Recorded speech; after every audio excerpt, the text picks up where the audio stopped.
No. Sorry about the late start. I started the stream and then I was like, it smells in here. I should probably clean my cat litter. And then I was like, well, I'm not gonna start the stream until after I clean the cat litter because the cat litter is not gonna get done if I start the stream. And then, anyways, the cat litter's clean. It smells better. I've got my little thing recently. It's like rocks. Well, it is rock, but it's a jar. Like imagine like a candle jar with rocks in it, like pink and white rocks, and they're very pretty. And what you do is you put this really sweet smelling. It smells like florally. I think it's meant to be something fruity or like florally, but I mean it does just smell like roses. And it's like a fragrance oil, and you just like drip it. You pour it in like drips over the rocks, and then the rocks smell, and it's meant to be like a nice fragrant experience for everybody, the whole family. Sometimes I feel like I should just do silent streams because I don't think I have the ability to make sense on this kid. It's a nice smelly thing. I'm gonna add some more. So it's kind of dried up. You don't need a lot too.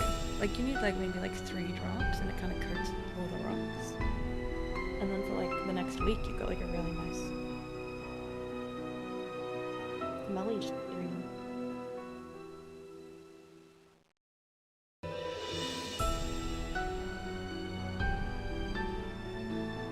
It's kind of like a level up from those like they're not incense sticks. Oh, what is it called? You know the things that you like. You have perfume in a bottle, like fragrance oil in a bottle, and then you put like wooden or bamboo sticks in it, and they like soak up the smell, and so like the sticks give off the smell. The sticks like it like soaks up the smell at the bottom of the stick. It travels to the top, and then the smell kind of fumes out, right? And it makes the room nice. It's like those, but I feel like it's nicer. And also not the smell is getting absorbed. It's like just kind of like stays there, but then it like dries off eventually. Okay. Welcome to the next Nancy Drew game. This is Secret of the Scarlet Hand. It is the... Oh god, I don't even know. The 5th? The 6th? Let me check. Let me do a proper check.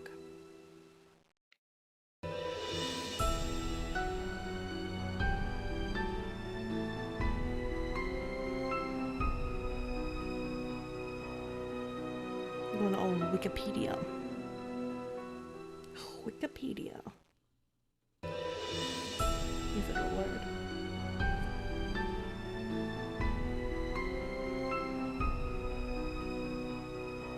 One, two, three, four, 6. It is 6. Oh my god. I'm a genius. It is the 6th game in the installment of Nancy Drew games. I have played this one before. This is one of the ones that I've played before. I enjoyed it. And I think I can... It's also... I was gonna say, I think I can get through it really easily in Famous Last Words. I can get through it really easily in Senior Detective mode. But we'll see if that ends up being the case. It's also, though, the first mention of Sunny June, who becomes like kind of like this fun Easter egg character that pops up throughout the series. And I think eventually you get to meet him in an actual game. But the first mention of him is in Game 6, which is quite fun. Okay. Without any further ado, I have my book. my notebook for the notes and the puzzles, and let's start. Welcome to my latest case, Secret of the Scarlet Hand. To start playing, choose either Junior or Senior Detective. If you're new to adventure games or need some help, choose Tutorial. Thank you, Nancy, but I will take Senior. Dear Dad, greetings from the new Deputy Curator at Beach Hill Museum in Washington, D.C. I miss you, by the way. How's Africa? I sure hope this letter reaches you in Ouagadougou before you move on to Nairobi. So I got the internship. Your old friend Franklin Rose was awfully nice to submit my name to the rest of the members of the museum's board of directors. What an opportunity while I'm in between cases. As you probably know, the museum specializes in ancient Maya culture. My supervisor is going to be Joanna Riggs, a well-known archaeologist. Maybe you've seen her name in the news recently, in conjunction with the discovery of a strange Maya monolith. Apparently, it's created quite a buzz among experts in the field. Well, Beach Hill plans to feature the monolith in an upcoming exhibition. Just imagine, this artifact has been buried for hundreds of years, and now it's going to be unveiled to the public for the first time. The museum is short-staffed at the moment, and they're expecting such a huge turnout that they've closed their doors to prepare. I can hardly wait to dig into this exciting project and learn how archaeologists and historians solve the mysteries of ancient cultures. I'll keep you posted. Love, Nancy. Nancy Drew, I presume. I'm Joanna Riggs. Welcome to Beach Hill. Hi, I was just checking the lock on this display case. This is one of the museum's most treasured pieces, a carving of King Pakal. Who is King Pakal? Pakal assumed the throne at age 12. Can you imagine? That was 615 A.D. He ruled for 68 years at the height of the Maya civilization. Is that jade? Yes, the Maya loved jade and used it for many of their carvings. There isn't another piece like this in the world, and it's priceless, which means I practically had to sell my own grandmother to get it. How did the museum acquire it? Leave it to Taylor Sinclair. He's a wizard when it comes to these deals. You'll meet him later. Now then, Nancy, you're coming on board at a critical time for Beach Hill. An exhibit of this caliber is not kid stuff. Franklin Rose assures me you're a real trooper, and I hope he's right because I'm not here to babysit. I don't care who your father is. Well, she told us. Yeah, you rich brat. I don't give a shit who your daddy is. You gotta work. Okay. So, welcome to Secret of the Scarlet Hand. We are, like usual, I swear, Nancy is like a Barbie sometimes. She literally just takes on any role. She's just like, oh, I'm going to Russia to sell nesting dolls to people in a famous market square. Yeah. That sounds like a great experience.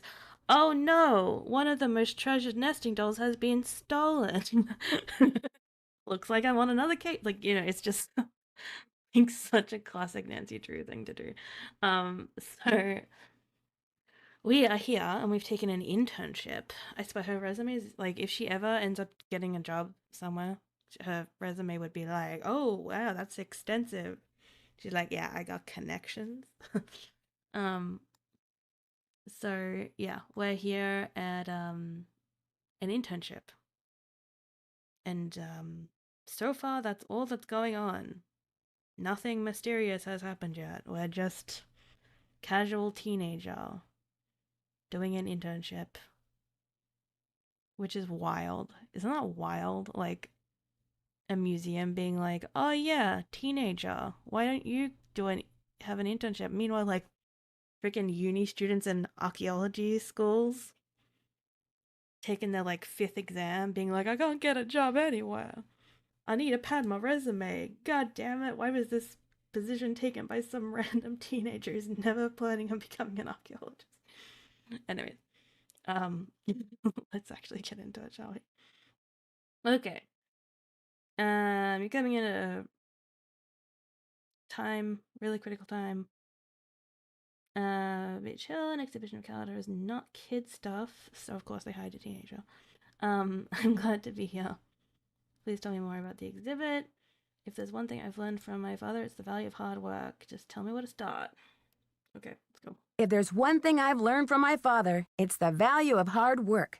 Just tell me where to start. There's a list of tasks for you in the lab. Once you've knocked those off, we'll regroup. Nice. Where's the rest of the staff around here? We've had to make some, budget cutbacks, so we'll be relying heavily on our volunteer staff. Namely, you.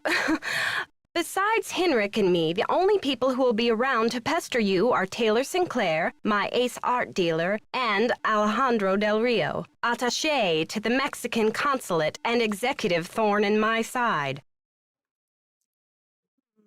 Tell me more about Alejandro Del Rio. Ugh, wouldn't you rather hear about the monolith? It's a massive pillar of stone, nearly 1,500 years old with Maya glyphs carved into it. We've installed it in the garden. Wait until you see it. What's a glyph? How do you know it's 1,500 years old? What's the purpose of the monolith? The monolith's up. How do you know it's 1,500 years old? According to Henrik, the monolith was made at the special request of King Pakal himself, but we don't know what its purpose was. Who's Henrik? Henrik Vanderheun, world-renowned expert in Maya hieroglyphics. He's the latest addition to the Beach Hill Brain Trust. I told him I don't even want to see his pointy Vander head till he's got a translation on that monolith. Mm.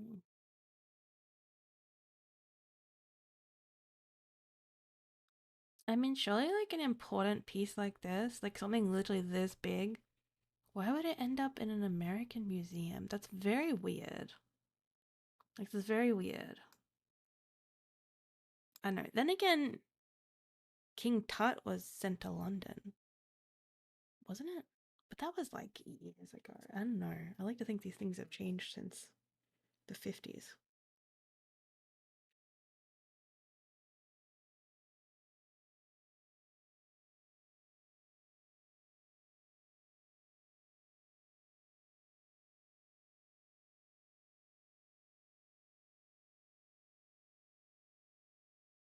Oh, my bad. 1920s. Yeah, I definitely would like to think that things have changed since the 1920s.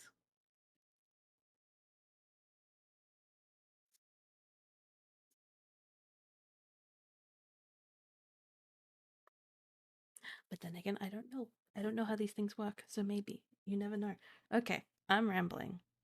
Let's focus on the task at hand. Very ADHD today. Okay, thanks for the orientation, Joanna. I'll talk to you later. Let's get any last bits of advice. Any last advice before I get down to business? Semper ubi sabubi. We love her for that. Let's see if we can have a little peek-see. The Great Plaza of something in Guatemala.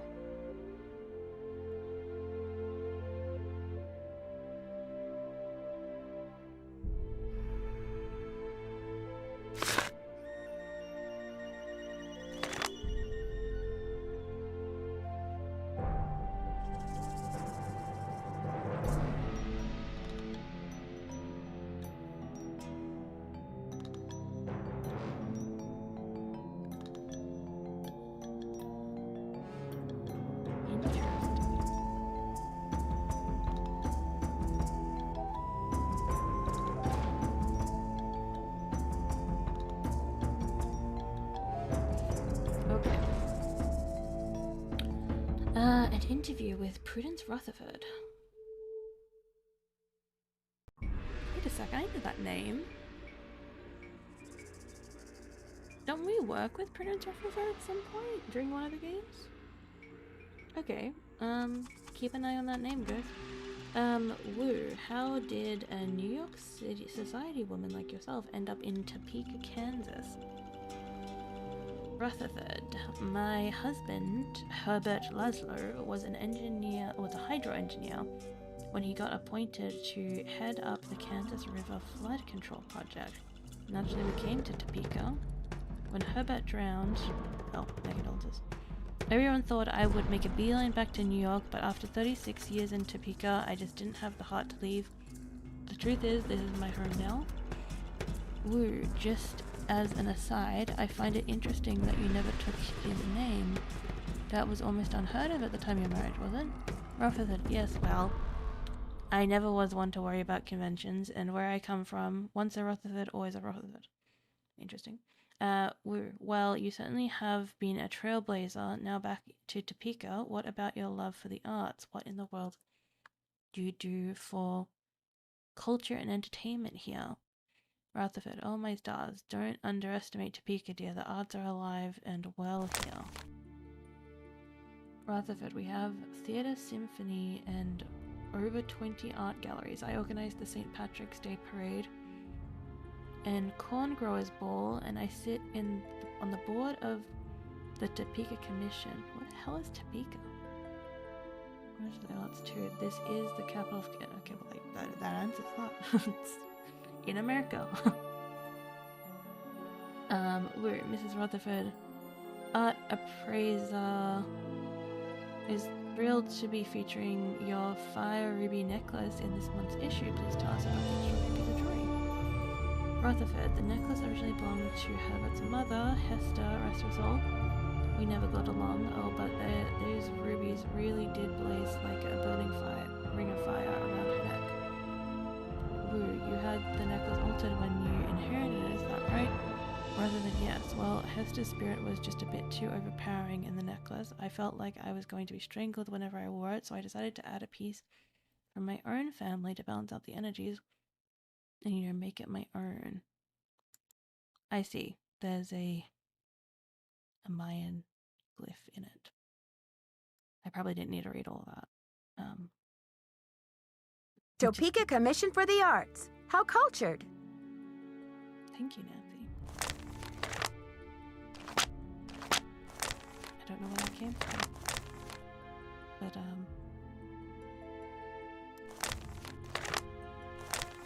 oh.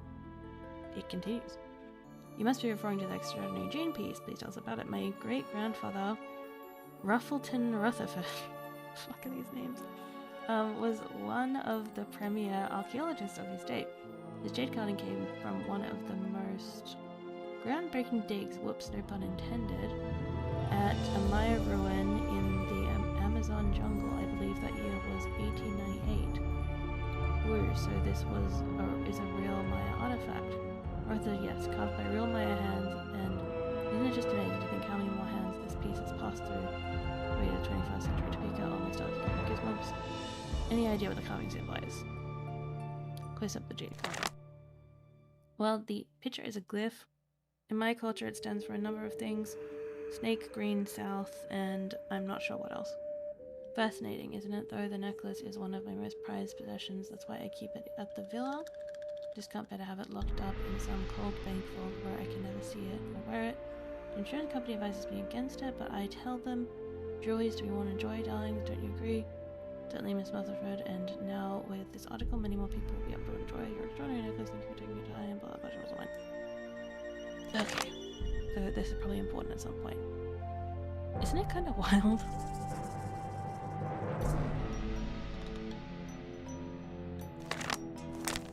That this whole article is about this, like, rich socialite wearing a piece of an ancient civilization's culture around her neck just for looks.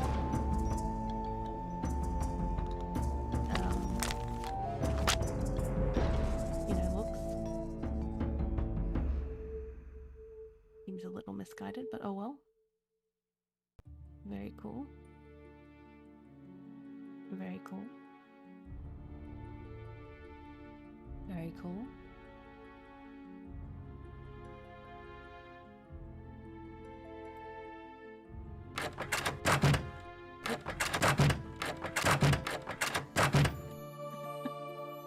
Okay, I'm just messing around.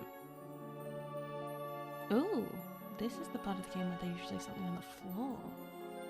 Like when you go do a close-up of something like this, it's like almost always something like left on the floor or something. Or there will be at some point in the future.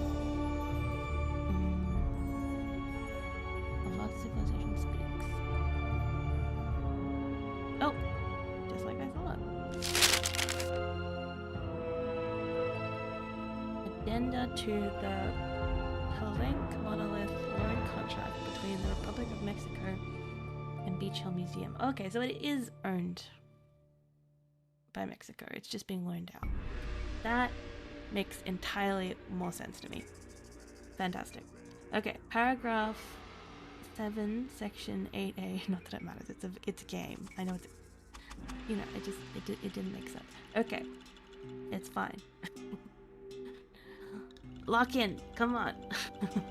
Okay, paragraph 7, section 8A. Beach Hill shall make 2 payments of 250,000, the first being paid upon execution of this contract, the second being paid 30 days after the delivery of property. Okay, so that explains all the layoffs. They needed to lay people off and able to be in order to be able to afford rental of the artifact. There you go. Paragraph 7, section 10A. The duration of the loan shall be 90 days from the opening of the exhibit and no more than 200 days total. Paragraph 12, section 1C. During the period of the loan, Beach Hill shall have the exclusive rights to reproduce images of the property for the following derivative works: postcards, posters, t-shirts, coffee mugs, keychains, and mouse pads. It's a very small list, but okay. Paragraph 20, section 22D. Beach Hill shall assume full liability in the amount of $1 million for the property for the property for the duration of the agreement. Accepted on this date, this month, this year. Joanna Riggs and Alejandro has yet to sign. Interesting.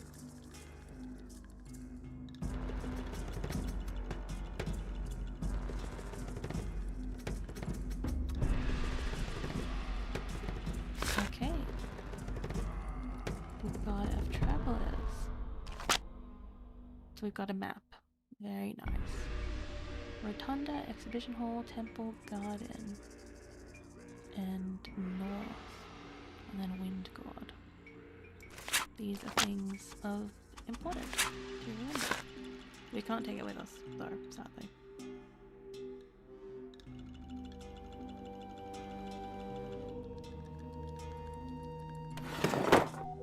What do we got?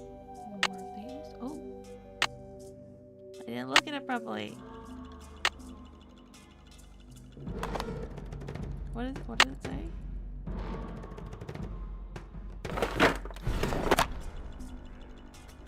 I can't read that. Well, I guess we'll find out at some point. There's nothing else. But it's another glyph. So. The knob is missing. Oh my god, Nancy, what will we do? I have to call the police.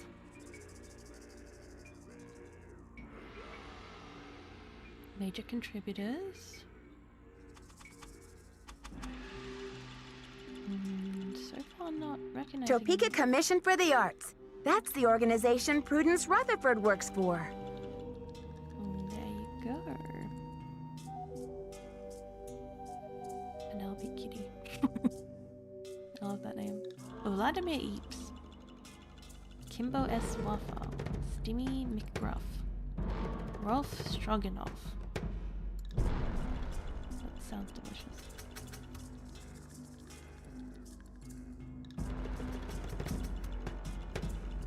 Right, okay.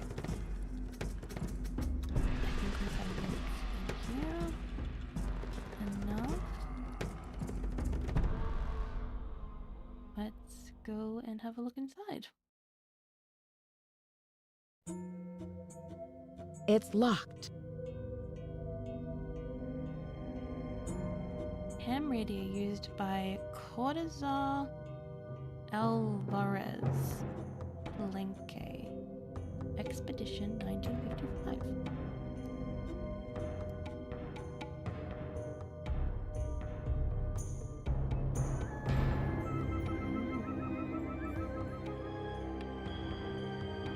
Oh, haven't we seen that one already? Okay, Maya ruins, like the ones featured in the photo, can be found throughout southern Mexico, Guatemala, and western Honduras. Even today, new cities are being discovered by archaeologists. And then the Spanish game and colonialism strikes again. The Maya were renowned for their functional and stylistic expertise in pottery, painting, architecture, and jewelry. Artisans worked with a variety of materials including clay, jade, gold, limestone, and wood. The variety of tools and materials used by the Maya demonstrate a complex and thriving trade system. Love that for them. Heck. Cool. Offering bowl to the war god Alec, the logograph for black is represented on the base of the bowl. Sure. We'll have to take your word for it.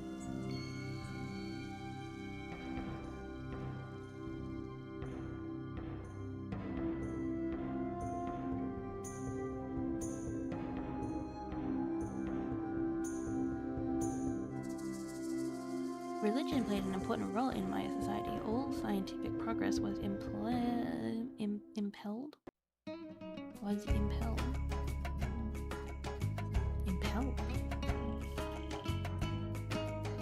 me a second.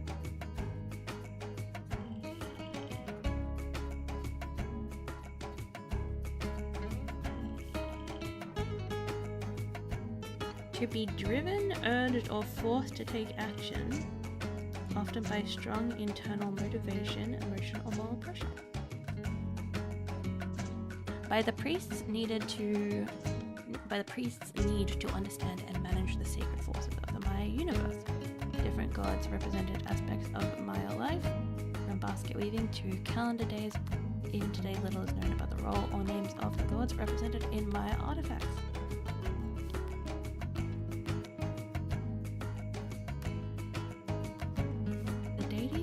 Depicted in this exhibit are rain, moon, and sun gods. Very cool.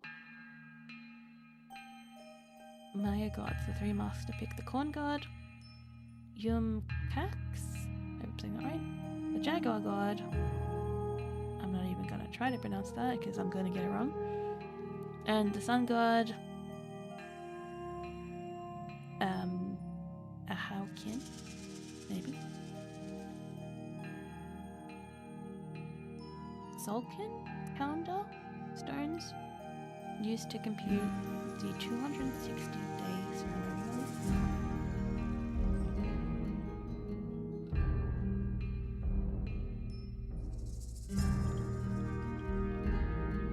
Maya kings not only ruled their people's political and military affairs, but their religious practices as well. Kings were considered to be divinely appointed by the supreme god, not much similar to many other religions. Religions? Royalty? Countries?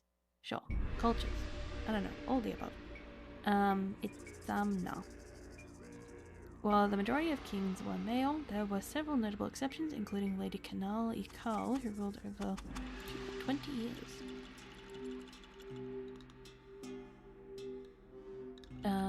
Also known as Hana Pakal the Great, or Lord Shield Pakal. Pakal, whose name translated to shield, was born in 1603 and ascended the throne in 615 at the age of 12. Considered both a priest king and military ruler, Pakal claimed divine descent and ruled the great Maya city-state of Palenque for 68 years until his death in 83. A good life for 1600. The 11th ruler of Palenque, Pakal, was responsible for the majority of the city's construction. His ancestry and accomplishments are immortalized in Palenque's temple and palaces, especially the Temple of the Inscriptions, which was the primary sacred site in Palenque and later the shrine of Pakal's tomb. Pakal was buried where it was buried Wearing the Jade Death Mask you see here, right? This mask was meant to distinguish Bakal as royalty even in the afterlife. Much of what we know about King Bakal and the Maya civilization is over which he presided has been pieced together by translating the glyph inscriptions on his tomb. Very, very cool. So there we go. In this relief, Bakal's mother offers her son the divine crown for his ascension. I would love someone who's like very learned about like this period in history to come in and play this game and like give the play-by-play and see if it's actually accurate or not. I would assume that they like did a collaboration with historians, you know, to get all this information. But who knows? Lady Zak Cook was a powerful lady in Maya history and established the Bakal dynasty. There you go. And here we go. Here's the piece that we were shown at the beginning. This unusual jade relief features an intricate representation of Lord Bakal, one of the greatest rulers of Maya classical period, both in the origin and function of his highly stylized piece are unknown. Of this, I don't know. Very cool. Okay, next. The Maya writing system is the most advanced ever developed in the New World. As with Egyptian hieroglyphs, symbols represent either sounds or concepts. Mayan is considered a distinct linguistic group. And seven... Sorry, I just got away from it. I was like, oh my god. Mayan is considered a distinctive linguistic group, and several modern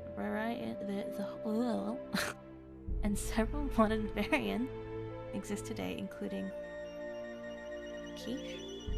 Does that say quiche?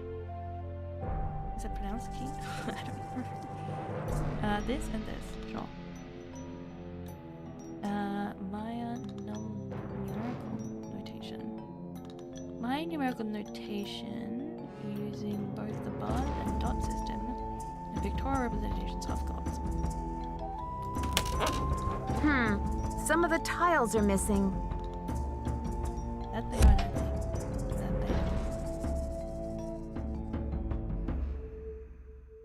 Maya scribes used a variety of writing tools, inks, and inkwells. Note the logograph for ink inscribed on the plate.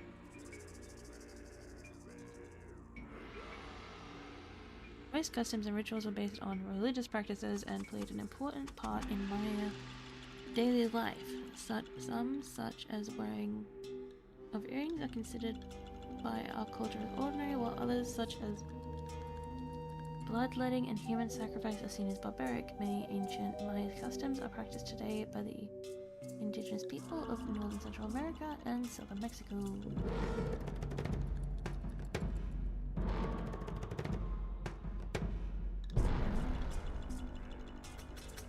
Replicas of body shaping devices, the Maya used these devices to change their appearance.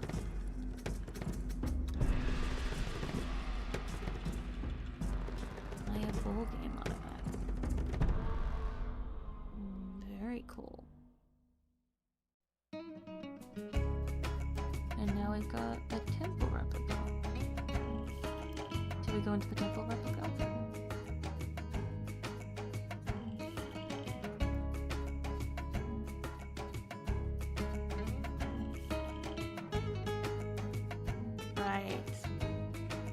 Welcome to the Beach Hill Maya Mystery Temple. With the help of a museum guide, you will learn about the Maya culture and maybe even discover the hidden tomb of King Bakal. Use your temple key card to play the different games on each temple level. Once you've finished every activity for a level, your temple key card will unlock the entrance to the next level. Good luck. Right. So this is why there's all that information out there, because there is a quiz we're going to do. It needs a card. It does, Nancy. Thank you. Oh, is that what this is? It needs a card. I think this is what. Yes, haha. View your progress. Cool. Okay. Let's we'll get to that soon. I'm just kind of taking my bearings in. Ooh, that looks important.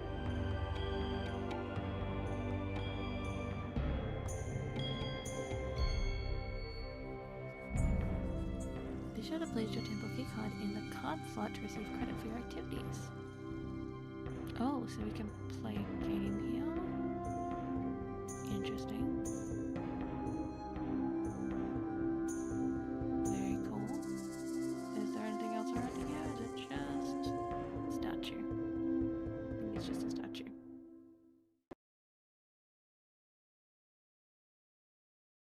Okay. Let's go through this door, or should we go this way? Let's go through the door. Oh, hello. Water. Shipping and receiving. Oh, oh, wait. What's this? Can I look at this? Do not remove lab equipment from premises without prior consent of management. Got it. That seems fair. Okay, we can't look at the book, unfortunately. Oh. You must be Nancy, the new deputy curator. I'm Henrik Vanderheun. Nice to meet you.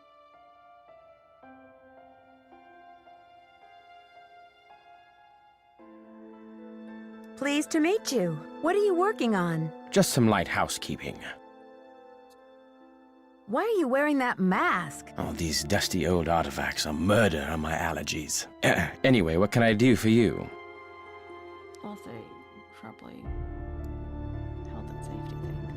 'Cause working around dust all the time, you're probably inhaling a lot of. Anyway, I'm curious about your work. How do you go about translating a glyph anyway? Joanna turned me loose without too many instructions. Do you have any advice for me? Let's start with the first one. I'm curious about your work. How do you go about translating a glyph anyway? It can be a complicated process, involving research, piecing lots of different elements together, and a healthy dose of guesswork. Okay. There isn't a definitive dictionary of Maya glyphs where you can look things up. So there isn't a definitive dictionary of Maya glyphs where you can look things up? Oh, I'm afraid not. You see, glyphs are so intricate and full of subtleties that multiple meanings may be embedded in a single glyph. So 3 distinct-looking glyphs may all translate to mean sunshine, roughly, but with different nuances. There is so much we still don't know. Lucky for me, I guess, or I'd be out of a job. I swear to God, if I look up Maya glyph encyclopedia/dictionary right now, is it gonna come up with something? Because that would be hilarious. Okay.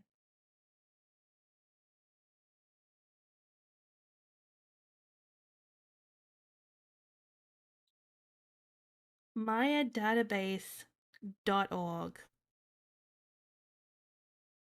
Ladies and gentlemen, I present to thee MayaDatabase.org.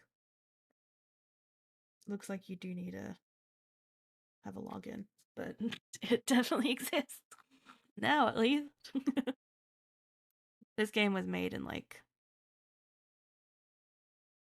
I don't know, when was this game made? 2000 and something? The, early days of the internet, you could say. Joanna turned me loose without too many instructions. Do you have any advice for me? Well, as you've probably heard, the museum is closed in preparation for the exhibit, so you'll have free run of the place. Please explore. The sooner you get to know your way around, the better. Think of the lab as your home base, your center of communications. Anyone who wants to get in touch with you will leave a note or a voicemail here, so check in often. I'm very busy with my work, so you're going to have to be pretty independent, but I suspect you wouldn't have it any other way. See you around, Henrik. That will be fine. That'll be fine. I'll copy that for a second. Okay, gosh, where to start? Boom. Here.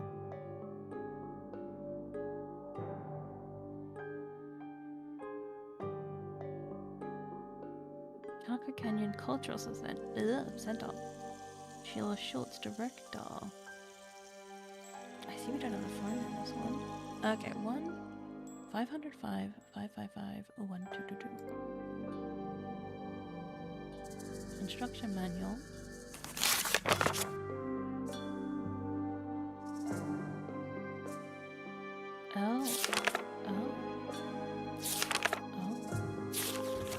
Oh. More scary days.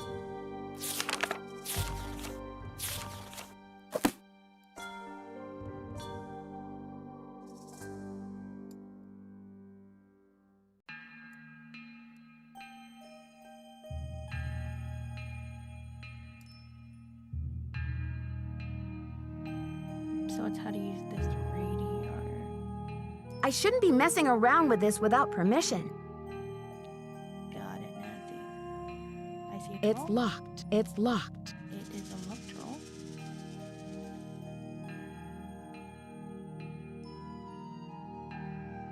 Nancy's classic cat trees.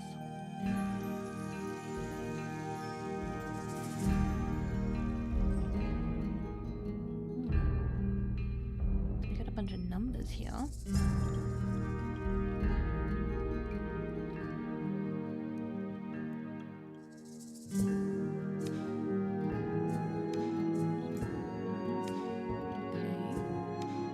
Check voicemail often. Okay. Oh. Hello? I think this is for us. Assistant curator tasks. That would be us. Sort out shards of pottery and reassemble the pot. Sunny was here. So this is our first reference to Sunny June.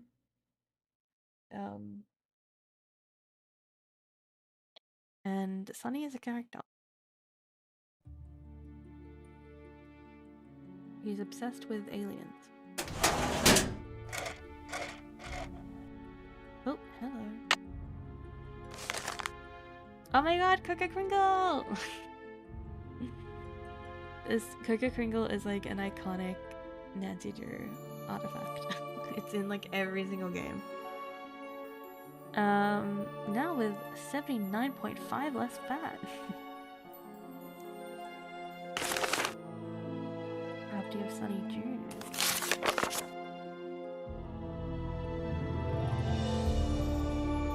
No Coca Kringle for you, buddy.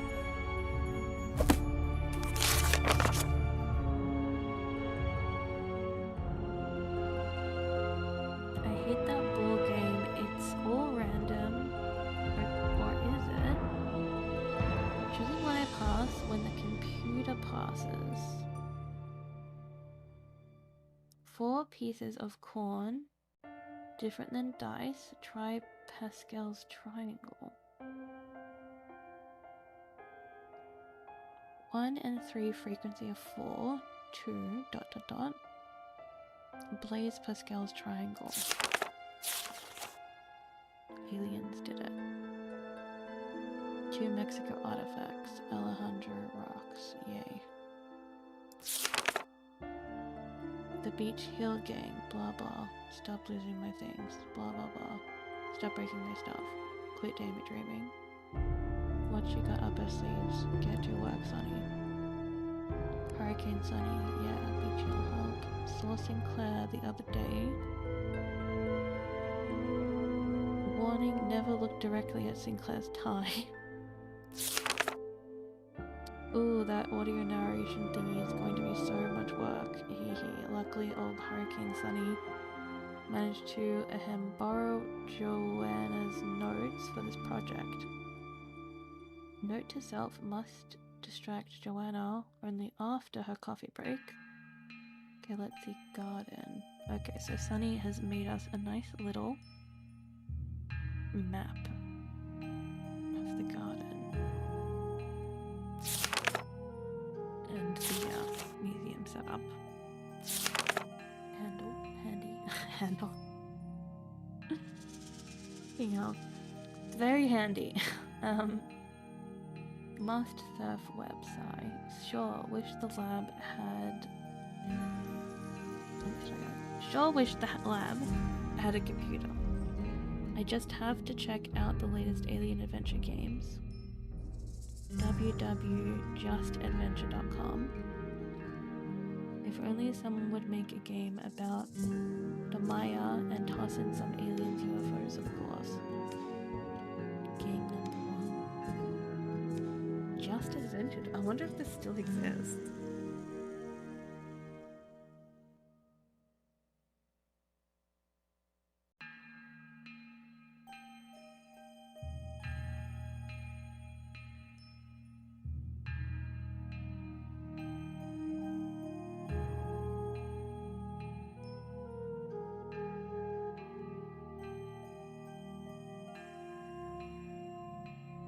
Okay, so this game came out in... Oh my god, it wasn't even 2000. It was 1995. Oh. Sorry, the book the game is based on came out in 1995. For people who don't know, Nancy Drew is, if you don't know the full Nancy Drew lore, Nancy Drew is a character who was written by an author of the name of Caroline Keene, who started her work in around the 1950s, I want to say. And since then, Nancy Drew books have all been written under the pen name Caroline Keene. I don't particularly know who owns the rights to the Caroline Keene name, but many authors who write Nancy Drew books all write under the name Caroline Keene. It's kind of like I think a tradition at this point. And so since then, people have just written all sorts of different books with Nancy Drew in it. And she's been at different stages of like in different timelines. She's always a teenager, so she's always like either in the 60s or in the 70s, 80s, 90s. Even today, they're probably still writing Nancy Drew books. So the games are all pretty much based on books that have been written throughout the different series of Nancy Drew books. So there you go. But so the book was written in 95. The game was released in 2002. So this is the era we're talking about here. Which again makes me wonder if this website still exists. Because obviously her entertainment was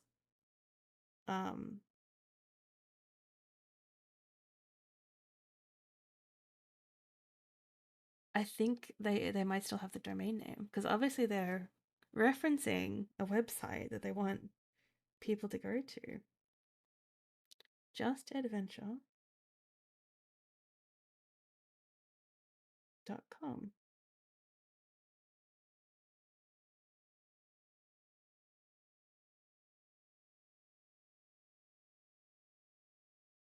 Oh my god, it's a game site.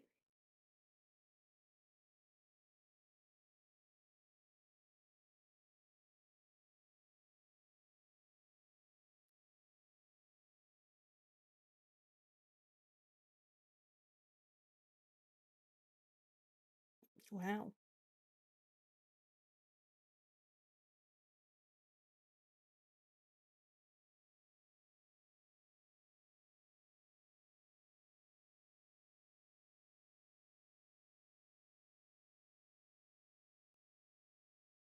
Okay, so there you go. It's a game site. I wonder if Her Interactive had something to do with them at some point. There you go. If only someone would make a game about the Maya and toss in some alien UFOs, of course. This museum gig is such a boring job. So yeah, this is pretty much Sunny. He's obsessed with aliens, and he's kind of a bit of a shit stirrer and chaos machine. Uh-oh, Joanna found out about the stinky cheese incident.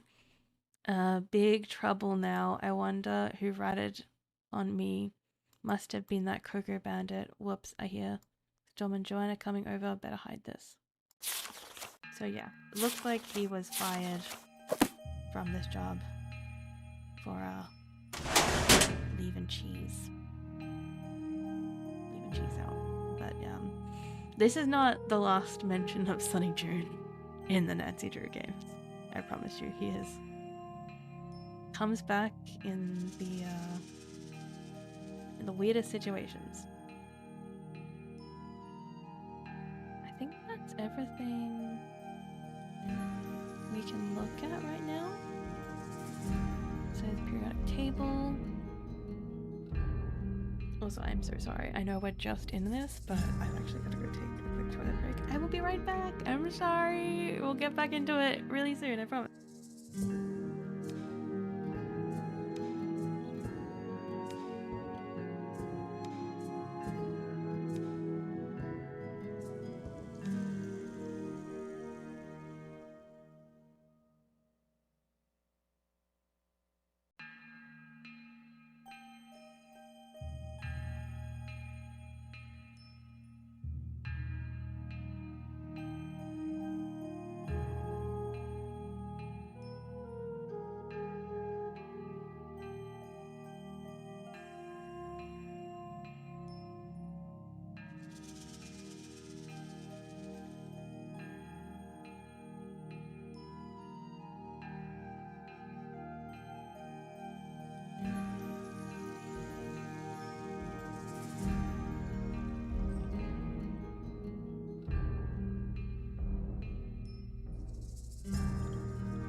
Ah! Hello, I'm back. I always pick the wrong screen because Nancy Drew, at least the early games for Nancy Drew, have to be played on a different screen because the game record screen does not recognize the window because it was made in 2003. So the later games won't have that problem, but you know, for now. For now, they do. Okay, we're back. Cool, let's get into it. Crack that neck. Ooh, we're gonna look at some Mayan glyphs.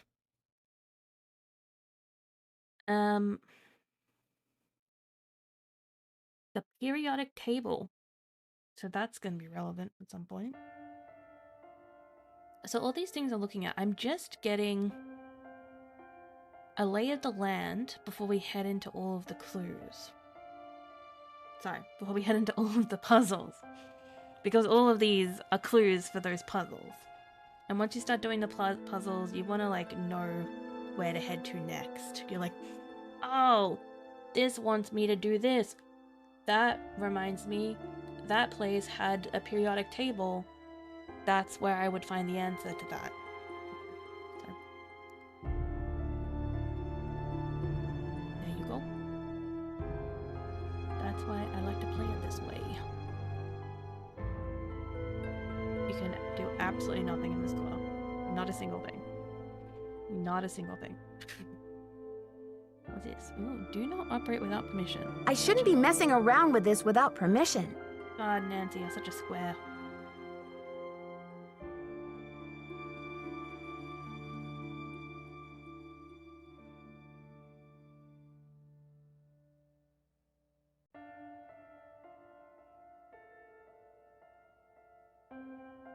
That.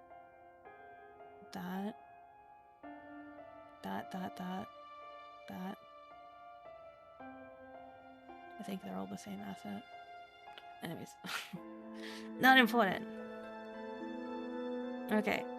We've had a look-see at everything. I'm gonna go out and look at the garden. Oh wait, no, shipping receipt.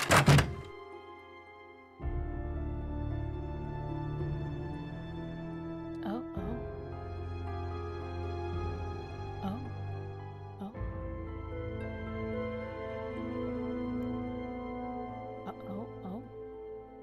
Okay. Oh, a code. 1, 2, 3, 4, 6. None of those numbers are right.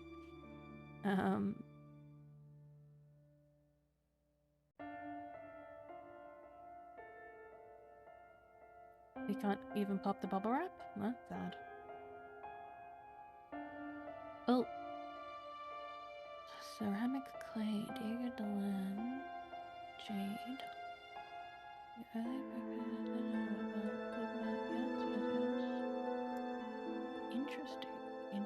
Interesting. Okay.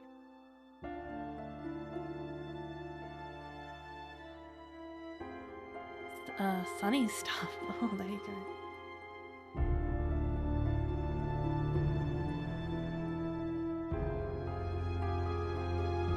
Okay, nothing else. We can do sunny stuff though. Okay. Another clay pot piece. We can't look at any of his weird action figures.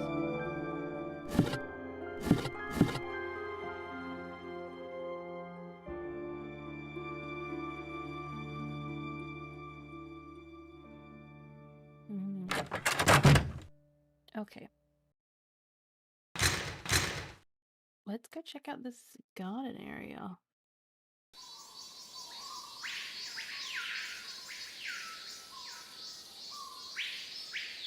The famous British explorer Archibald Rutherford discovered this piece in 1884 within the Palenque Temple. The text on the slab commemorates Hakel's ascension, token date of 6th Lamet. Very cool.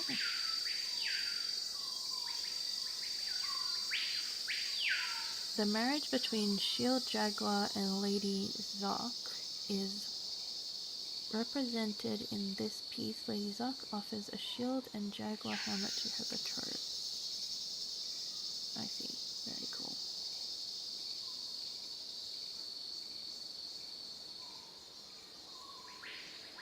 Please stay on path.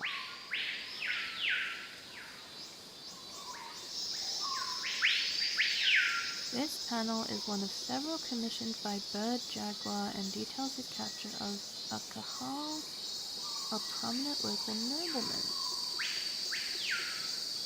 Very cool.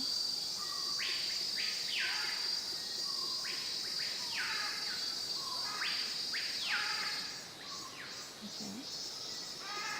This lintel shows Lady Zoc shield. Intel?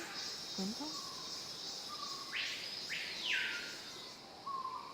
Intel. This intel shows Lady Zoc shield Jaguar's wife celebrating her husband's ascension. Sure. Lady Zoc kneels with her wheat pill tied to her knees. The pill is a traditional woven Mayan blouse that holds both symbolic and ceremonial significance. The Maya believed that weepos had magical powers. Very cool.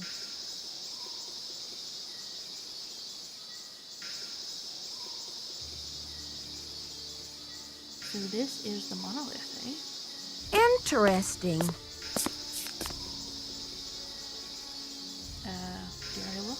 Nancy Drew, or should I say, Detective Drew. I'm Sinclair. Who told you I was a detective?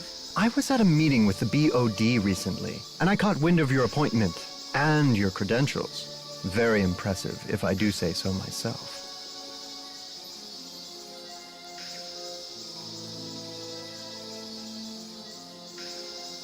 The BOD? That would be the board of directors, those cranky old cats. They do keep the ducks squared away around here, I'll give them that. So, how's this for a specimen? Ever seen $1 million worth of rock before? Yes, I have. It's called land.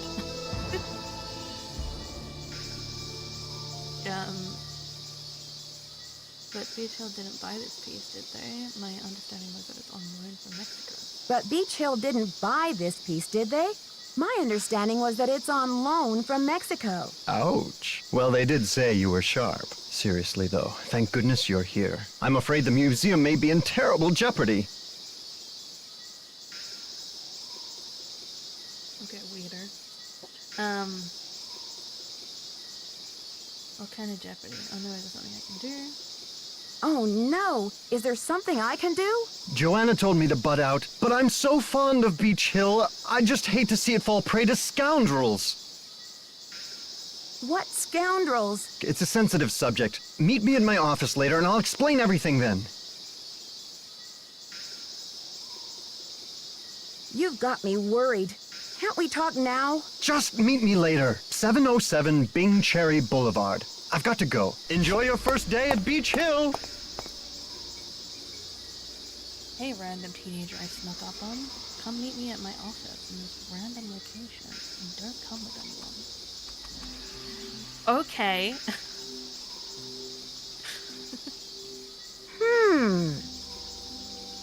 Very astute, Nancy. Very astute.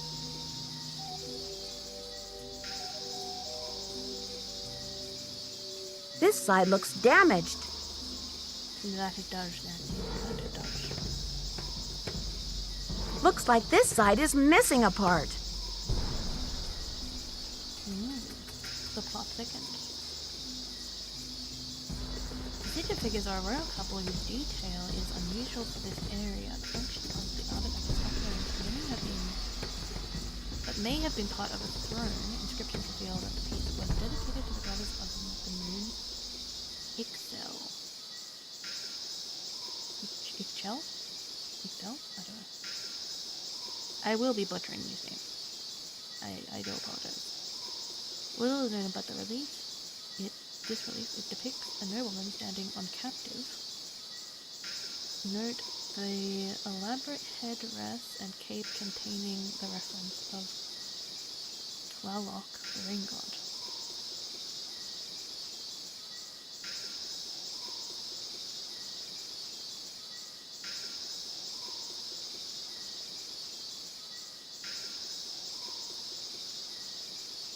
Oh.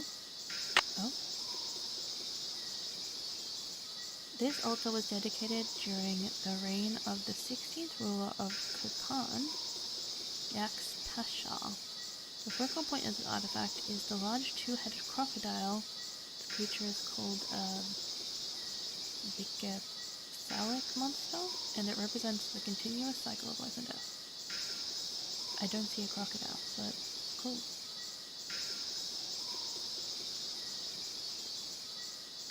This limestone panel depicts the presentation of 3 captives, the throne of Shil Jaguar II. And Lintel 15 represents Lady Vox engaging in a ritually induced hallucination. An ancestor appears in the mouth of the vision serpent.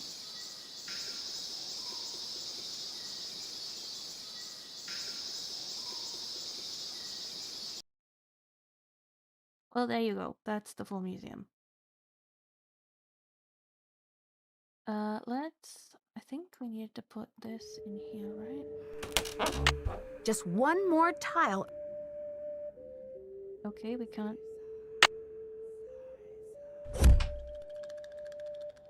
Can't just put it in.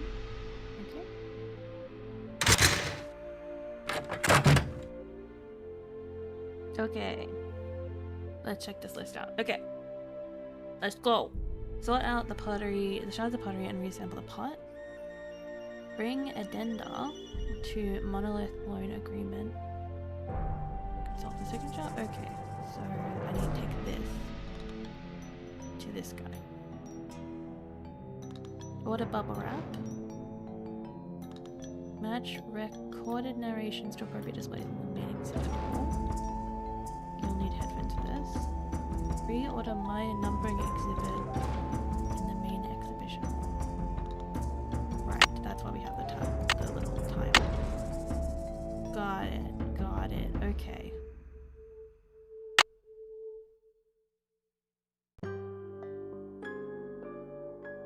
There, now I can start putting this together. Okay. We love a 3D puzzle.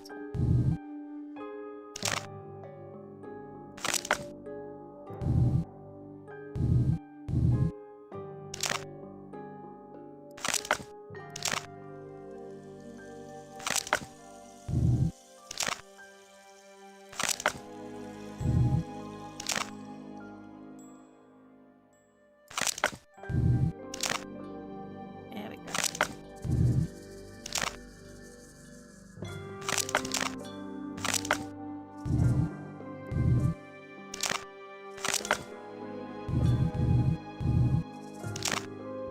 That's done. Piece of cake.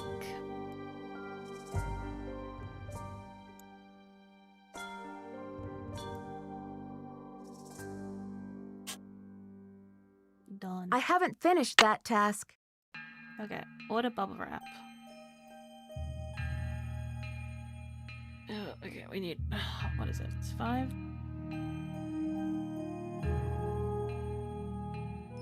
Bubble wrap. 555 9963. Done. Oh, account number is BH119K.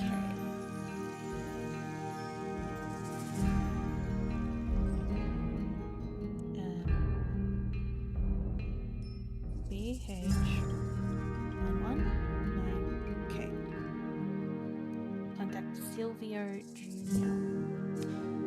I can't wait for the Italian accent. You have no voicemail. Press 9 for an outside line.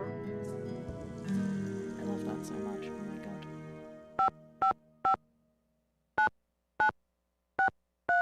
I did not understand that function. You have no voicemail. Well, Press you 9 wouldn't, for an would you? outside You're too line. busy out there painting your nails.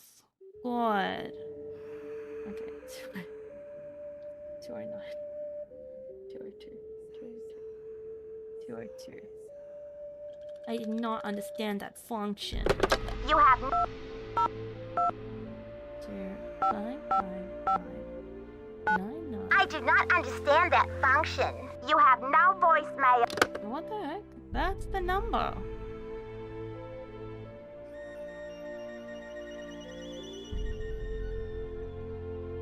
Two oh two 555-9963. You have no voicemail. Press 9 for an outside line. Oh, press 9 for now. Oh, I'm the one who didn't understand the function.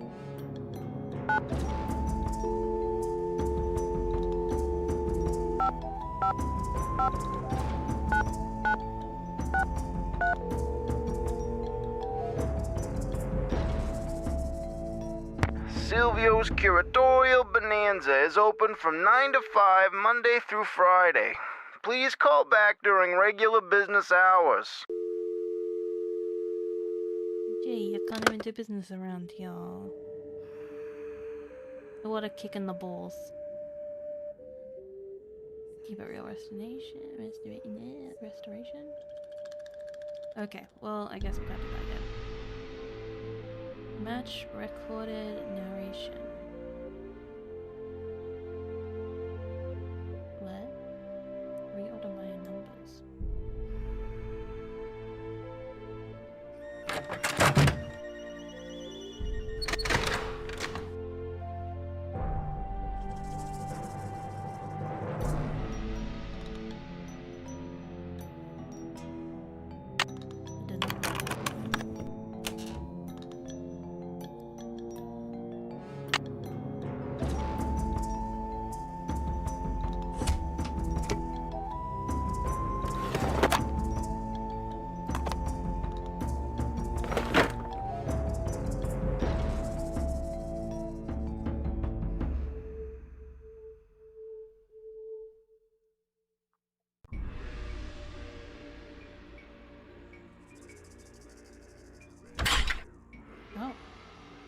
Oh. Oh. No, we're Good thing Franklin gave me the museum key. we're not done yet, dude.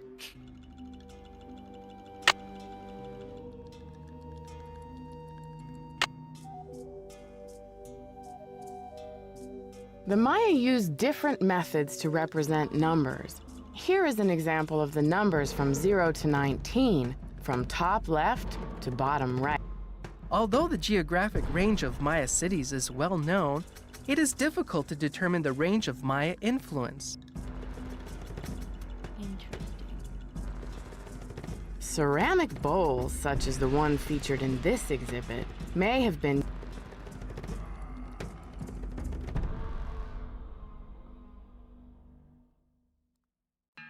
The Maya were pantheistic, believing in many gods who ruled over different aspects of Maya life. Okay, so we gotta sort these recordings.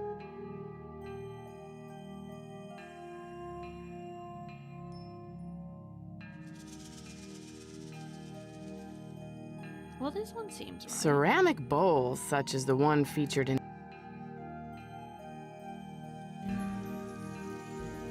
This one's The right. Maya used different methods to represent numbers. Here is an Okay, okay.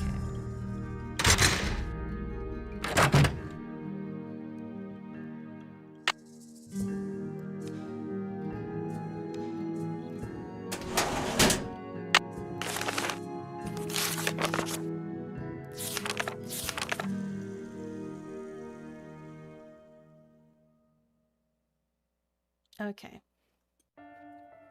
I'm taking a picture of this because I can't be bothered writing it all down.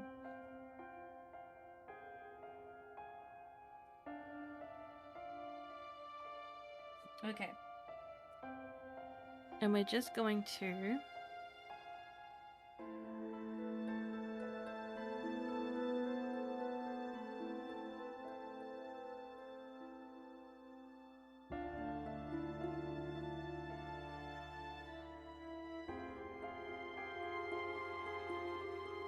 list we're gonna list the alphabetical order of what each represents. Like each letter. What recording it represents. I think. Yeah, auto narrator, there we go. This is it.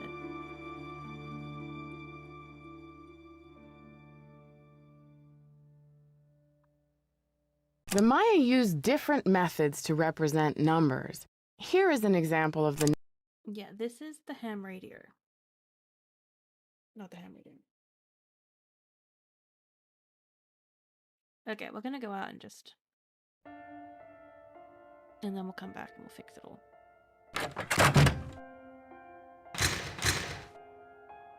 Okay, so A is this dude right here. It's locked. Ham radio. Got it. Ham radio. Okay, and then B is the one up here.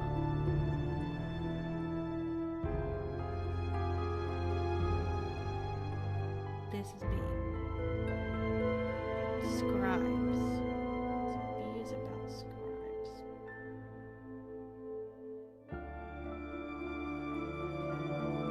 Okay, and then C is outside in the garden.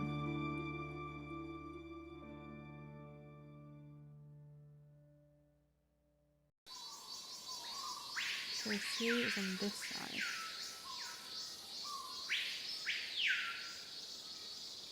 Yeah, this is about the crocodile. C for crocodile. Two-headed. Two-headed crocodile, which is wild. A two-headed crocodile is wild, is a wild thing. Okay, and D is back where the B was.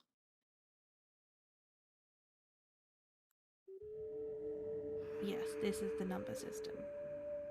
So D is the number system.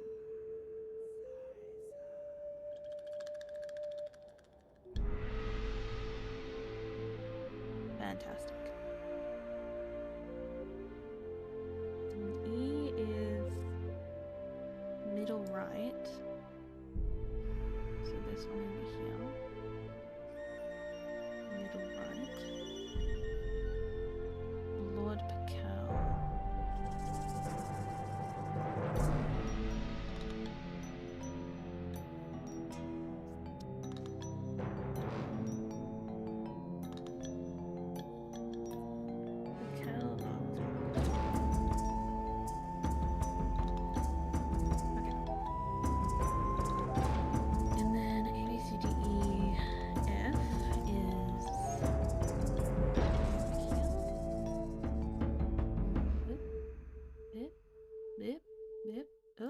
Not that way. There,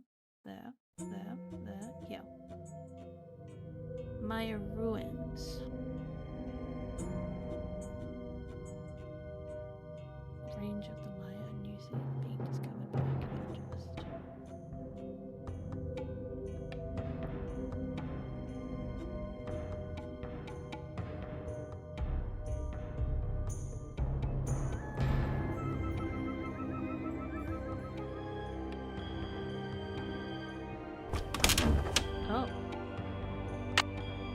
Oh.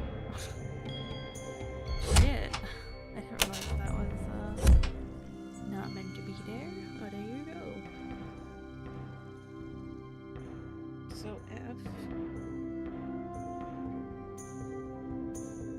And then G is up top on this side. G.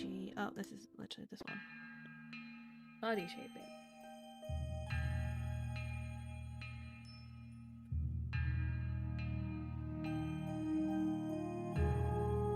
Got it. GH. Now we're going back outside. This time on this side. And the last one on this side. Here? Yes. The jaguar.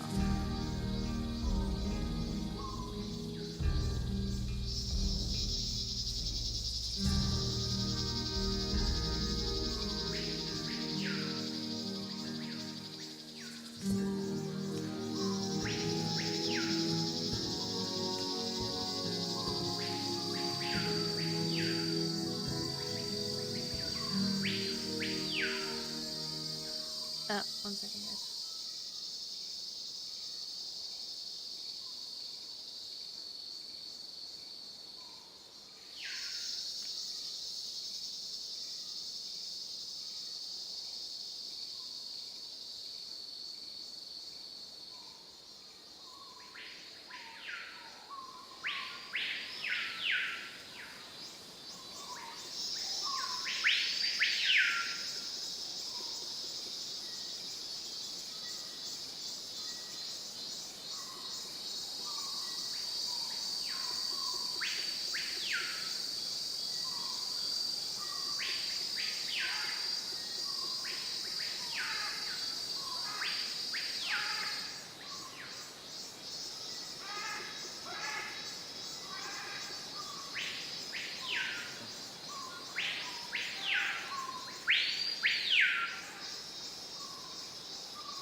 Kids again. Sorry about that, guys. My baby girl had an accident. Oh, it was so bad. Oh, just bashed the microphone. But she couldn't get to her litter. Because the door was closed. And I thought she'd already gone this morning because it smelled, so that's why I cleaned the litter. That's why I had the door closed with her outside. Oh, poor girl. I'm so sorry. She's never gonna forgive me, which is fair. Okay, what have we even up to? Her revenge is to sit on my keyboard over and over. We're up to H. I. Right, I is middle left.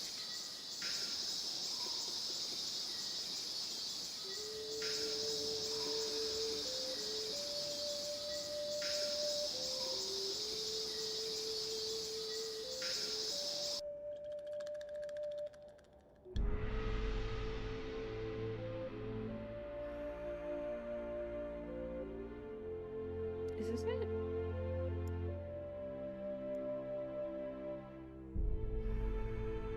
This side, yeah, my bad.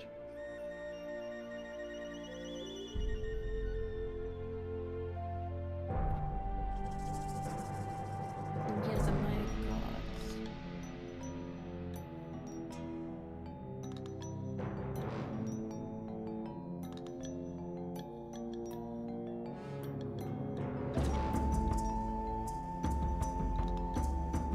Okay, so that's I. A, B, C, D, E, F, G, H, I, J. J is the first one outside.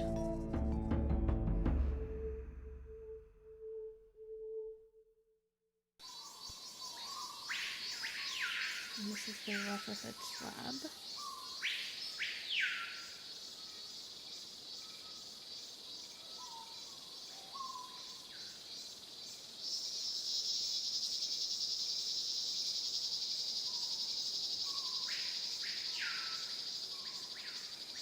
Keep hitting the mic. It is the E, F, G, H, I, J, K. Happily enough, that's the next one up. Not this one.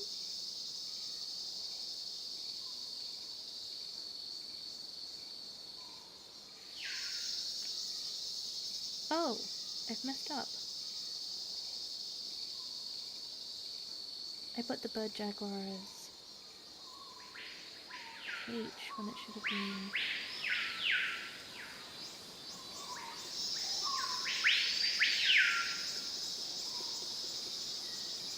That can be right.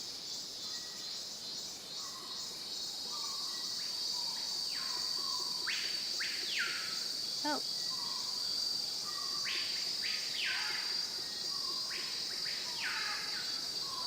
Okay, let's try again. We got one. This one is J.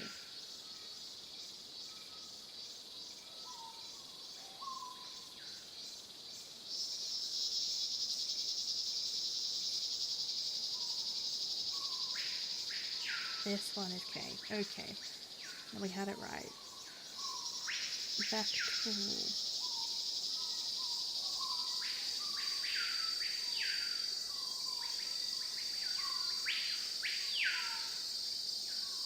Vision Serpent.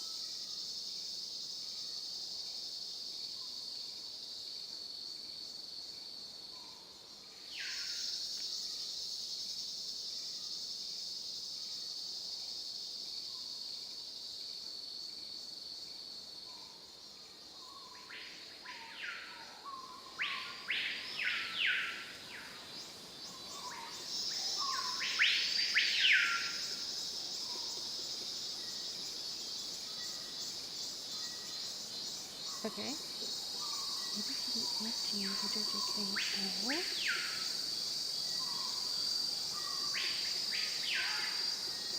Back inside.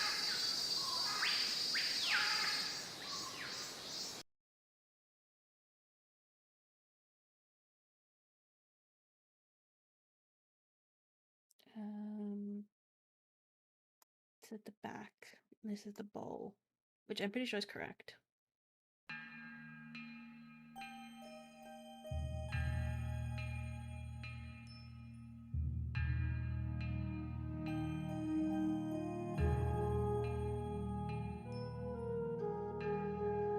Okay. LM. And M is the middle side.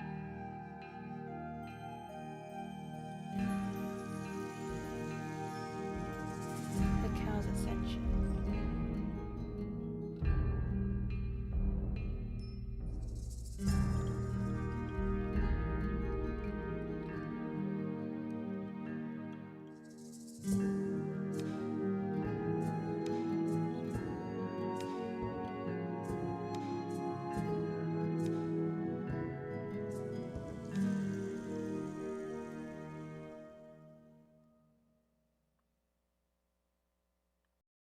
Up this side. Ball game.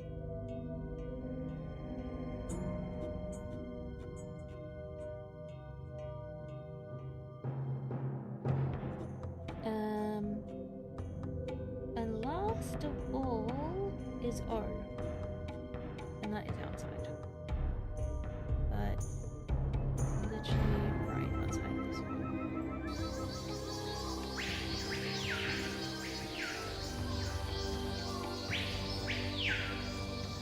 Oh, that was it.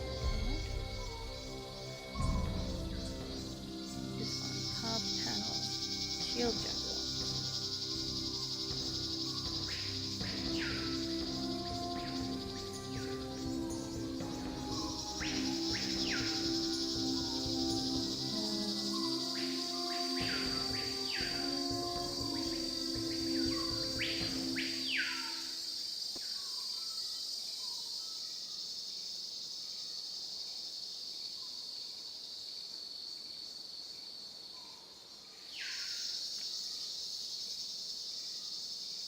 Okay. With that, we should be able to do this puzzle now. Okay, amazing. Let's do it. Let's do it. I'm ready. Let's go. Let's go. Let's do it. The Maya used different methods to represent numbers. No. Here, Ham right here.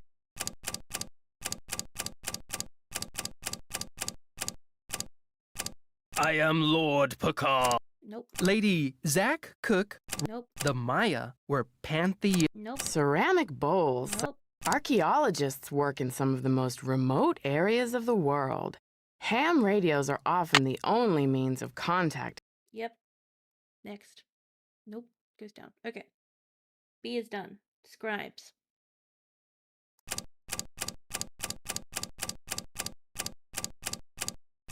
I am Lord. Nope. Lady Zach Cook Nope. ruled. The Maya were Nope. Ceramic bowl. Nope. Archaeologists work. Nope. Although the geographic range of Maya cities is well Nope. known, The Maya used different methods to represent. Nope. Maya scribes Yep. recorded the official history of the kings and queens, but There you go. So it's 8. Let me just write that down. Save myself agony if I ever play this in the future. So it's B is 8. And A is 5.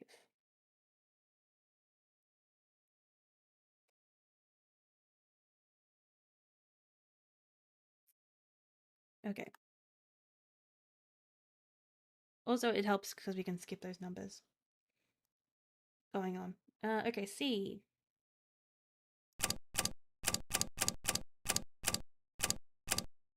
C is crocodile, two-headed crocodile.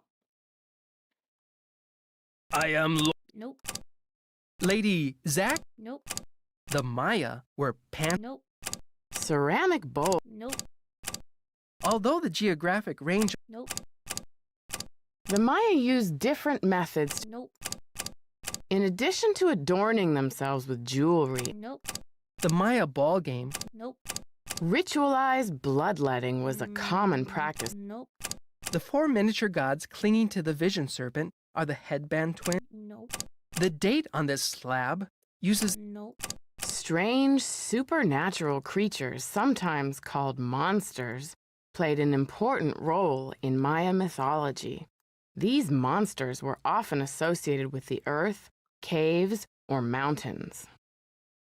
The bicephalic monster, sometimes called the celestial or cosmic monster, may have represented the sunrise or a long journey.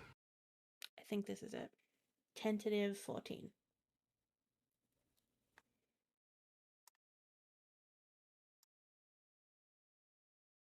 Strange, super... Nope.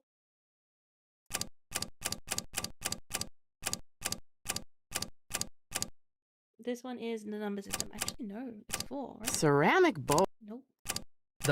the Maya were Nope. Lady Zack. Nope. It's not 5.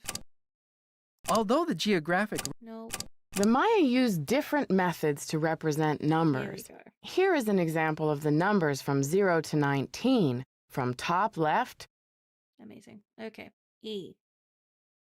Pakal artifact. So possibly the first one. I am Lord Pakal, ruler of the mighty kingdom of Palenque. All those who come before me witness my power. Lord Pakal is considered the most influential ruler of the Maya civilization. Cultural, scientific, and military achievement flourished on... Okay. So this is 1. Okay, and then my ruins are F. Whoops, that's E again. F. Although the geographic range of Maya cities is well known, it is difficult to determine the range of Maya influence. Some experts believe the Maya may have traveled as far south as the Amazon and as far north as North America. I think this one might be right. Okay, 6. Okay, and then next. G, body shaping. The date on this... Nope. Lady Zack... Nope. The Maya were... Nope. Not the bowl. Not 5. It's not 6. It's not 7. It's not 8. Cost In 9. addition to adorning themselves with jewelry and costumes, the Maya shaped their body. Yep. Done. H is... Oh, wait. What was that one again? 9. Okay. H. A bird, jaguar, captive. It's not 1. I don't think it's 2. Lady Zack Cook ruled Palenque before her son ascended the throne in 615 CE. Maya tradition required that the kingship be handed down from father to son, but Lady Zack Cook broke this custom by establishing herself as a deity. This gave her the power to justify the new royal lineage. Because his mother had been deified, Pakal often referred to himself as the first true king. I didn't even know where that one would go. Possibly Ascension? Possibly M? I don't think it's this one though. It's the bird jaguar, got 1. So 3 maybe? The Maya were Nope. Wait, 4? Ceramic... No, 4 is the ball. 7, 8, 9, 10 maybe? the Maya ball game. No. Ritualized bloodletting was a common practice among the Maya. In this panel, 3 captives wear garments associated with blood. Ritualized blood... No. The 4 miniature gods clinging to the vision serpent are the headband twins. No.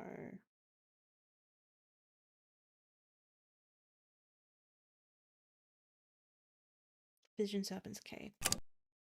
The date on this slab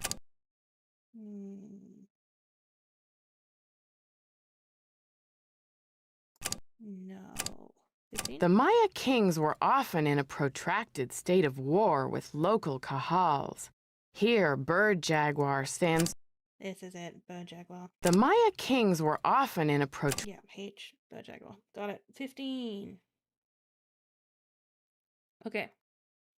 This one is the Maya gods, which I'm pretty sure. In addition to a No, pretty sure. There, that looks like it's in order. Nancy, I had a whole list. Nancy, why? Nancy. Nancy, why? Why, Nancy? I had a list. I was gonna write the whole list. I can't access it anymore. Nancy. Why would you cut me off like that, Nancy? Okay, well that should be helpful in the future. I've listed them all down. If I ever play this game again, I will keep this recipe handy. Okay, well it's done. Nancy cut us off.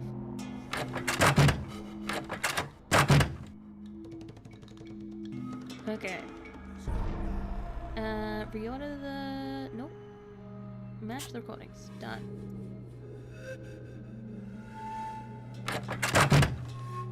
Now let's go to the numbering exhibit.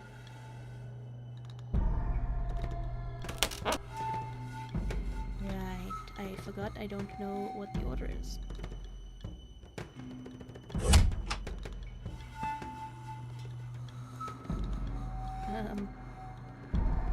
Do any of these tell me?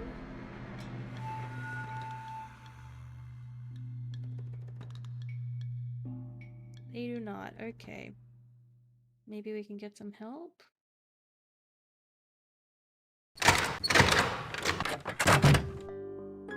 Oh, he's gone. Okay, well, that's not great.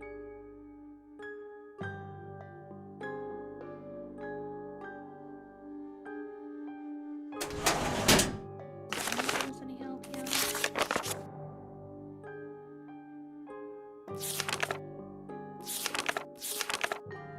No.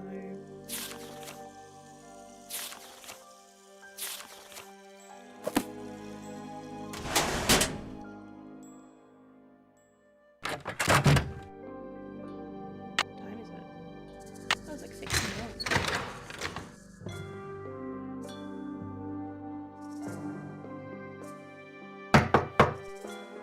It's locked.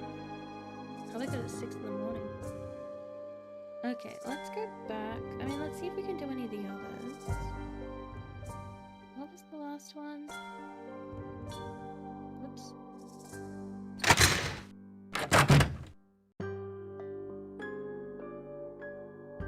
Order bubble wrap, reorder, and then bring the addenda to Alejandro. Right. Well, either way, we've got to go to sleep.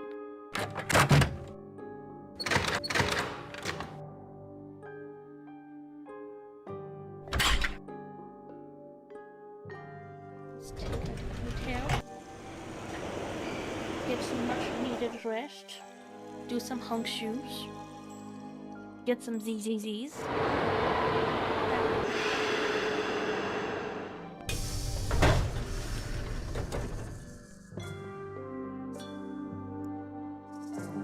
Can we call her doll? I guess not. Oh, we can call Beth and George. Franklin Rose and Beth. Oh! Oh, Togo! Yeah, Nancy has that dog.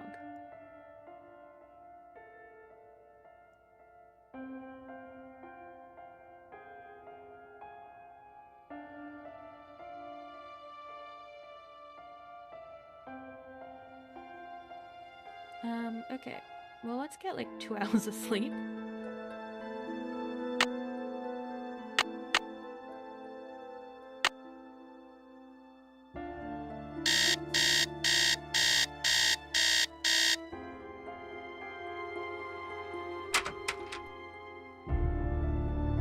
And then we'll go to the Mexican consulate and drop off the paperwork, get the signature.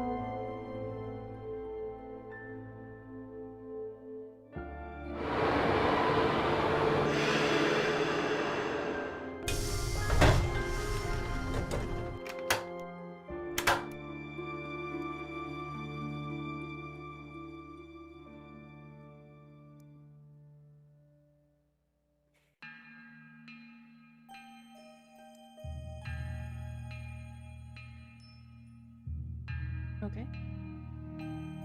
How may I help you?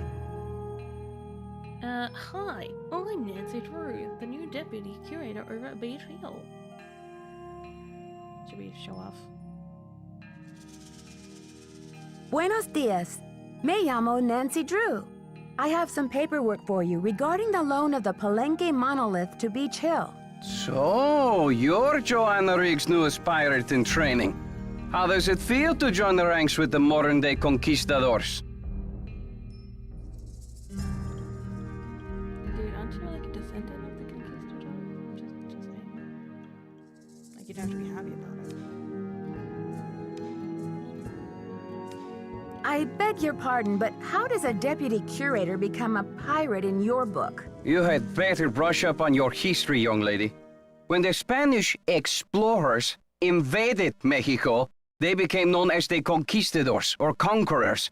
They robbed the indigenous peoples of their wealth, not just their gold, but their artwork, their sacred objects. Anything they did not steal, they burned to the ground. Yeah. Colonization. Fucking shit, bro.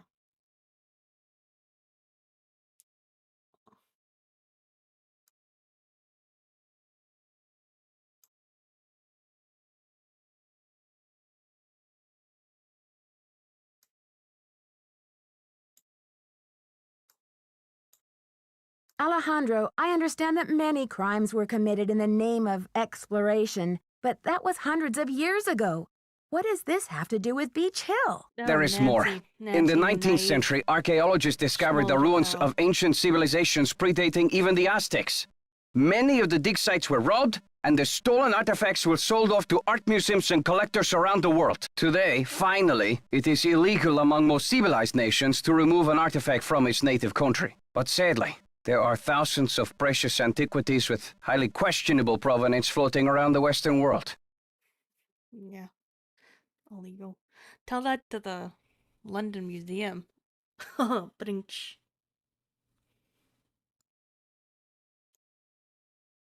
Was it the British Museum? I don't know.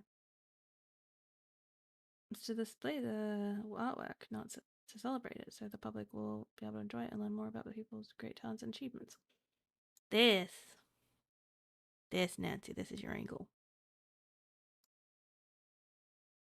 But Joanna only wants to display this artwork, to celebrate it, so the public will be able to enjoy it and learn about your people's great talents and achievements. If the American public wants to see our art, they should come to Mexico. They're paying you a shit ton, mate. I mean, like, come on. It's on loan. They're not buying it from you. That would be a whole different thing. Is there any way to identify the stolen artifacts? An artifact's provenance is the story of its origin and ownership. For example, how it made its way from a temple at Chichen Itza to a museum in Washington, D.C. If the artifact's provenance reveals that it has been stolen, then that artifact must be returned to the country of its origin. So the problem has been remedied, hasn't it? Then fine. Then the relics at Beach Hill must all be legitimate, right? Then the relics at Beach Hill must all be legitimate, right? No, not at all. Provenance documents are often tampered with or forged to cover up the theft. Because of this, thefts continue and a great deal of art is moved on the black market, even today. Unethical art dealers and greedy museum curators do nothing to stop this. Are you suggesting Beach Hill is involved in these kinds of misdealings? If Joanna Riggs or that overstuffed pillowhead Sinclair had any decency, they would take measures to see that all Maya artifacts were returned to Mexico at once where they belong. I mean, again, dude, you've got a contract right here saying that it belongs to Mexico and it's on loan, so I don't understand why the monolith is in this conversation. But anyway, well, I think I'll have to chew on some of these issues for in the meantime, I need to sign off on these changes to the loan agreement for the monolith. Well, I think I'll have to chew on some of these issues for a while, Alejandro. In the meantime, I do need you to sign off on these changes to the loan agreement for the monolith. Do you mind? I am still not happy that such a rare find will have its debut exhibition on American soil. But in my country, too, there are people for whom money talks. I will take those documents now. I guess I should give him the contract. Thank you. I have some business with Joanna at the museum later, so I will return the contract to her then, after I have looked it over.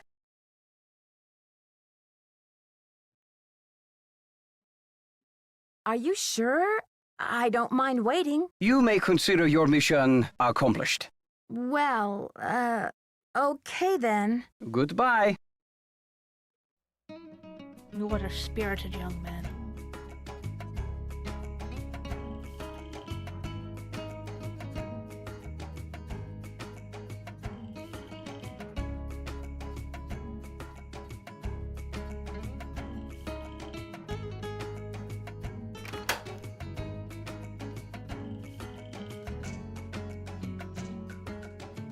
That is true. I'm sure a lot of artifacts are still out there.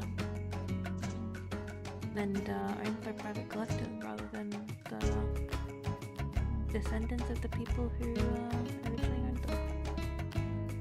So there you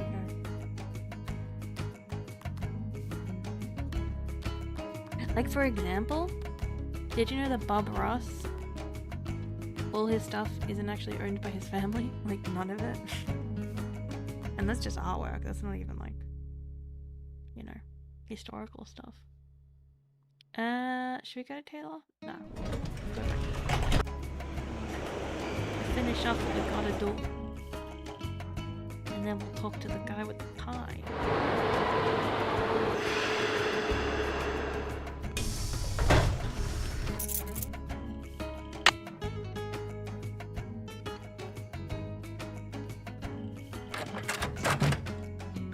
How are the tasks coming along?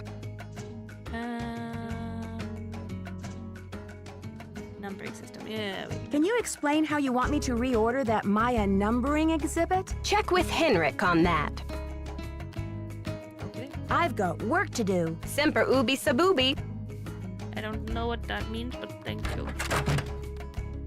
Thank you very much.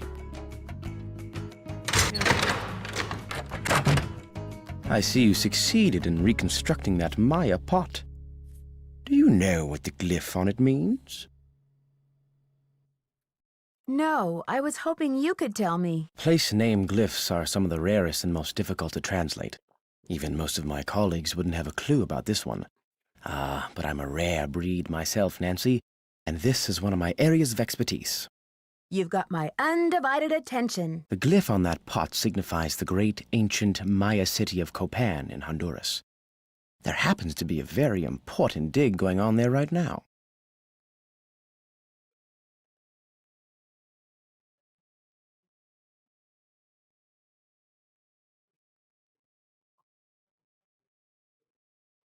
Do you know any of the archaeologists there? I have a few connections, yes. I'm keeping up with the action by ham radio. Very cool.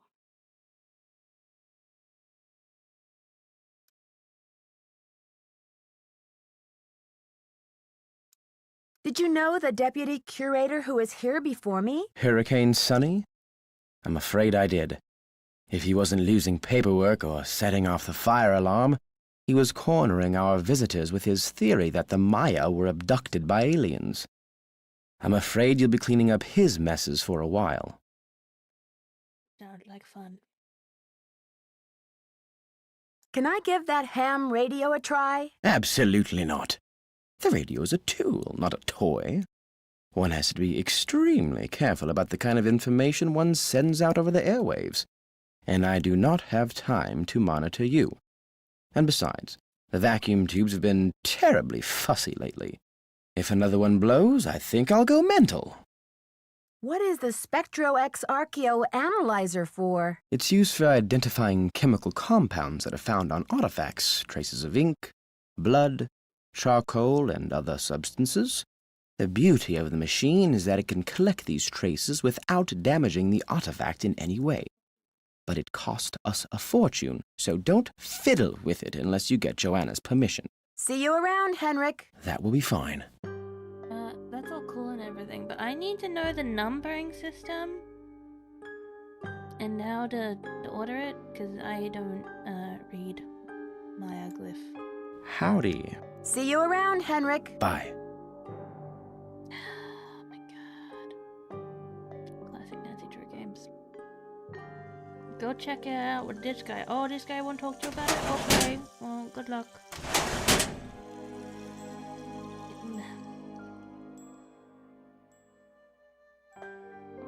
Okay, we'll order the bubble wrap then. You have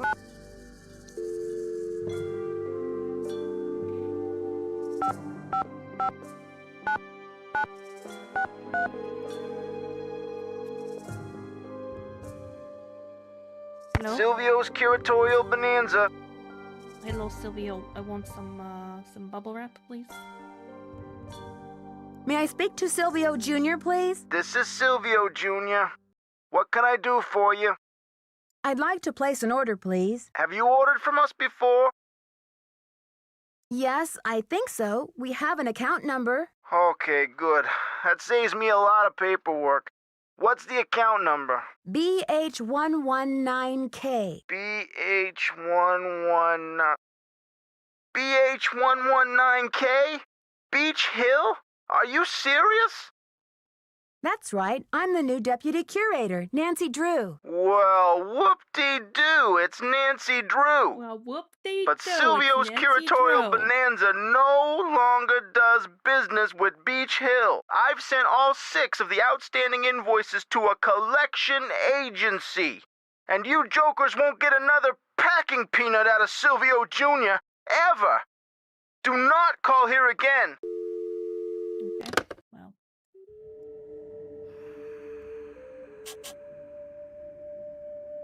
And, kick that off, I guess. I'd better check to see if I'm done with that. Howdy. Oh, good. He's ready to talk. I'm supposed to order more packing supplies, but the company says they won't do business with us anymore. Does Beach Hill have bills it can't pay? No comment. Literally anyone working for any company.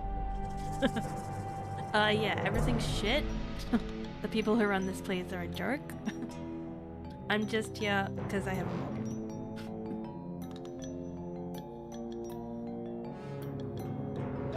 But Henrik, how am I supposed to get this order taken care of? I hereby absolve you of that task. If Joanna wants things shipped, she can stuff them into garbage bags for all I care. See you around, Henrik. I suspect you will. Okie dokie.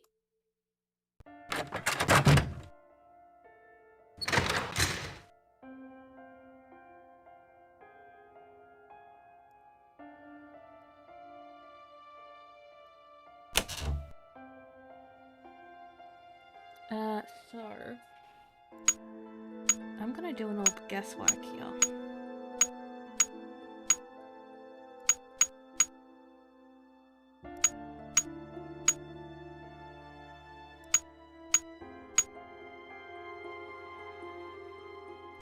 Rip headphone uses damn.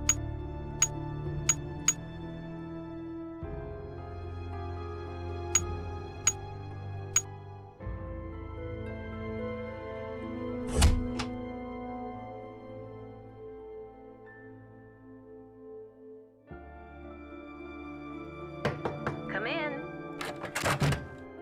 How are the tasks coming along? Why did you become a museum curator? I became a curator because I want to help make artifacts available to as many people as possible. That's all that matters, isn't it? Unless you're Alejandro Del Rio. When did Henrik come on board? I got an email from him one day saying he heard the news about Beach Hill getting the monolith. He said he'd drop everything to come here and translate those glyphs. He was even willing to take a pay cut. What could I say except, giddy up, you're hired. Where was he working before? At the Chaco Canyon Cultural Center in New Mexico. I've got work to do. See you around. You got a book on numbers in here? By any chance?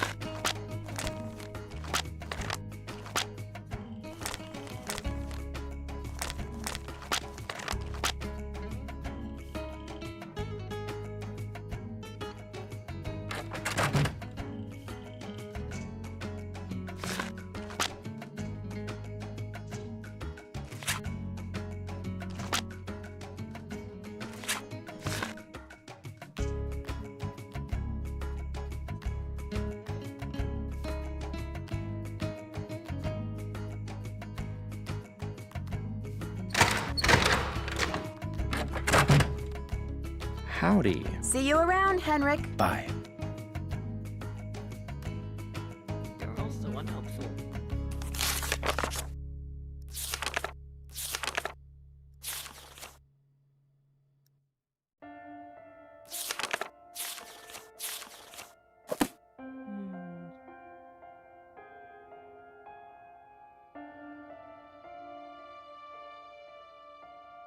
Five or 555 1222. It's locked. It's locked. It's locked.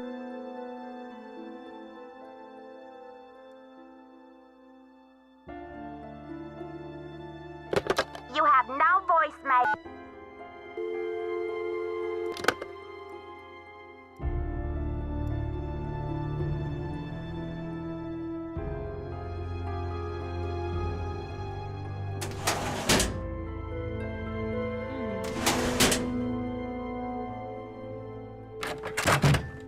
Maybe.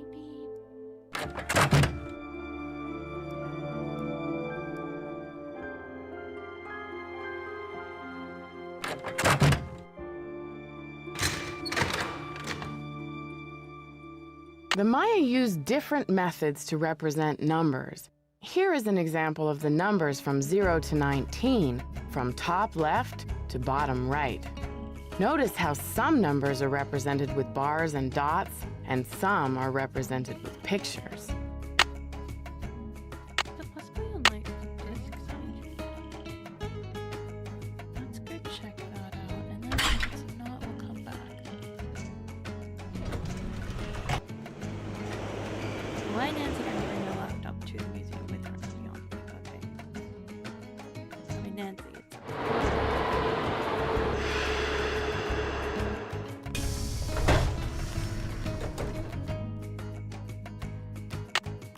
I need a disc. I need a disc. I need a disc. Nancy? What do you think I'm holding?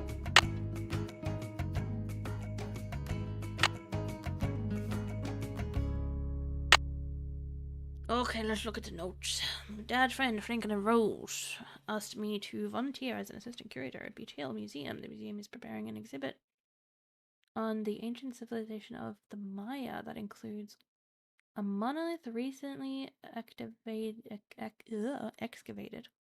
in Mexico.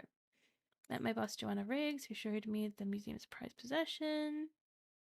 The logograph number exhibit is missing some tiles. Found those.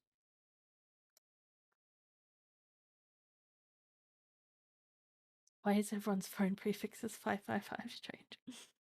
Yeah, I thought that was an American thing. I think that's just a Nancy Drew thing, though. We need to bring papers about the monolith, the Mexican consulate. That's done. Information that diskette may help me with my tasks. Okay. I need a disc. Wrong disk. I thought it was the thing for the floppy disk, not a CD. Enter the password. Oh my god, what's the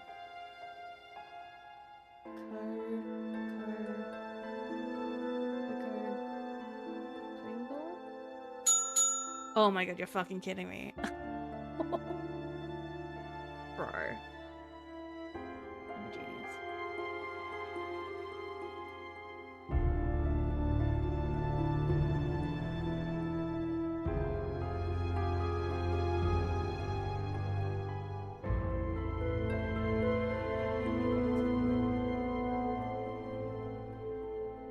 Stuff to do.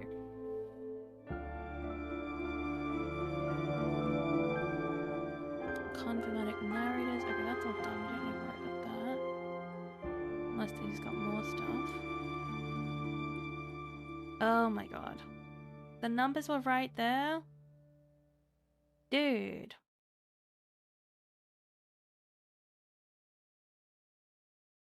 System login S June space. System password space baby. Oh, here we go. This is what I need. Dots, bars, and guards. Sunnies, I'd rather be counting sheep guide to the Maya number system. 0 looks like a turtle shell, but no turtle. Got it.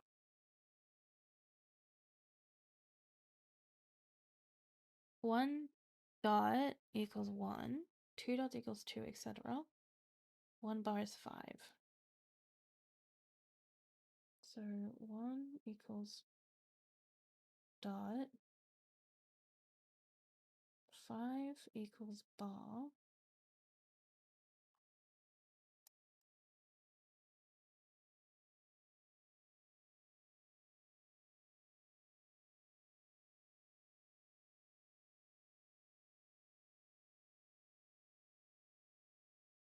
The whole hand like a set of 5 fingers. What? That doesn't help me at all. Okay, a bar with a dot next to it. 5 plus 1. Okay, yeah, I get that much. Bars are usually vertical. Yeah. Dots should be to the left of the bars. Got it.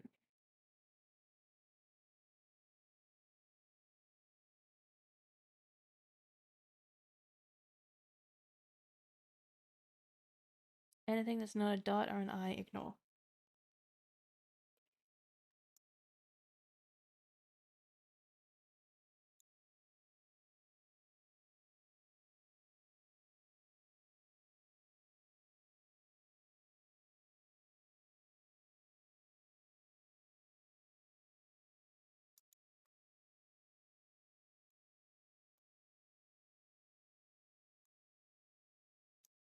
Okay, so we've got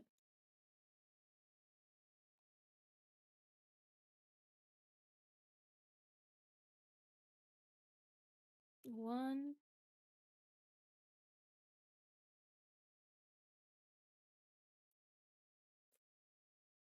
has fish lips.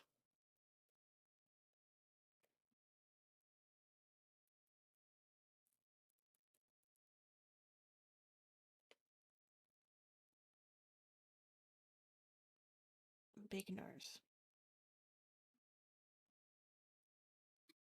Okay, and 2, big hat, 5 fingers.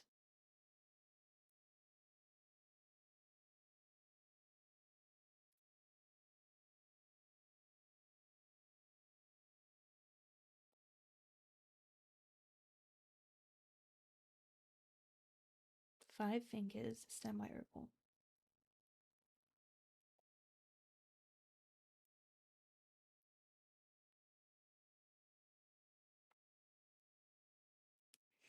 Okay, 3.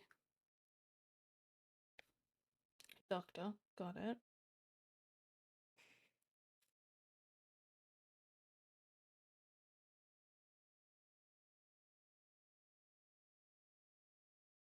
Number 4,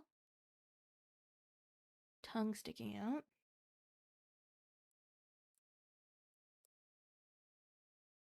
Um, 5,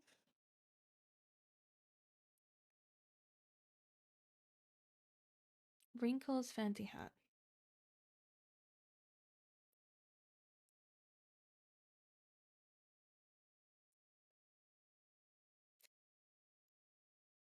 Uh, 6, eye patch.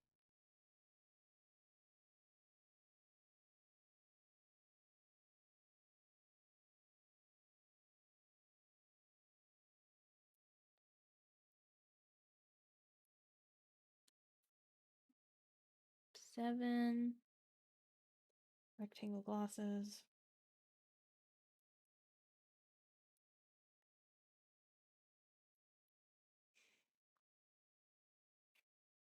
Small oval on forehead.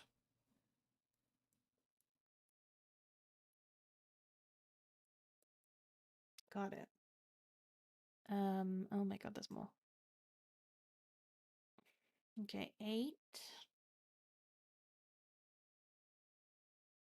Curly forehead ornament. Peace symbol on cheek.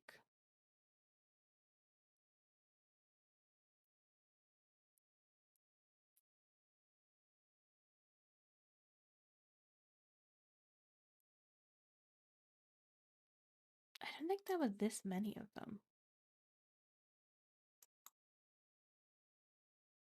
9 has a beard or acne.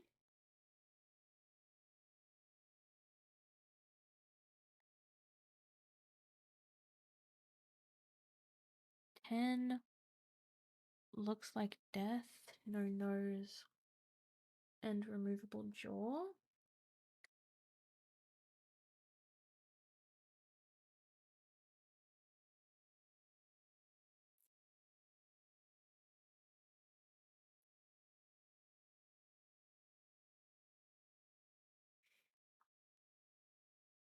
"11 is thrusting at the mouth with 3 curly ovals on the head.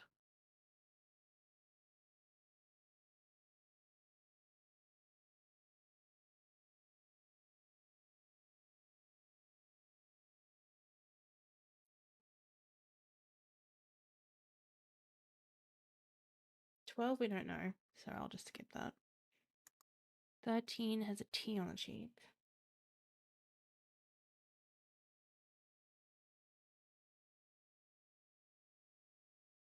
And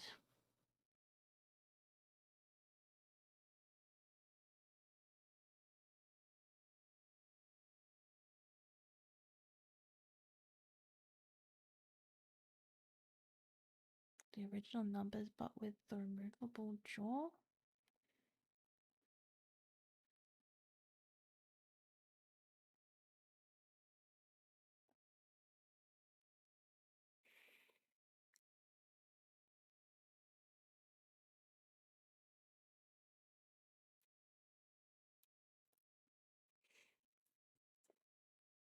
All look like the original numbers, but put with the removable jaw.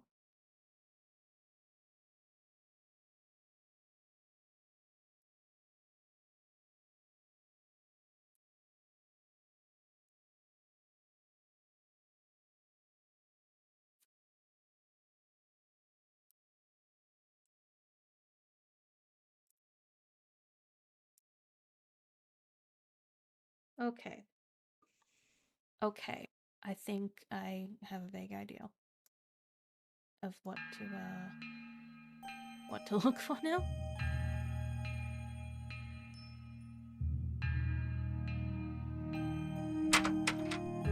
Okay.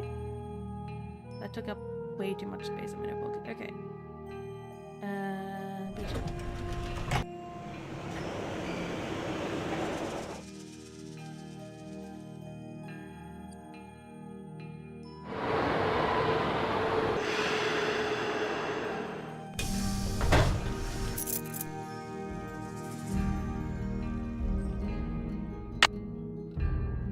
Okay, let's do this. Ooh. Let's go. Okay. So, 0 turtle shell. Got it. Number 1 has fish lips.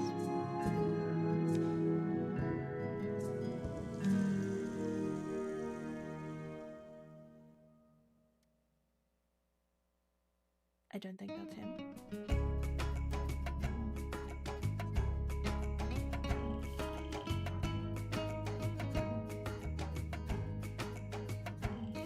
Three looks like a doctor.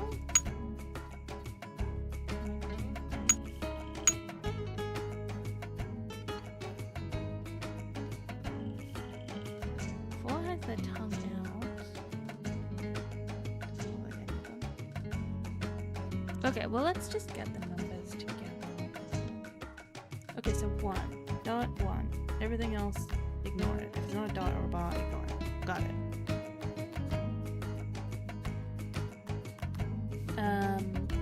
5.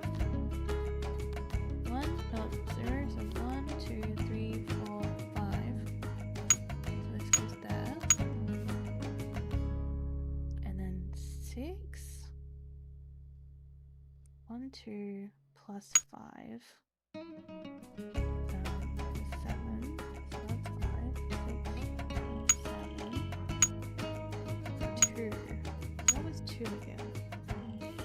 Big hat, 5 fingers, semi-oval.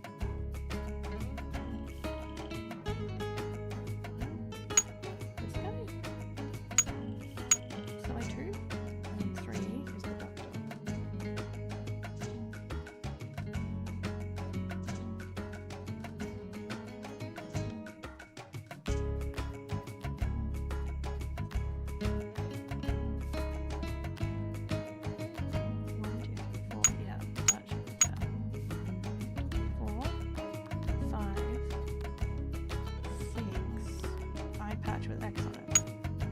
Perfect.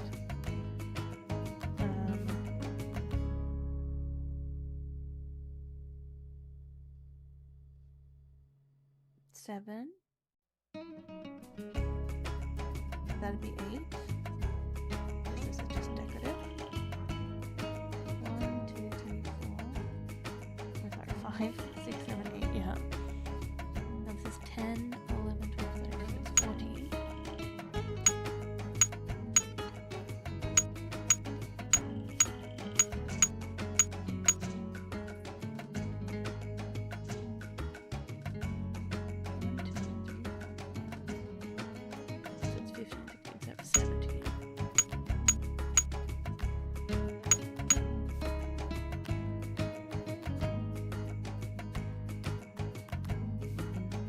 Tea on cheek is 13.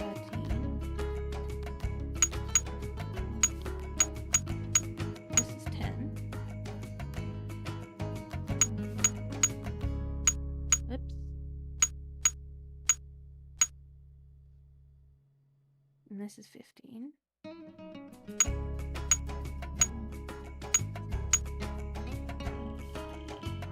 Okay, 0, 1, 2, 3, 4, 5, 6, 7, 8, 9.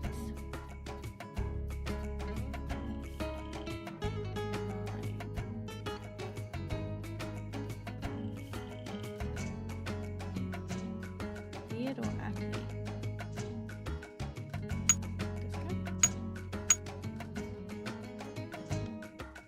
This guy? Is that it?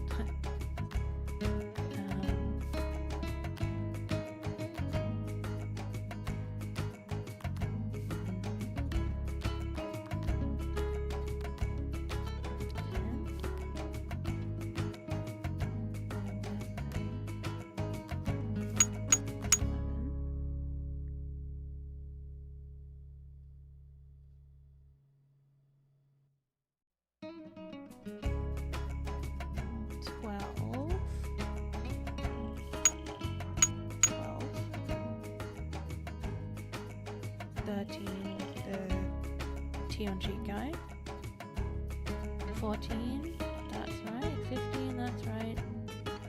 16. That looks right. Oh shit, dude.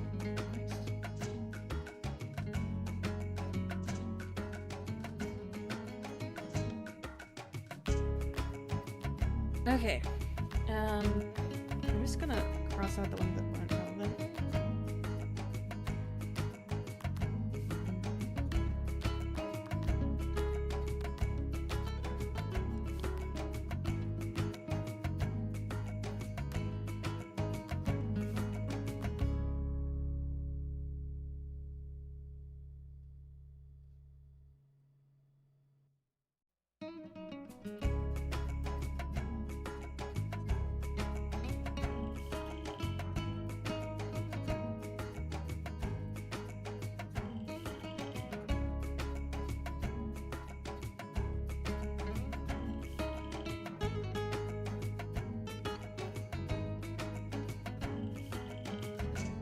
Yeah, I crossed out all the ones that were not relevant. So, again, if like next time I play this, I'll know. I'll have all clues. Okay. Job done. Smashed it. Let's go cross it out. Cross it out.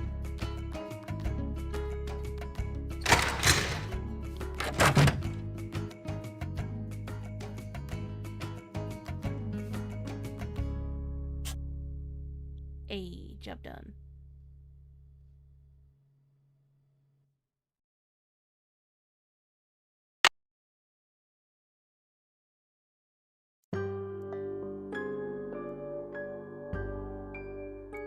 Howdy. See you around, Henrik. Will do.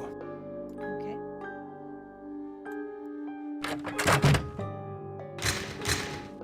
Let's go try to figure out this quiz then, why don't we?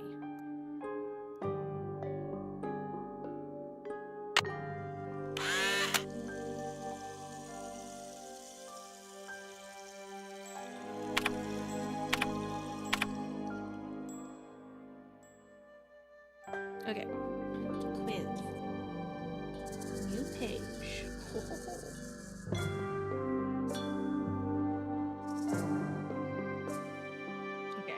Question 1. Pakal ruled over which city in present-day Mexico? It's gonna be a lot of back and forth.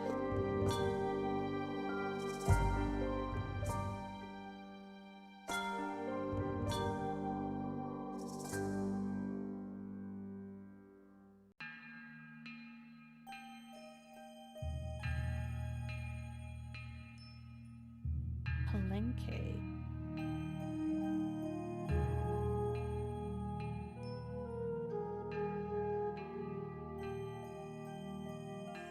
Boom. Okay, done. Next.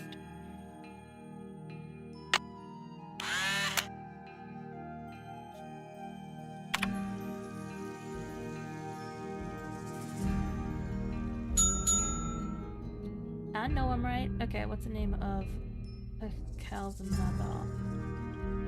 Sock? Lady Sock?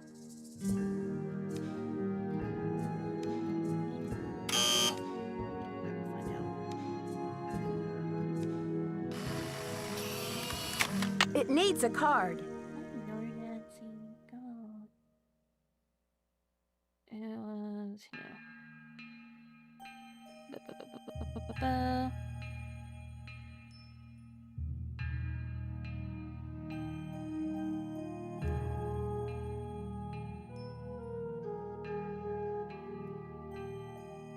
Ah, here we go.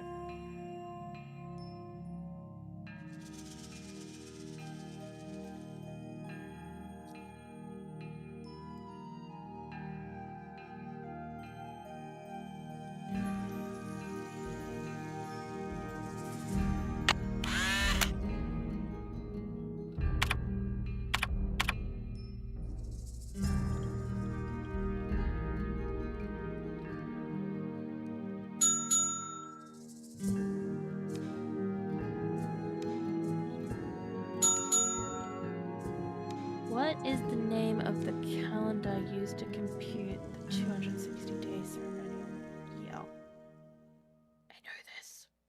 I remember because I just saw it. It's the... Oh, fuck. I know what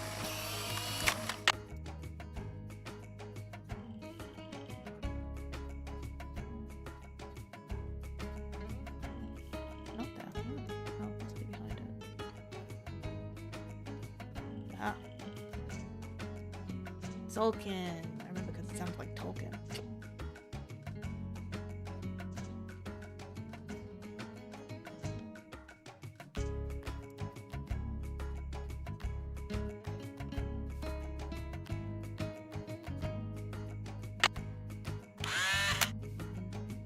Boom. Okay. Let's go. Let's go. Boom.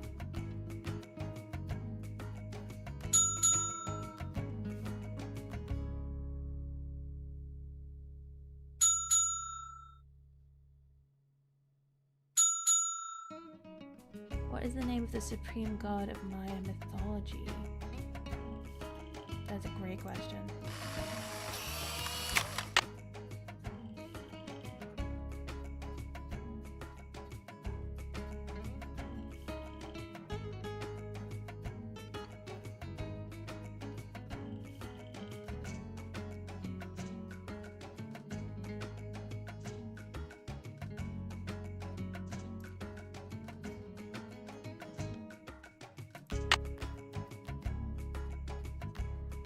The Maya were pantheistic, believing in many gods who ruled over different aspects of Maya life. Chak was the god of rain. Ixchel, goddess of the moon, presided over childbirth and basket weaving. Ahau Kin represented the sun. Yeah, that's not any of them.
The Maya kings were often in a protracted state of war with local kahals.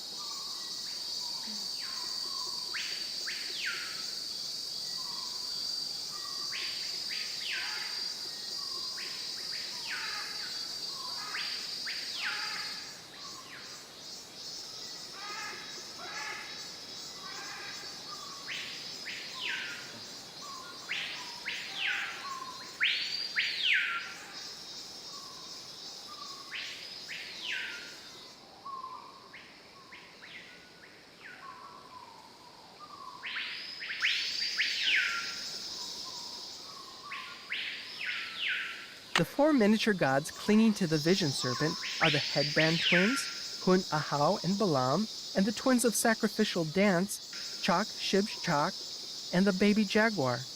The Maya were particularly fascinated with twins, and many of the Maya gods were paired together.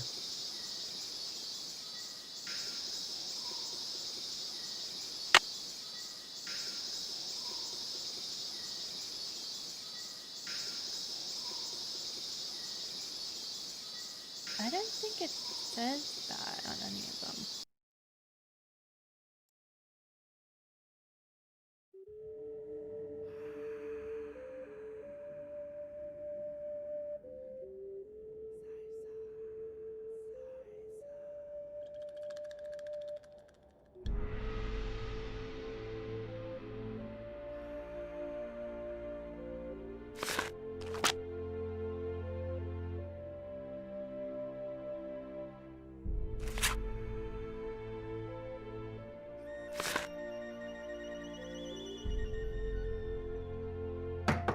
Come in. How are the tasks coming along? I've got work to do. See you around. Yeah, I'd have.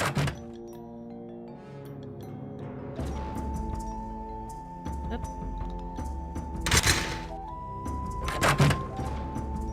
You was out. Howdy. See you around, Henrik. Bye. Okay, not yet.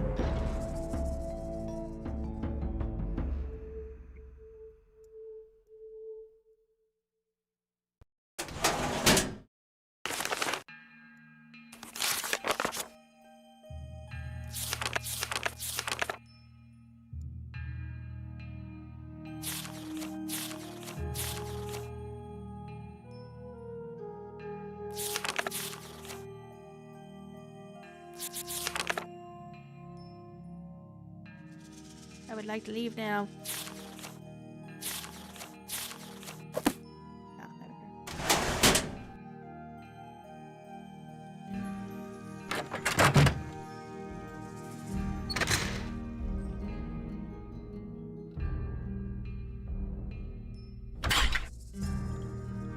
Yeah, let's head back to the hotel real quick. See if I can get any tips.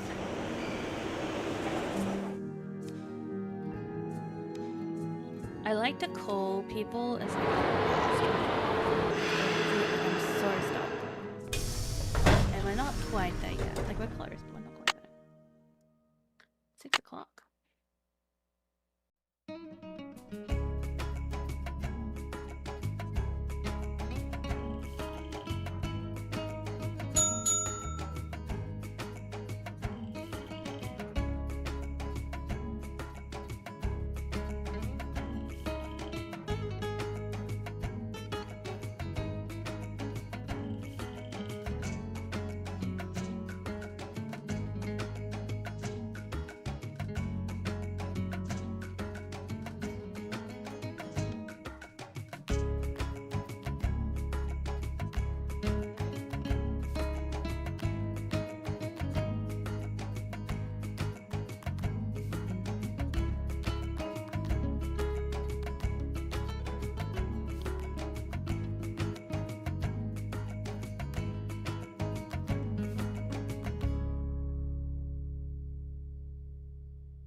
Only says anything about level 2.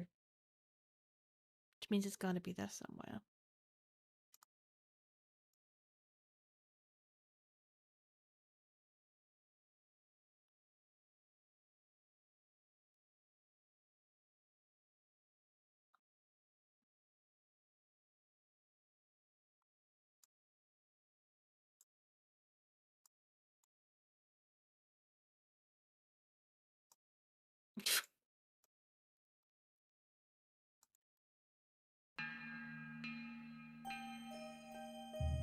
Okay. I'm just gonna write down all the ones that I see around, and we'll just put them all in and hope one of them is the answer.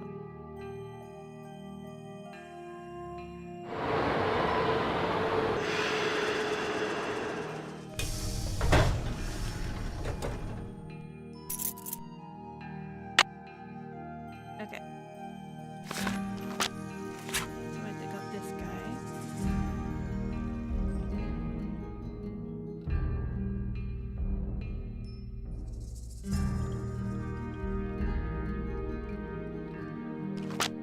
Got this guy.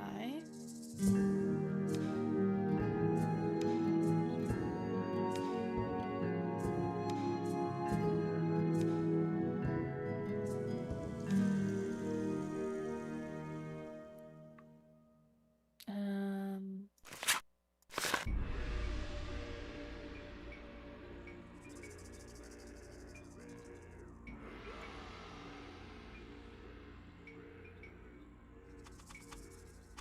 The Maya were pantheistic, believing in many gods who ruled over different aspects of Maya life. Chak was the god of rain. Ishel, goddess of the moon, presided over childbirth and basket weaving. Ahau Kin represented the sun.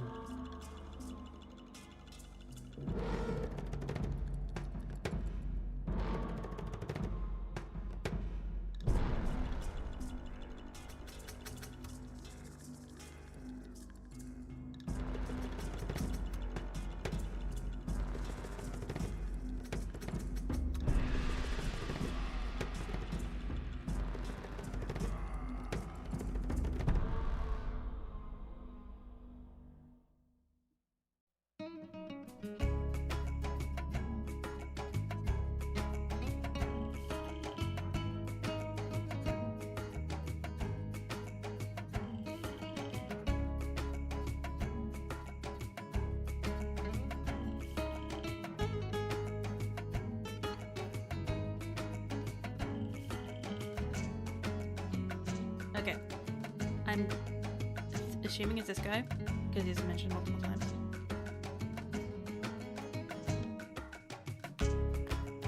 But that's my assumption.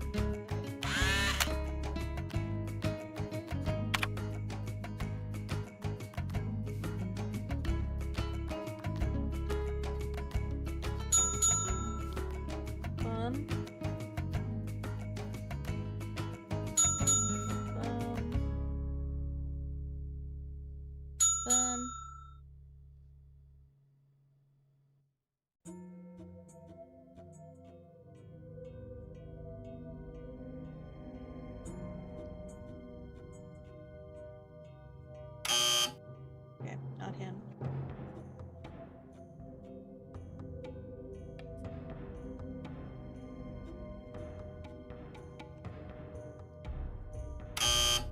Not him.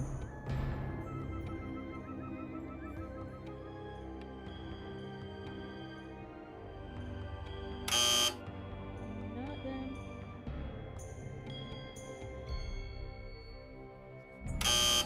Nope.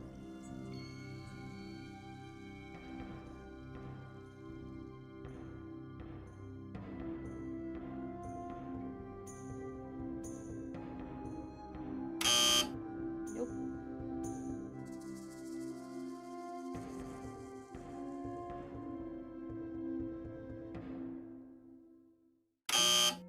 Okay, well that's all of them. Oh wait, I haven't done this one.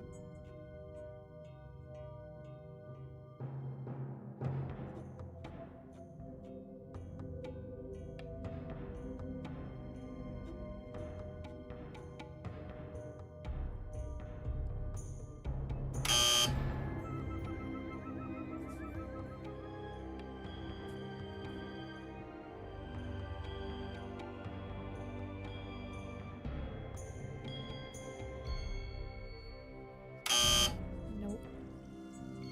Ugh, I don't know.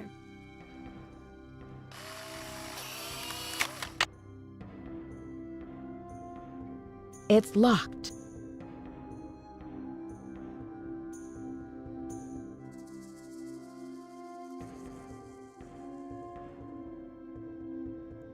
I should put in my temple key card.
Oh, right here, dude.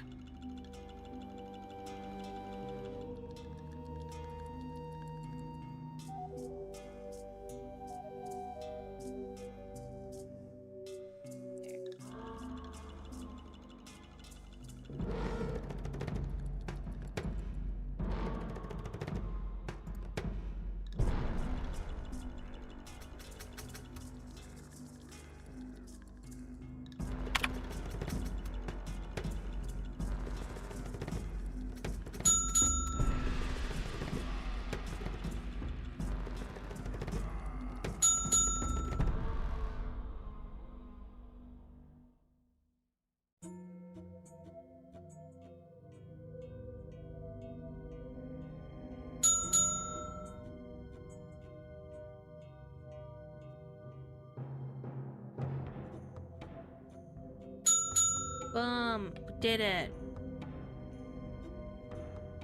What is the name of a modern Mayan language?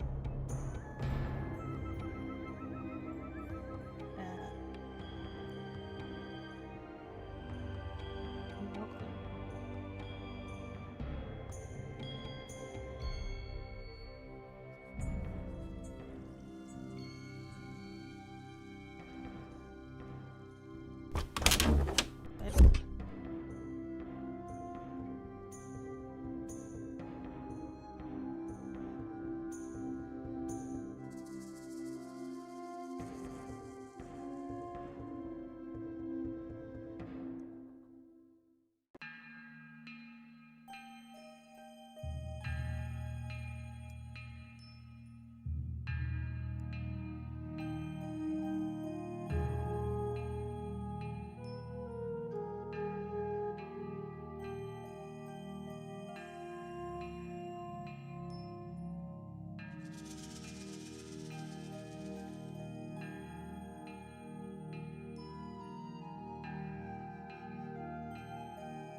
Oh, here we go.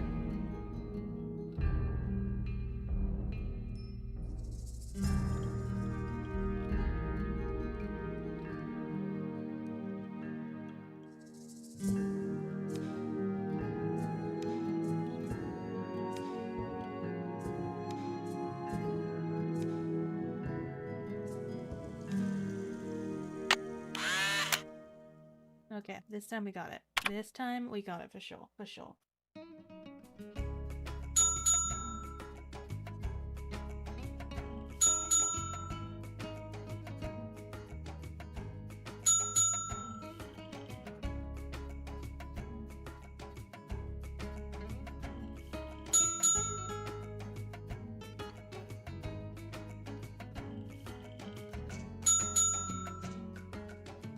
Yay, we did it.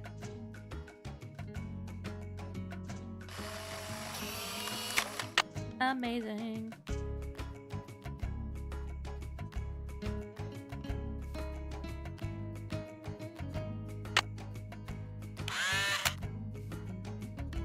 Okay.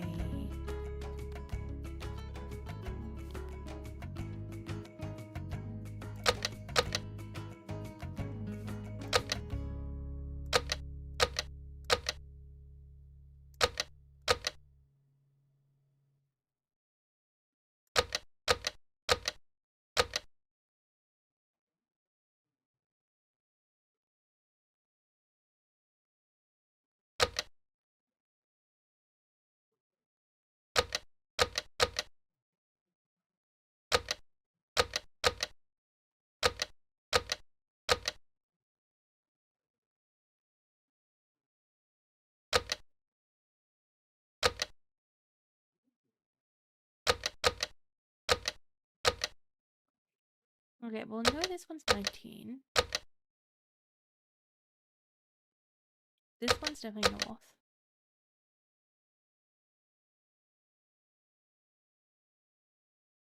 This one, I'm pretty sure is road.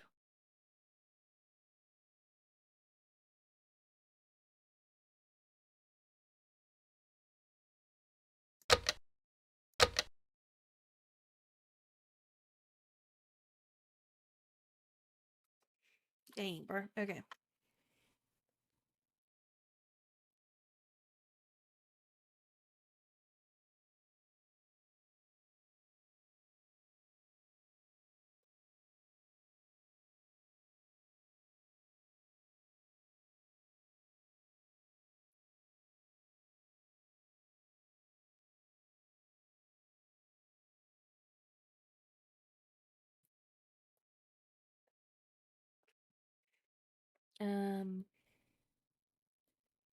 This dude.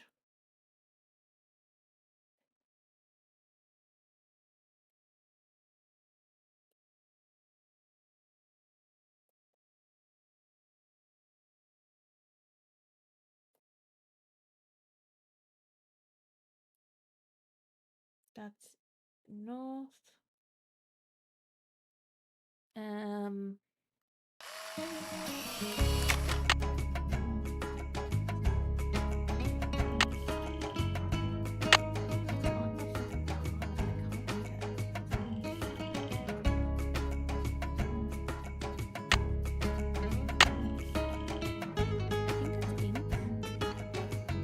I'm not sure. Okay, well, I know one of them is purple.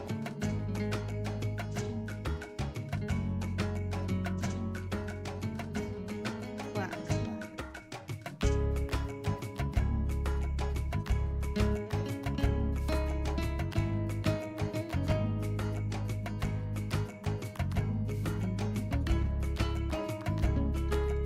Okay, that one's black.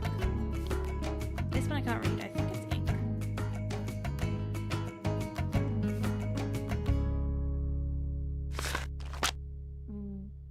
Yeah, that's north.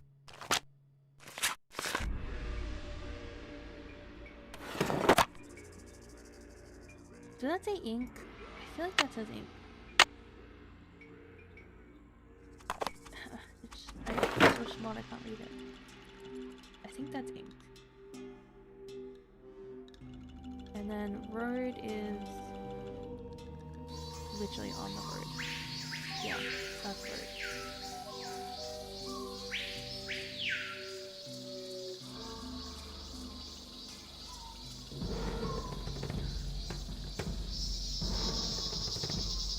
And then the throne one was on this way. It's weird for me to just go around.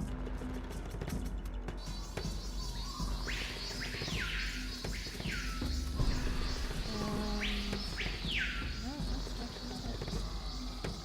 I think it's the other side. Oh my god, I might have messed up.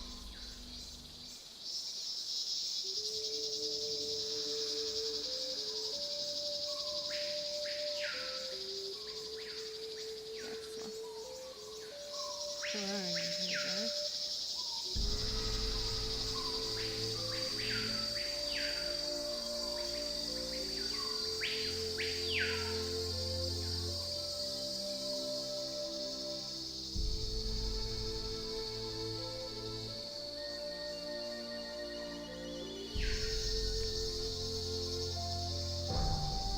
Okay, that leaves a north center, which is this one here. Yeah, but that's the same symbol on the card. That must be road there. Okay, so then what the heck is ink? Must be just a process of elimination, right? So that's gonna be ink. That's throne, that's black, this is road, it's north, this is 19. Hey, I didn't put the card in. Okay. Ink, north, throne,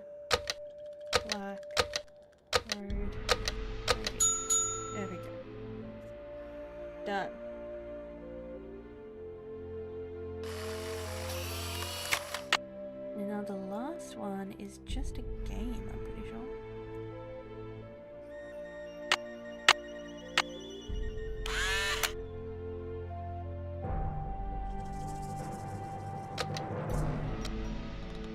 Oh, this one. I remember we played this in what's it called? It's literally just luck. We played this against the kid in Blackmore Manor.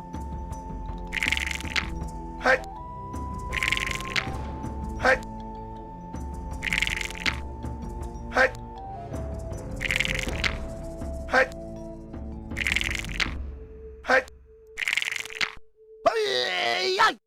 Got it. Nice. Hey! Hey! Hey!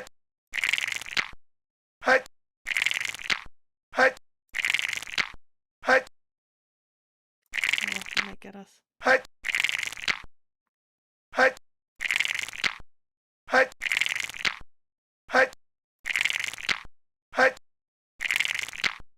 Hey! Okay, we need to get 3. Hey! Hey. Smashing it. Hey! Hey!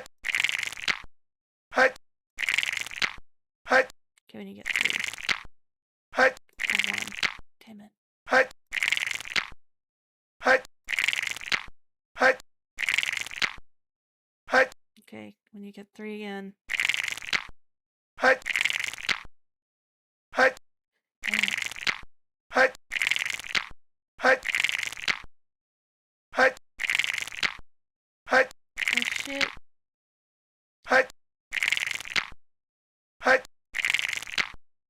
Hey! Shit, it got us. Hey! Hey! Hey! Hey!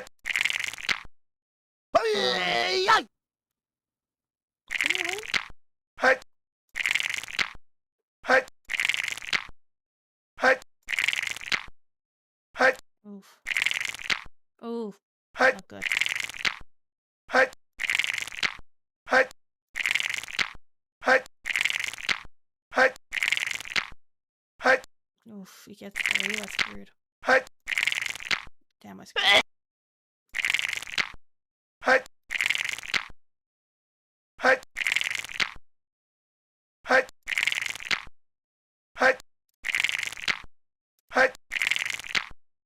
Hey! Damn it, what even? Hey!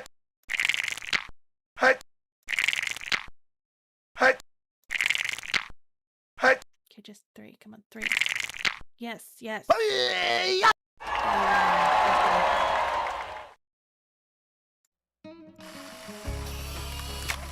Imagine if I didn't put the card in for that. I'd be so pissed. Okay, now we can go into section 2.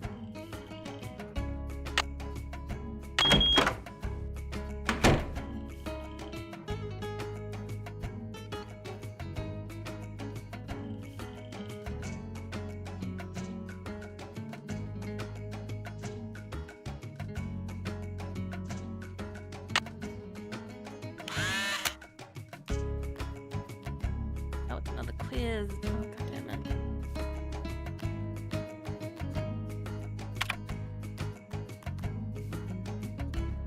This I know.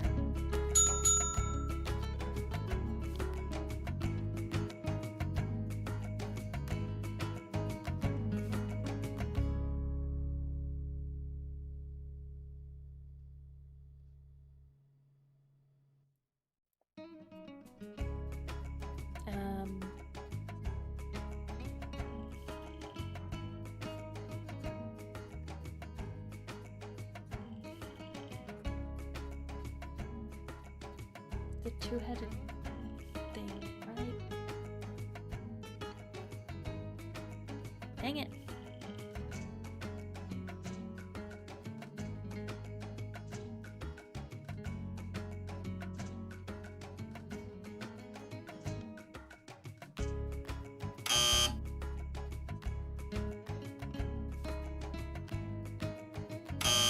Damn it.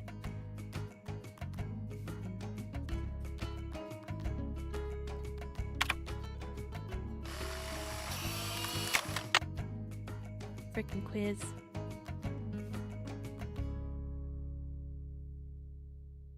Oh. Maze game, eh?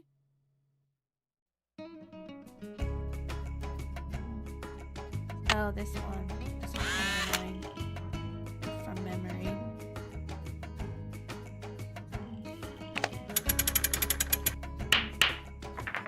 We're gonna get this through the hoop.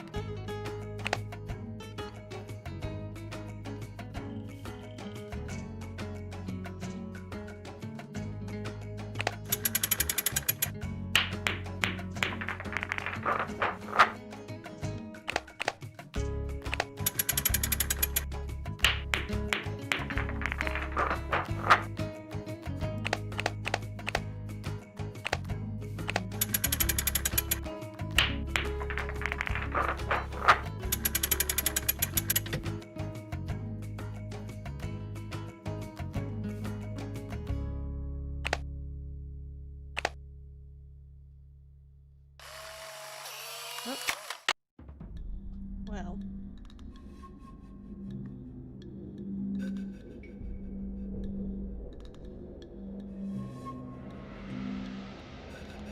Oh, look at that.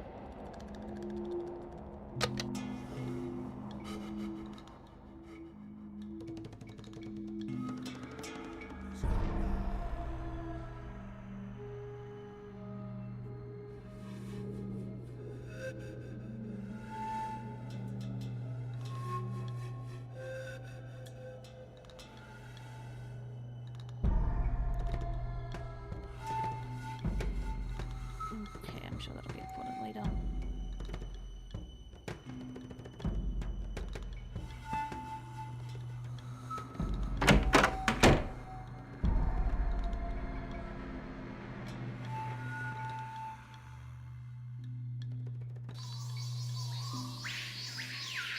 This one right here.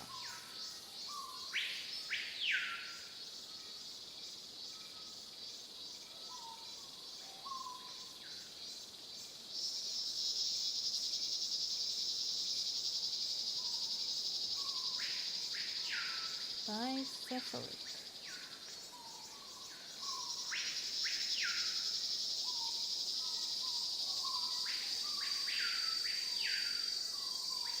There we go.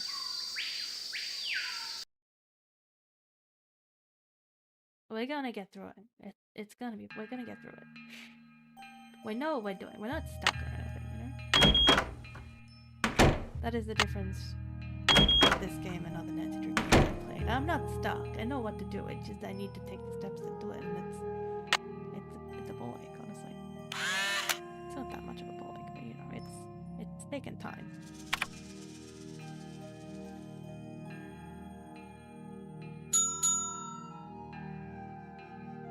Okay, bye. Seth.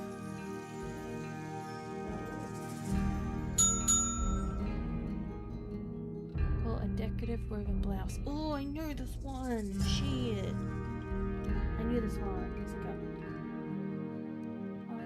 Sell something. Fuck. It's okay. I know how to find it.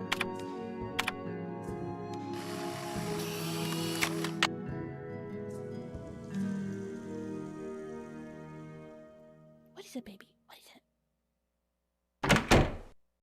Sorry, we need a brief cat intermission. What is it? What is it? What do you want? My big girl. Oh, my big girl. Hi. Are you my sweetness? Are you my sweetness? Are you my sweetness little girl? Are you my sweet girl? My sweet little baby girl? You? Don't sniff that, bro. It's really strong. You won't like it.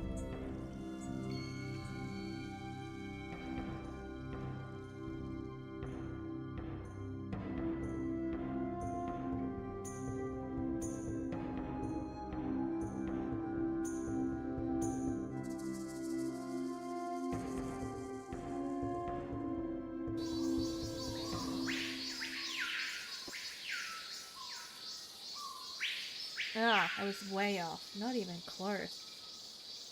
Stuff with a H, but that was about it.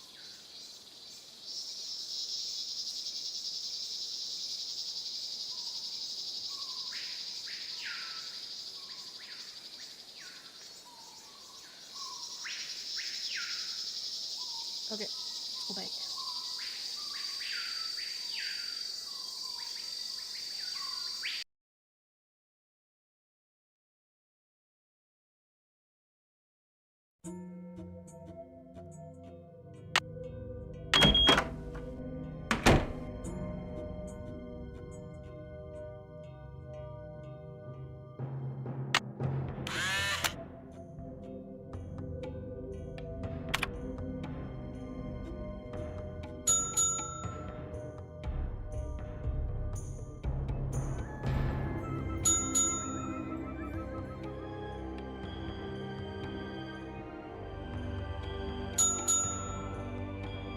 What is a cajon? Shit, I forgot. It's a shield? Fuck.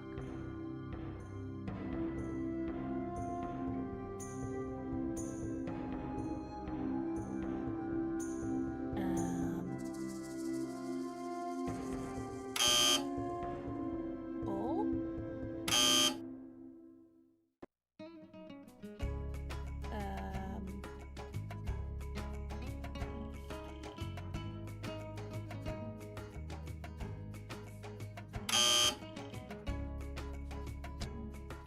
Oh well.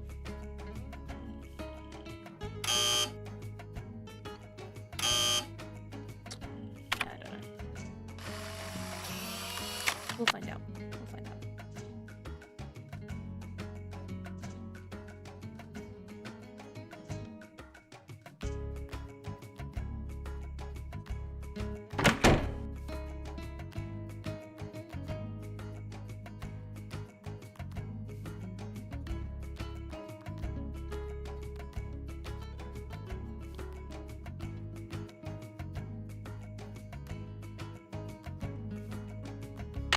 The Maya ball game was a religious activity as well as a...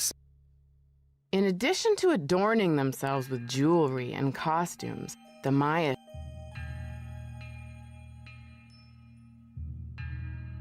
Maya scribes recorded the official history of the kings and...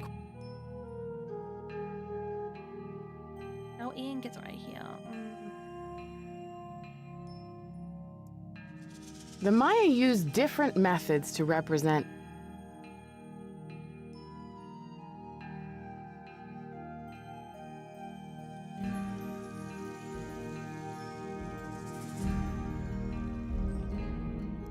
Lady Zach Cook ruled Palenque before her son ascended the throne in 6... I am Lord Pakal, ruler of the mighty...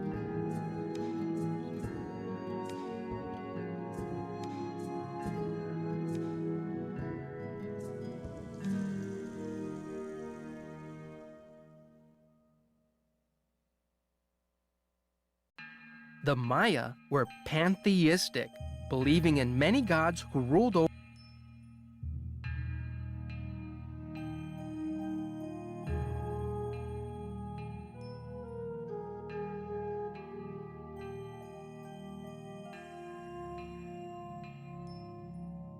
ceramic bowls, such as the one featured in this exhibit, may have been used as vessels for burnt offerings.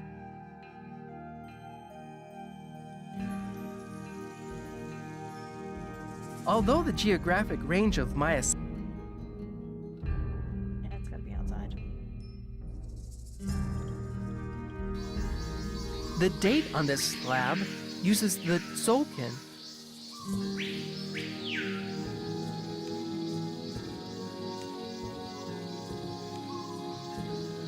The four miniature gods clinging to the vision serpent are the headband twins, Hun Ahau and...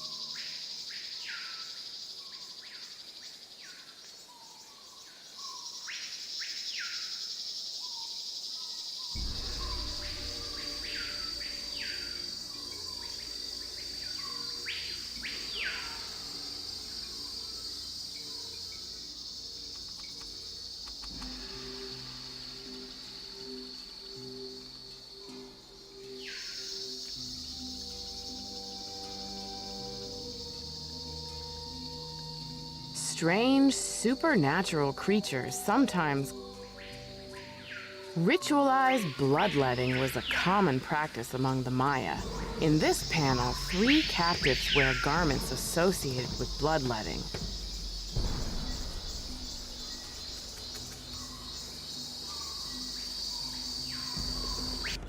Damn, I don't know.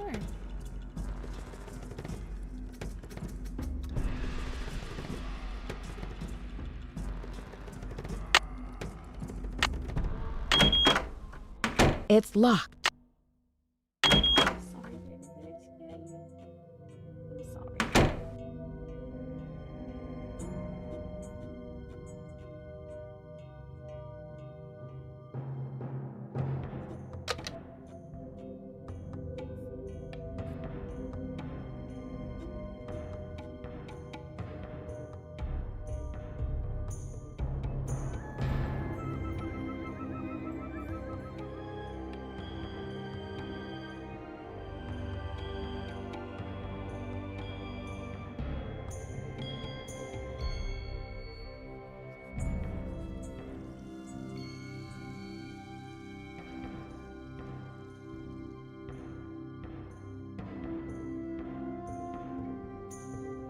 Behold early 2000s animation.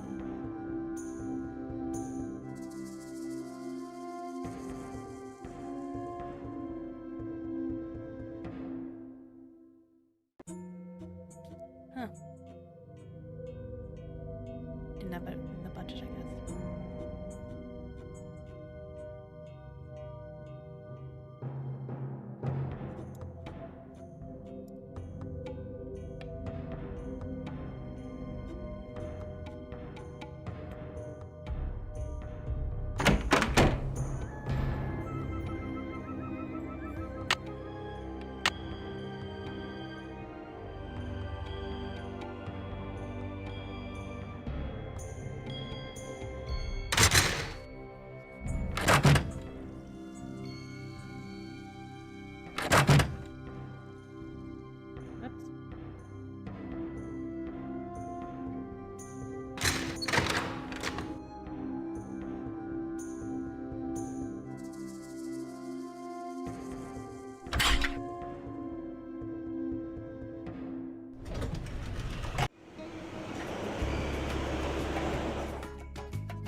She's sleeping on me.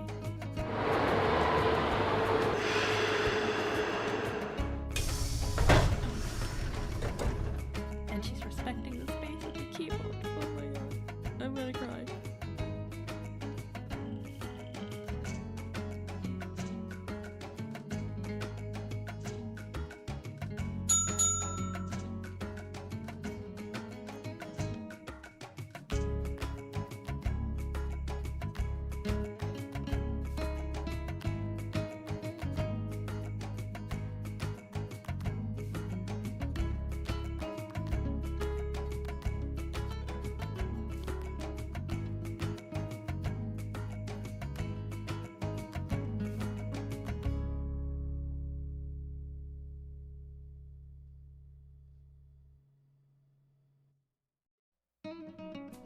Yeah, I think I'll just have to ask them in the morning.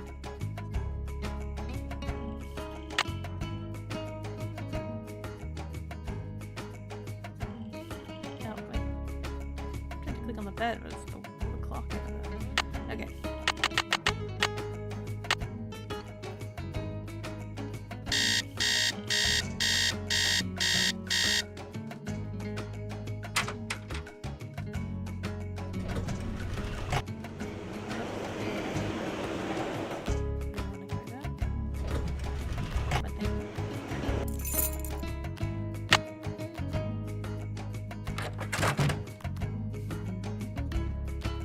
How are the tasks coming along? I've got work to do. Carpe diem. Seize the day. Gather the birds, what's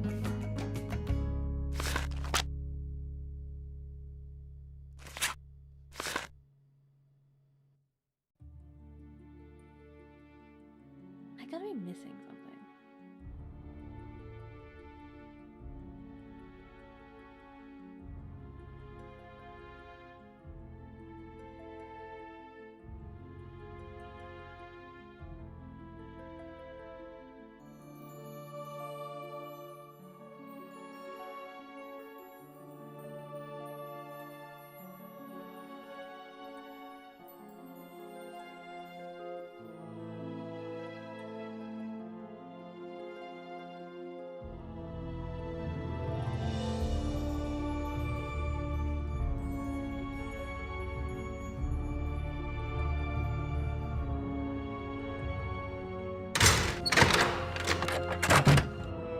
Howdy. See you around, Henrik. That will be fine.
These people are not in the maze.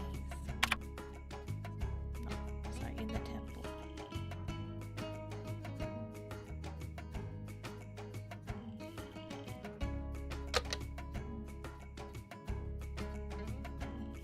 I don't see anything referenced.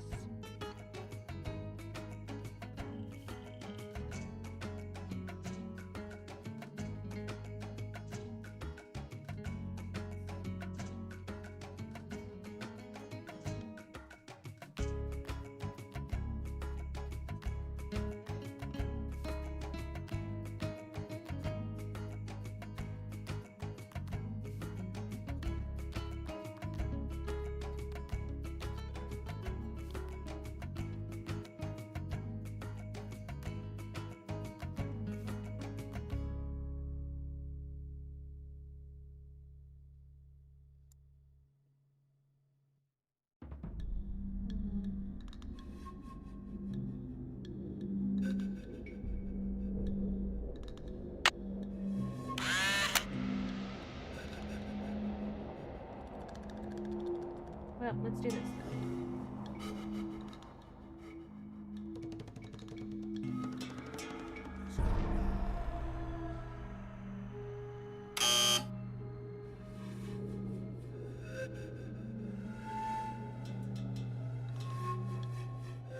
That's what it was. SG.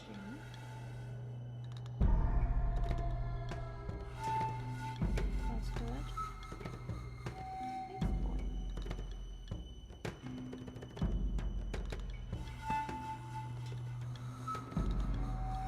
Oh, sorry. Space baby.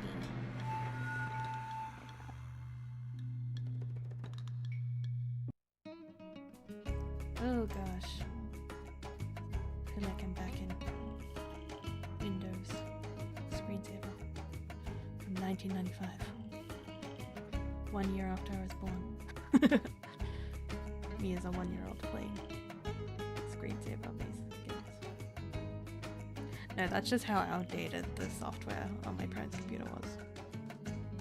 They had like Windows XP and Windows 95 for like freaking years. They never updated. They were like, I'm not faking it. I can do everything just fine.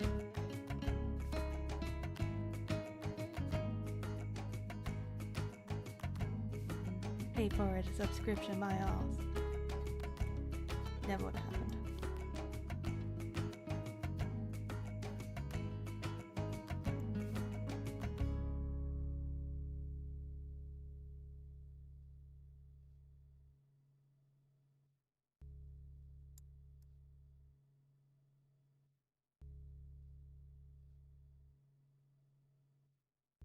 Oh, again, no. Oh, dude, that was piss easy. Seriously? Wow. Okay. Nice.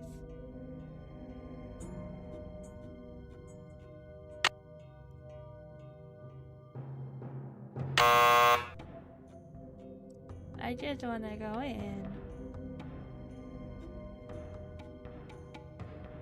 What is it? How? Maybe I can ask.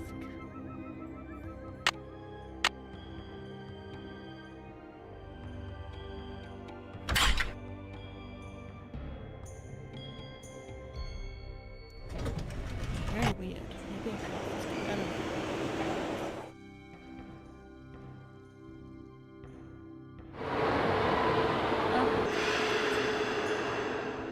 I don't care if you guys are cats. I just keep. I will fight. I will fight you. Buenos dias.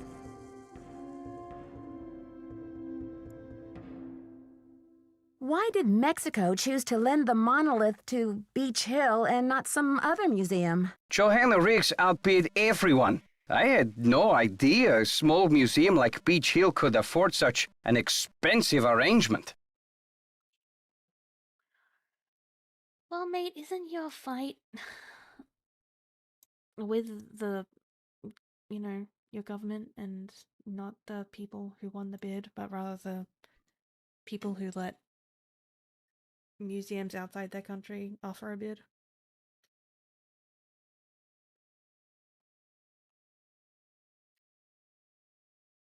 Ugh. Do you consider Henrik a conquistador, along with Joanna Riggs and Sinclair? Henrik is a student of my culture and my heritage, not trying to buy and sell it. We don't agree on everything, especially not baseball, but I have nothing against him. I should get back to the museum. Goodbye. Bye-bye. Okay, you're not helpful.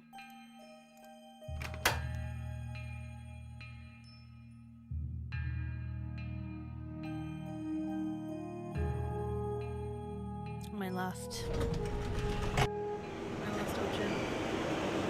Check out this guy.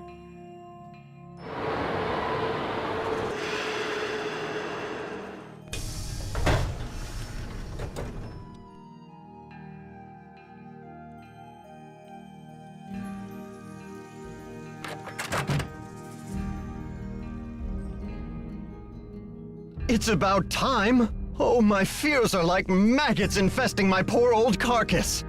Want a cookie? They're from Oaxaca.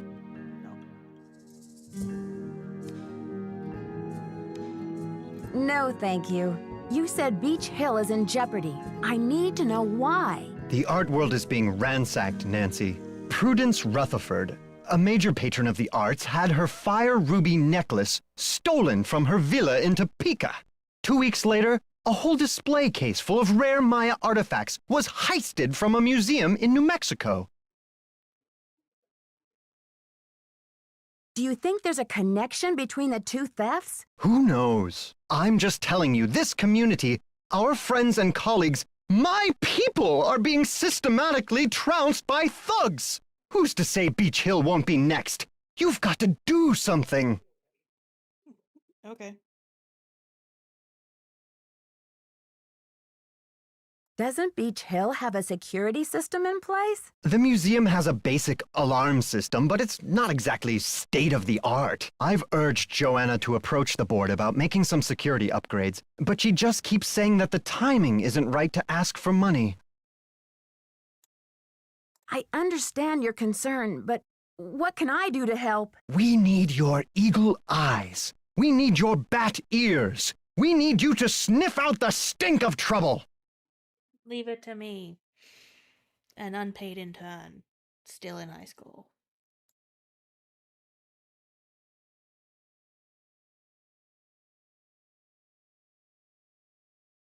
I appreciate the vote of confidence, but I'm just a detective, you know. I'm not bionic. Don't play modest mouse with me.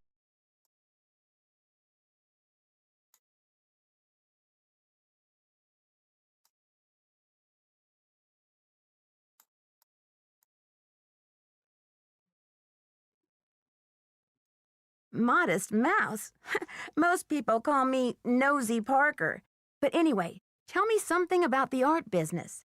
Is that a contemporary painting? You bet your socks it is. Would you believe I dug it up in my backyard?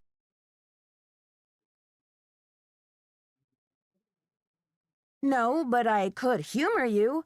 I guess that would make the painting a genuine artifact? How about that rubber shark? The artist's name is Poppy Dada. She's a teenager in South Dakota. The art world is going bananas over her stuff. I'll unload that one for some serious De Niro.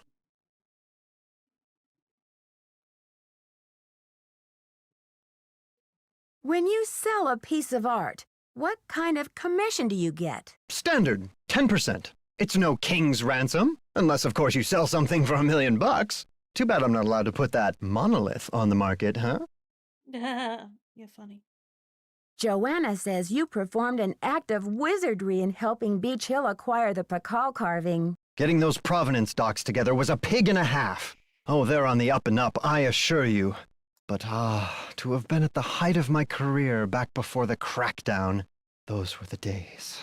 What crackdown? Maybe sometime I'll tell you a sad story I call How Mexico Lost Its Sense of Humor. Not today, though, Nancy.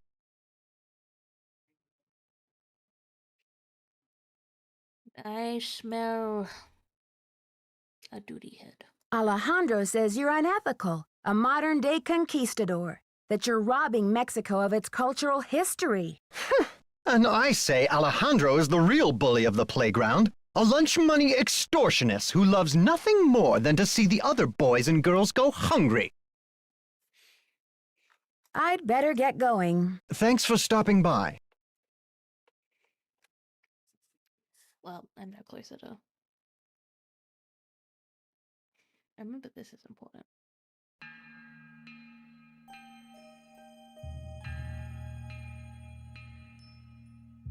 Nothing else in his office I can look at. Just trying to look.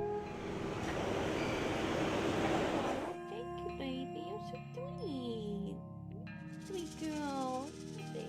Oh my god. Yeah. You're gonna have to get off my keyboard.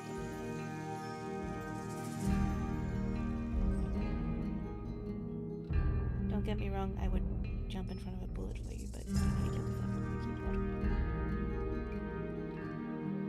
I can't type. Boy. Okay. See? I'm confused. She said no. It's not Pumpio. I want to have keys jammed into my belly. I want to have keyboard keys jammed into my belly. That maintains the peak amount of comfort from my sweet, sensible paws. Okay. No, what was it? Stuff to forget.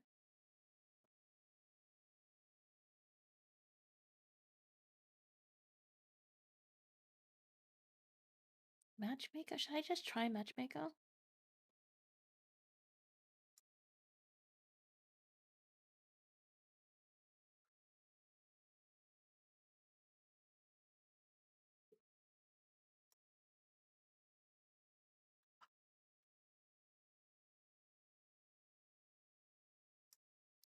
Maybe it is Matchmaker. Because he references that it's not in the museum. Which makes me think it's the Matchmaker.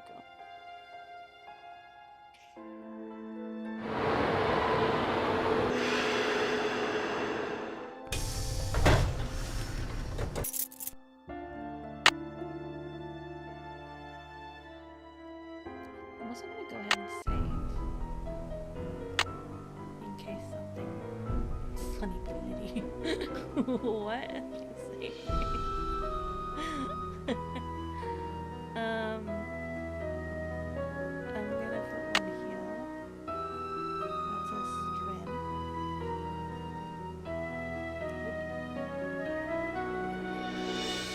Just 'cause you're mad you can't see the keyboard doesn't mean you get to bite me. Little rage baby miss.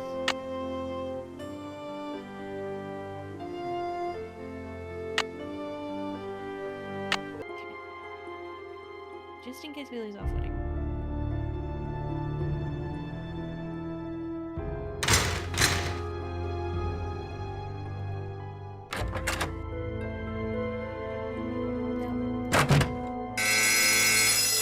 Oh.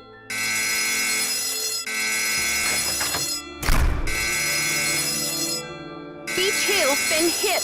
Sit tight, Nancy. The police are on their way. Oh my god.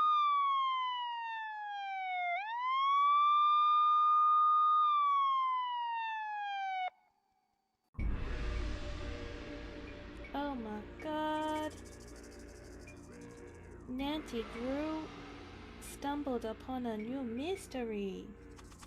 Holy, can you believe it? I don't believe it. I am aghast. I am shooketh.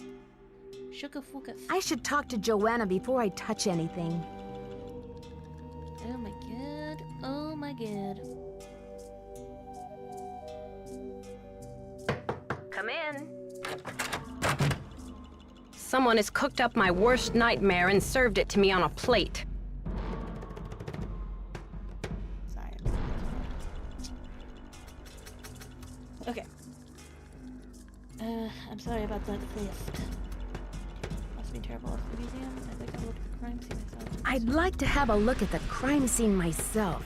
Did the police turn up any clues? The police took some samples for the crime lab, but they couldn't promise any overnight results. So if you want to put your little magnifying glass up to the scene, it's fine with me.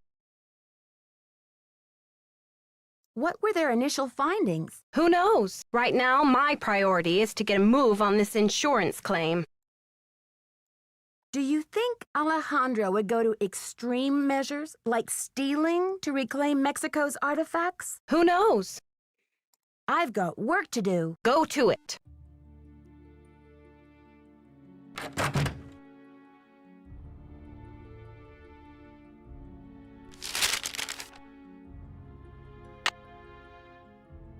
Interesting.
No, I'm stumped.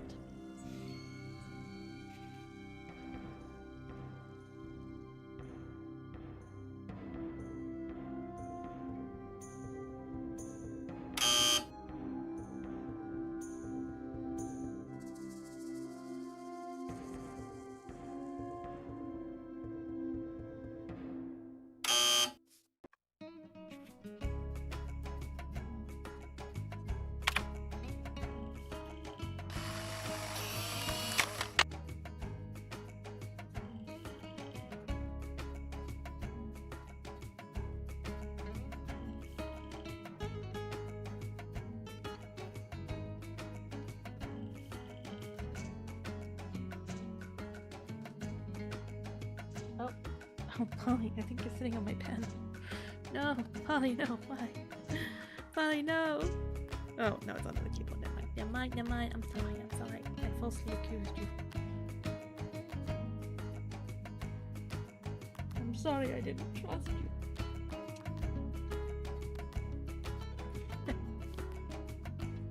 She's so mad. It's like, how dare you slander my perfect name. Okay. So the first one was 4.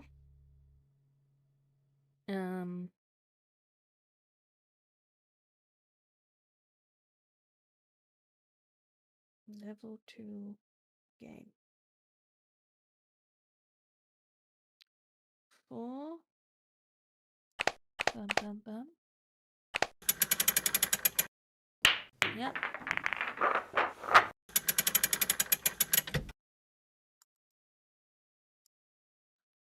4, high.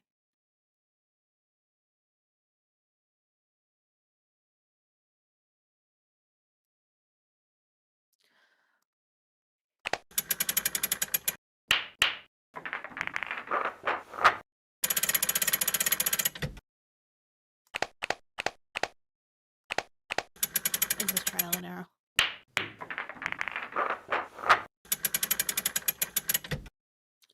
Let's try medium 2.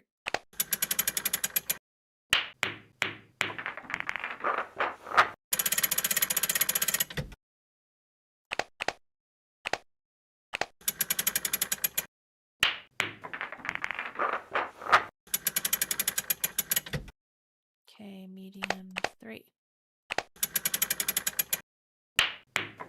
Medium 3, baby.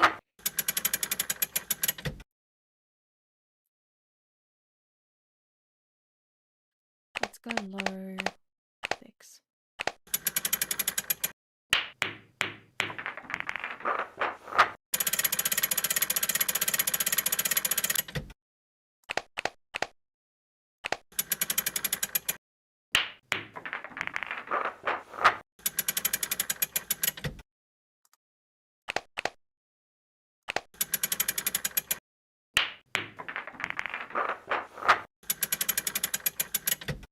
Okay, let's go low 1.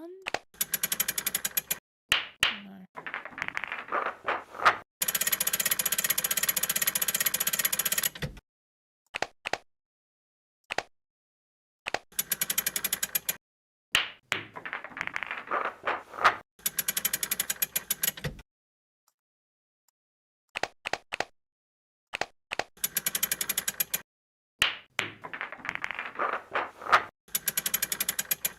Okay, let's go high.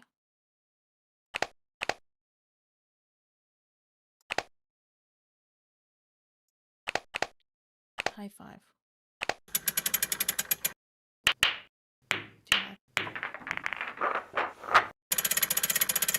Medium 5. Medium 5. I'm gonna try that.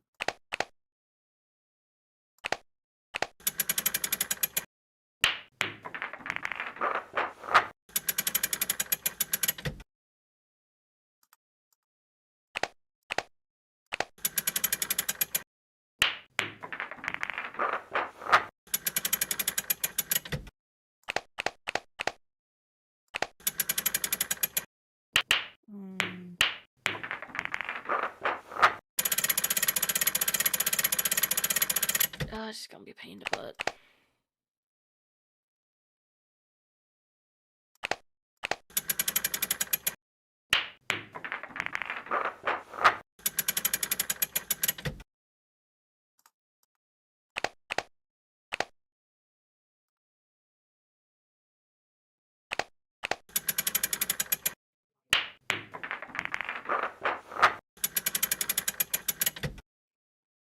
Okay.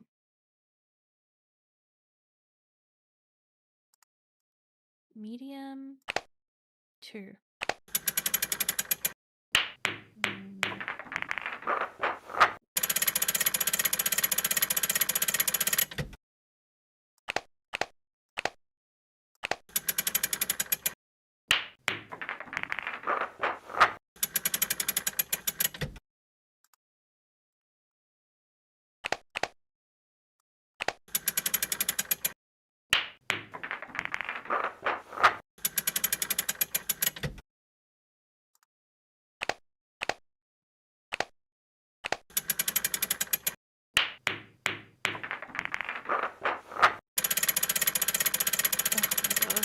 4.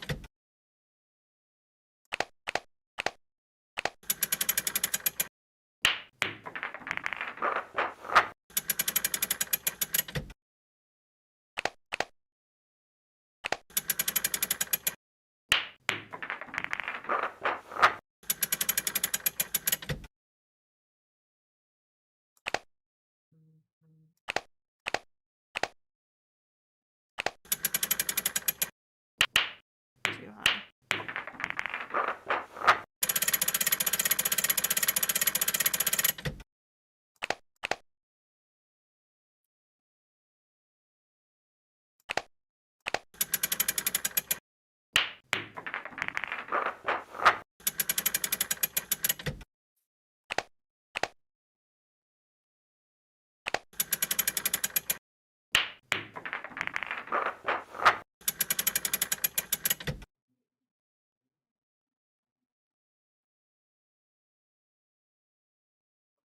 I'm just gonna try them all.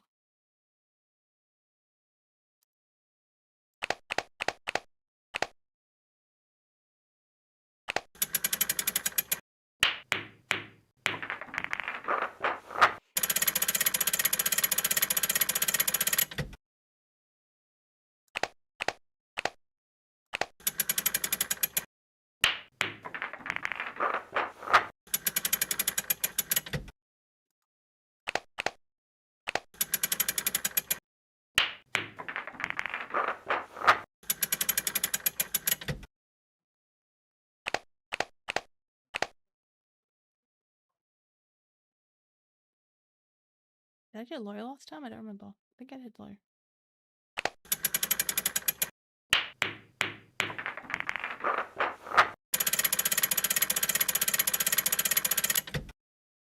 I think it has to be medium.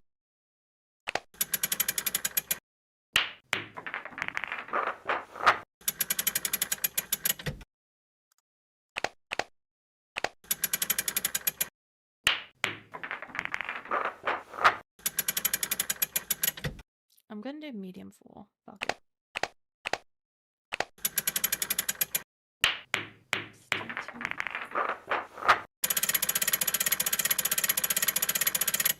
But medium 5 is too high?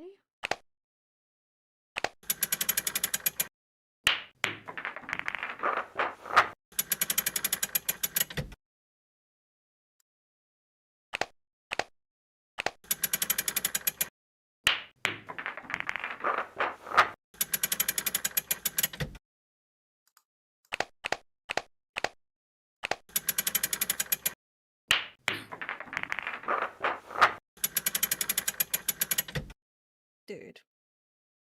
Dude. Okay, it's gotta be high and like 6. For sure. Too high. High 5. Let's try high 5. Oh my god, you bastard.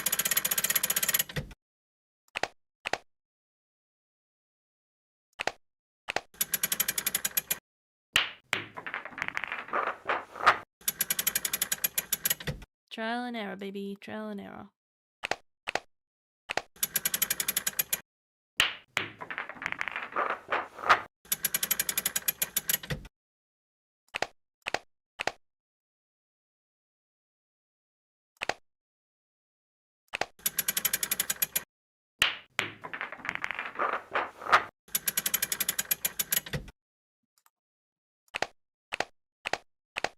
Let's try high 5.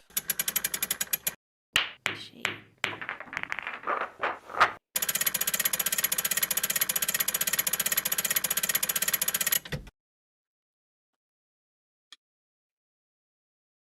Medium 6?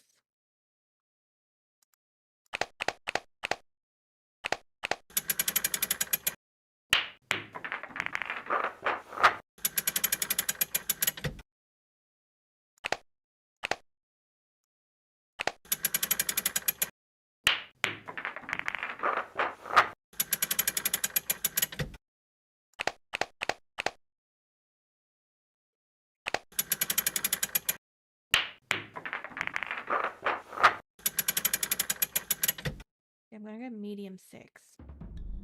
No! Oh shit. Why did I press down? I didn't even have my card in, actually.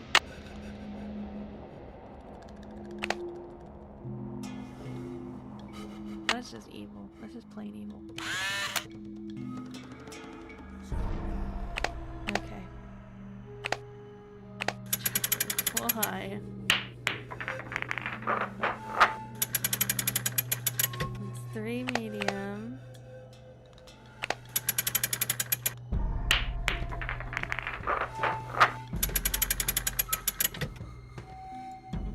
It's 5 medium.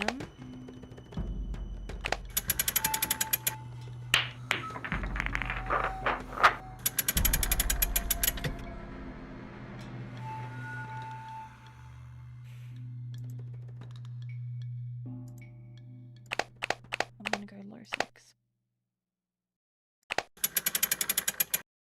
Oh my god. I'm a genius. Ugh, I'm actually a genius. That's amazing. Now all I'm stuck on is this stupid call word, and I don't know where to find the meaning.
The Maya ball game was a religious activity as well as a spectator sport. Players would propel a rubber ball through a small stone hoop using their thighs, hips, and forearms. It is believed that the players were often sacrificed after a game. Oh shit.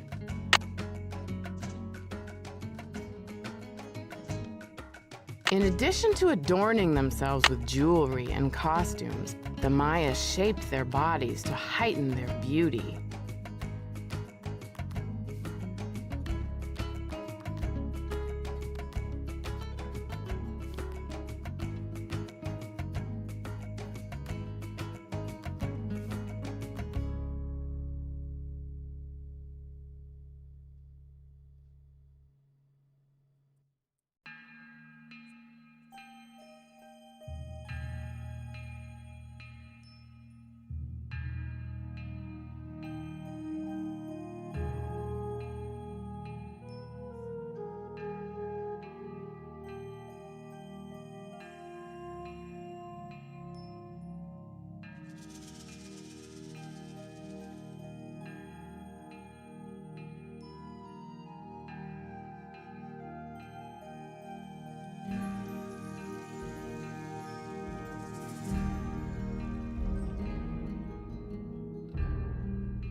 don't know. I'm gonna go to the bathroom real quick. And we'll figure this out. But this seems to be the only bump in the road so far. We've also got to go and question everyone. But besides that, I want to get this quiz done because I feel like it's gonna be the most important roadblock. Anyways, we'll be back.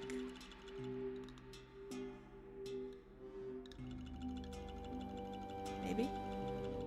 Oh, maybe I was pressing the wrong button. My bad. We'll be back soon. Bye.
I am back. Thank you for permitting me a small break. Now. Oh, I'm reinvigorated. Let's go. Figure this out. I think I've read all the friggin' plaques, honestly. So it must be an audio thing. Archaeologists work in some of the most remote areas of the world. Although the geographic range of Maya cities is well known, it is difficult. Although the geographic range of Maya cities is well known, it is difficult to determine the range of Maya influence. Some experts believe the Maya may have traveled as far south as the Amazon and as far north as North America.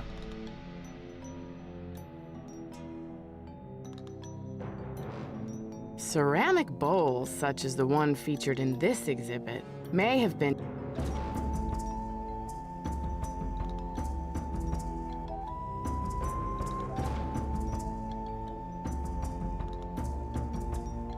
The Maya were pantheistic, believing in many gods who ruled over different aspects of Maya life.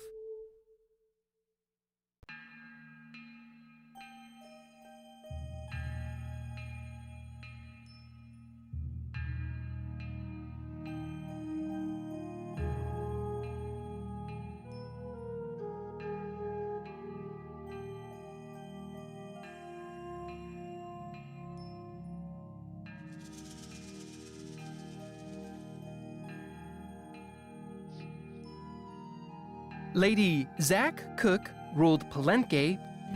Lady Zach Cook ruled Palenque before her son ascended the throne in 615 CE. Maya tradition required that the kingship be handed down from father to son, but Lady Zach.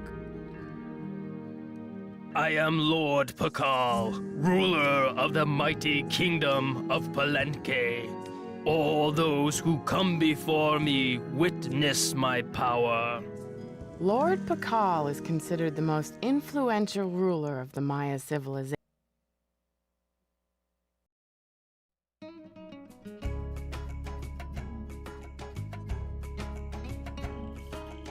In addition to adorning themselves with jewelry and costumes, the Maya shaped.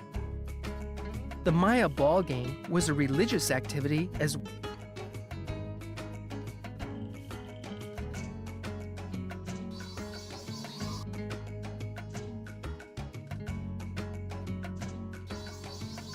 the date on this slab uses the Tzolk'in, or divine calendar, made up of 20 weeks each with a named day and 13 weeks each with a numerical day. The two types of weeks progress independently of each other. The date on this slab uses the Tzolk'in, or divine calendar, made up of 20 weeks each with a named day and 13 weeks each with a numerical day. The two types of weeks progress independently of each other. The date on this slab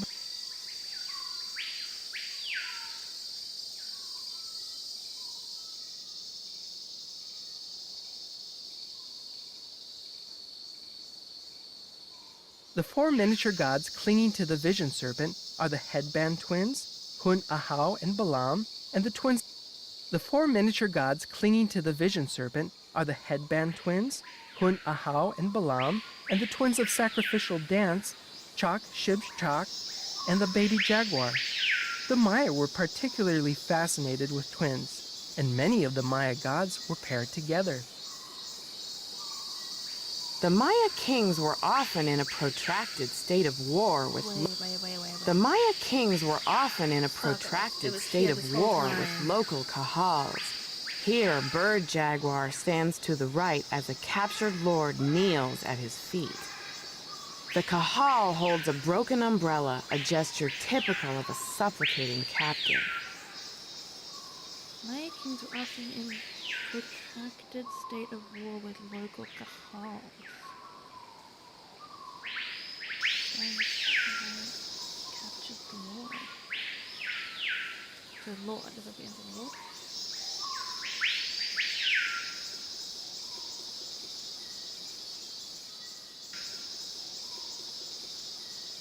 Okay, there it is.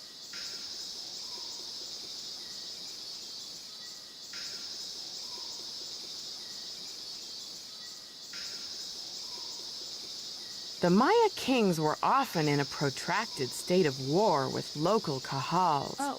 Here, Bird Jaguar stands to the right as a captured lord kneels at his feet. The kahal holds a broken umbrella, a gesture typical of a supplicating captive.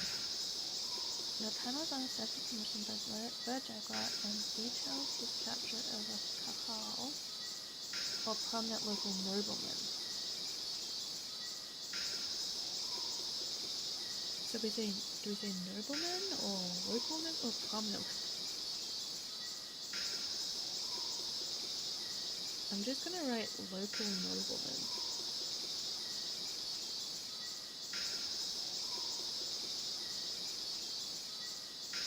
Prominent. If we need the prominent, I'll remember prominent. The Maya. If we need prominent, then I will remember that. Oh my god, that one was a pain in the butt to find. Why didn't I check the garden first? That was so silly. I thought for sure that it was down there.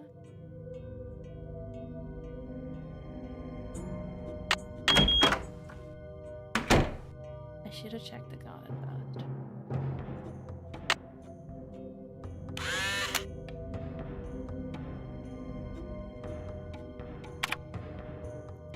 Okay.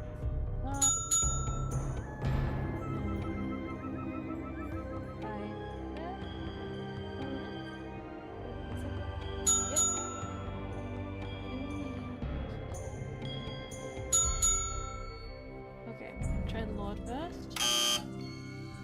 Nobleman.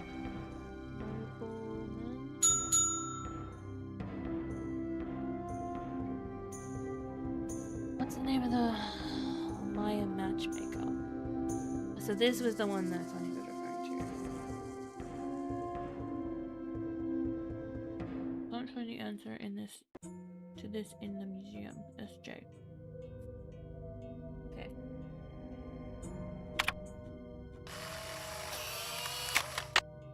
Maybe I can ask the people, and the people will tell me. But now we have to get.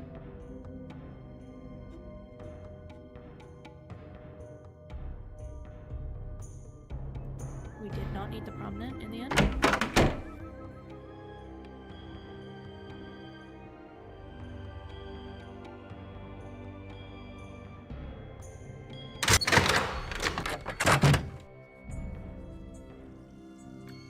Not freaking here. What time is it? 4. Good morning.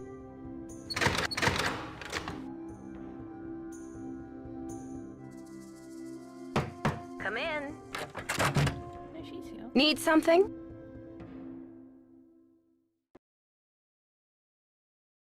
She's not got it. Okay. Have you seen Henrik? I found a piece of paper inside the Pakal display case.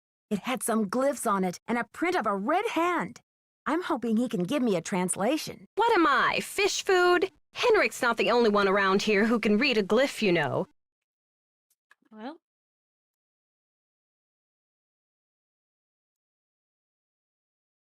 Okay, great. Did you happen to see the thief's message? The police showed me the note. It said, "The magician suffers yellow death," whatever that means. Apparently, the thief just couldn't come up with the glyphs for "the curator suffers flaming purple disgrace." Magician suffers yellow death. I'm curious about the red handprint the thief left.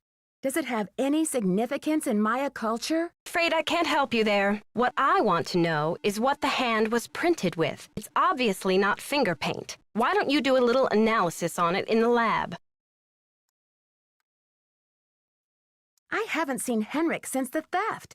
Where do you think he could be? Who knows? She's so helpful.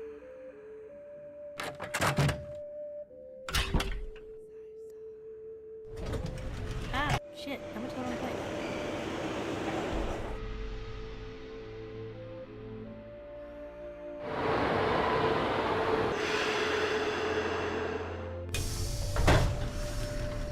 Okay, let's just talk to this guy. I don't know. He got something to say about the thief, the thieving of the artifact. I don't know. Hello, Nancy.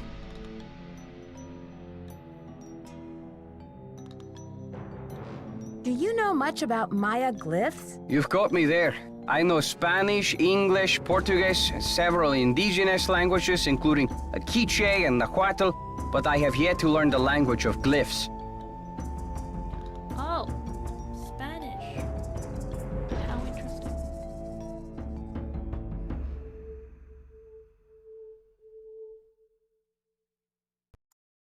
Sounds like I'm defending the Spanish for being colonial. All the countries who participated in colonialism are shit for doing that. That's generally what I think. But then again, I'm still part of an empire, as it were, the product of colonialism. So then again, I don't know if the vote was put to Australia right now to separate from the Commonwealth. I wonder what they would say.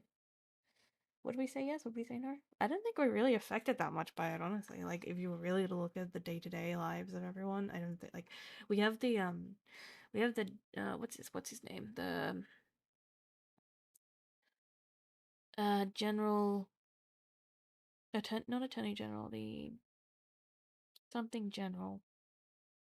Basically the guy, like, quote unquote appointed by the queen, or the king in this case now. But in reality, he's appointed by parliament. And the whole point is that he's just meant to oversee the country's government to make sure that everything's running well. And it's really just a symbolic, like, he does have power, but it's very rarely used.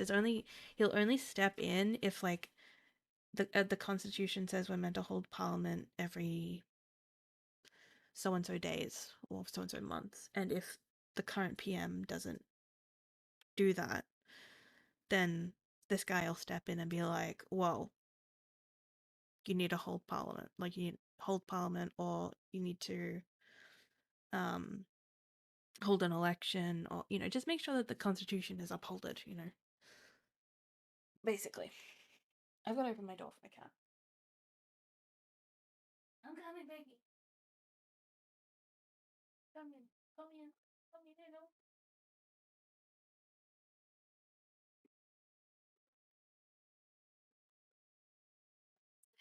Hello, baby girl. Yeah, I know. I know. Hi. Huh?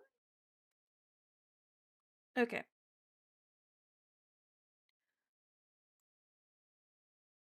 Have you heard? The Pakal carving was stolen from the museum. Well, I heard the alarms going off, but it wasn't until Henry called me that I heard the news.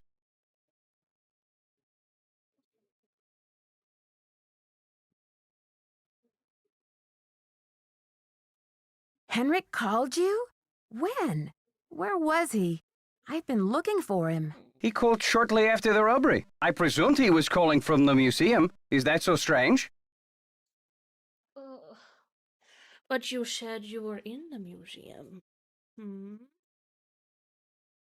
So, you were in the museum at the time? I was dropping off the monolith agreement for Joanna, as I said I would.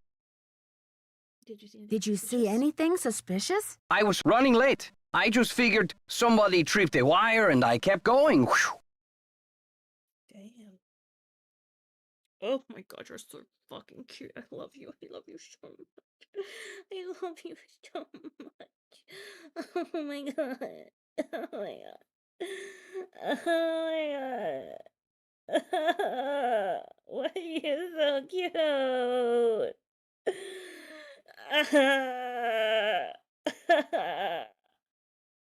I love you. No. Okay. Anyway.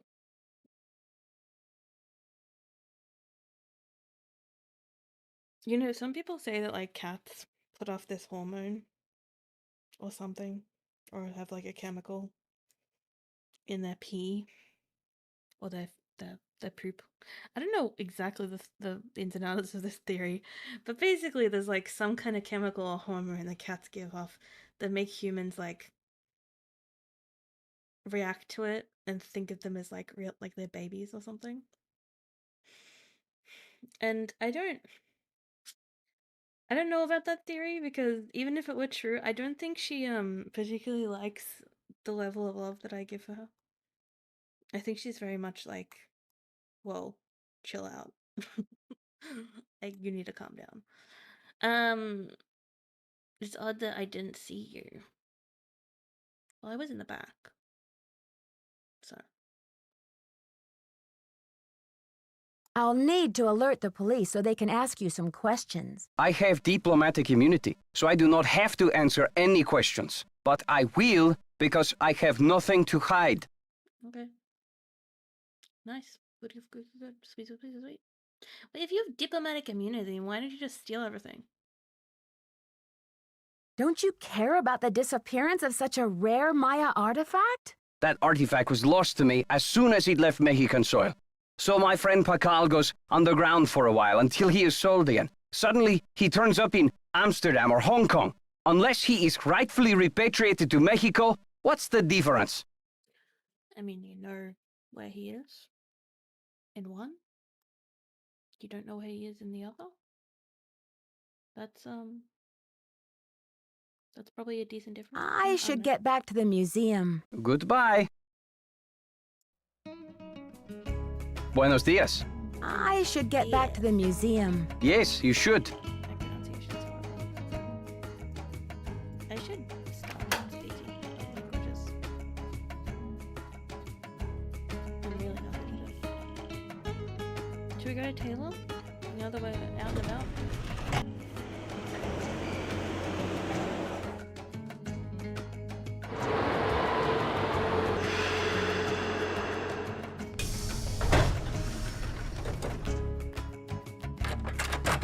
It's a fiasco, just as I feared. Oh, I'm sick about the whole thing.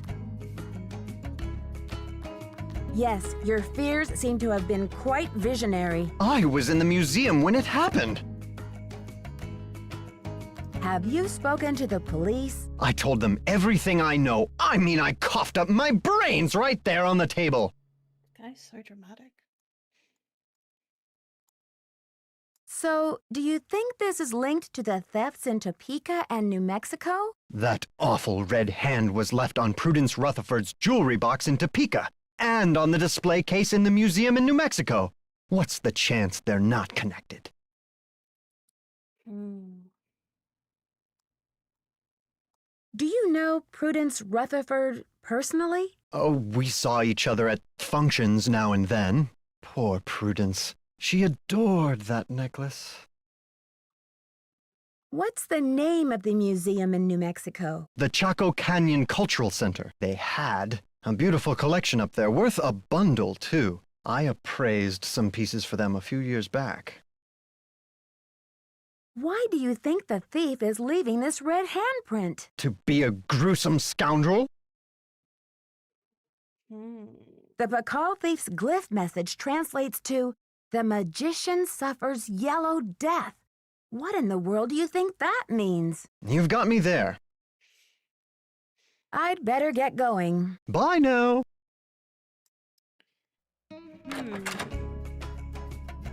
Very, very interesting.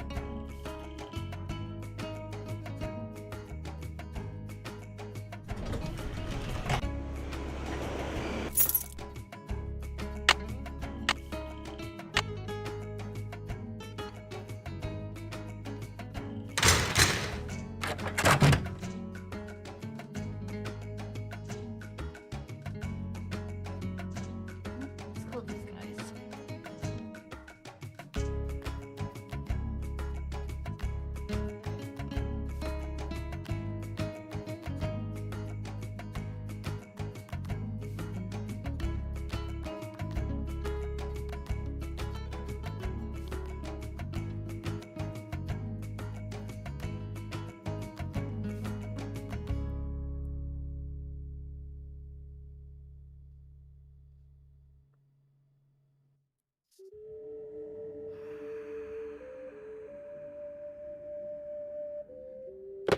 You have voicemail. Press 0 to retrieve messages.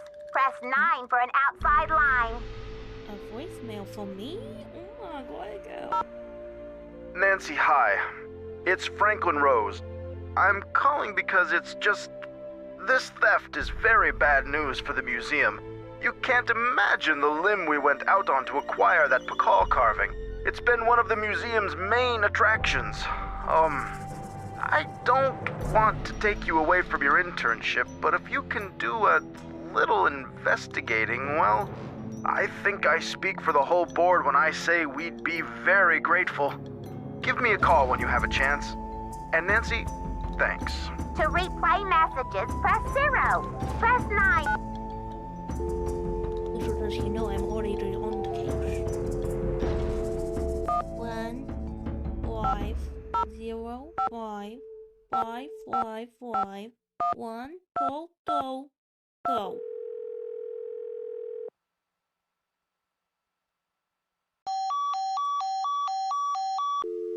What the fuck?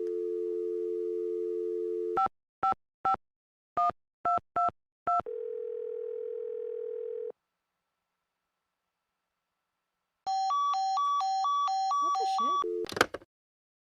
Why is it not letting me call them? Oh. Nancy, something's come up and I'll be gone for a bit. Your mission in the meantime is run through the temple activities to verify all the questions can be answered based on info available. Elsewhere in the museum, we don't want a little rascal rebellion on our hands when the exhibit opens up now, do we? Next is Hendrik. Hendrik, little do you know, but I have already started doing that. And I am currently stumped on one question. So if you could come back and help me out, that would be amazing. Oh, that's the machine. She wanted me to use this machine, right? I have permission.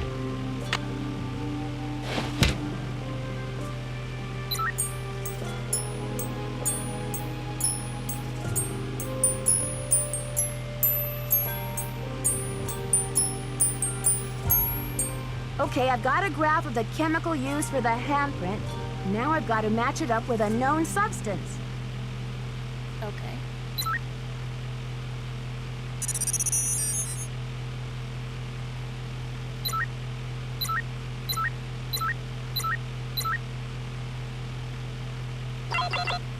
That's it!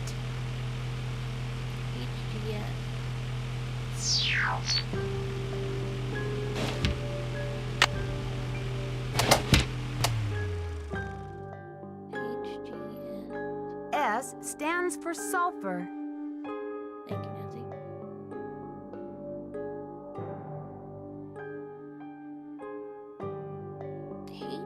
According to this chart, Hg stands for mercury. Mercury sulfide. So the handprint was made from mercury and sulfur. Now known as mercury sulfide. God, Nancy, you're a genius. What if she's still here? Maybe not. It's locked. Jeez. Okay.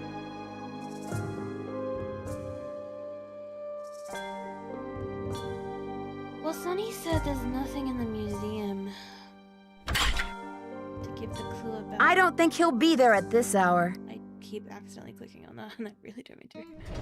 There's nothing in the matchmaker. So where?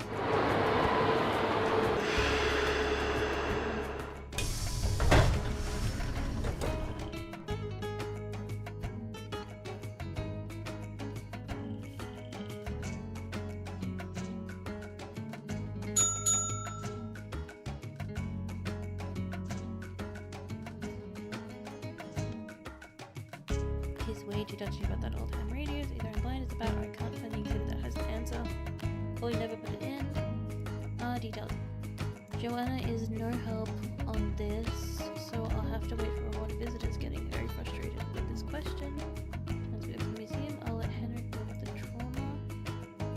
Came up with a great question for level 3, but Henrik hates it. Once I get some time, I'll make an exhibit for this. Just don't know where I can get my hands on one. Wonder if Joanna will spring a trip for me to go to Guatemala.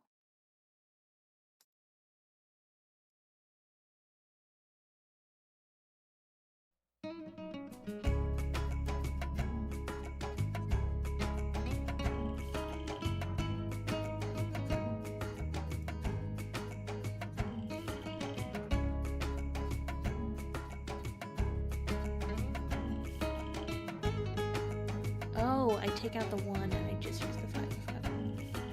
Right.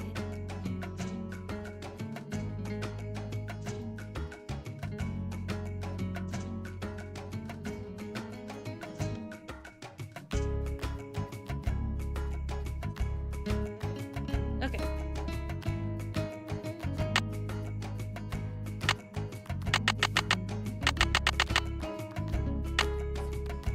Oh, let's go. We got this. I can feel it all coming together.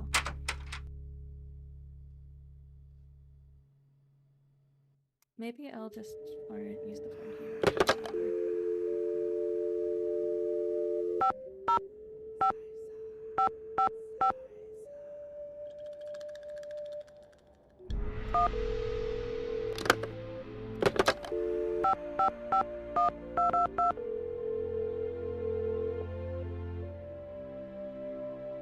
We're sorry. Your call cannot be completed as dialed. Please check the number.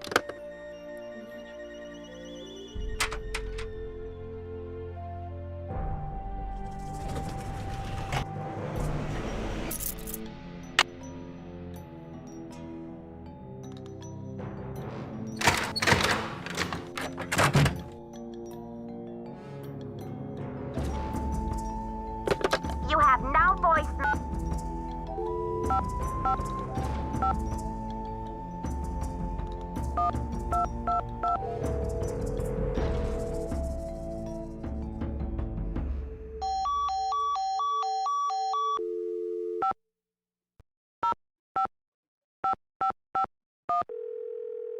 Shit. You have no voicemail.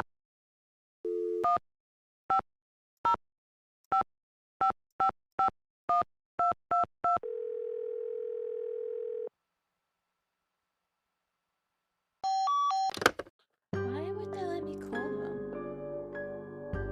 Why even give me the number?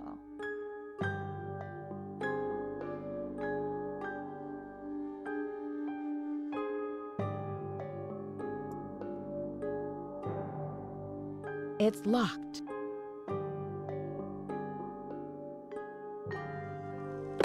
You have.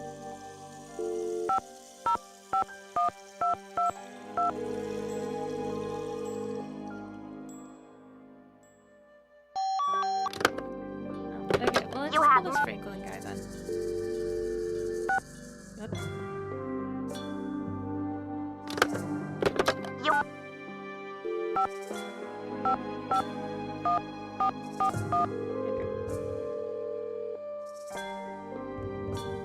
Hey, Franklin. Boswell, Jackson, and Rose, how may I direct your call? This is Nancy Drew, calling for Franklin Rose, please. Just a minute, please. Nancy, hello.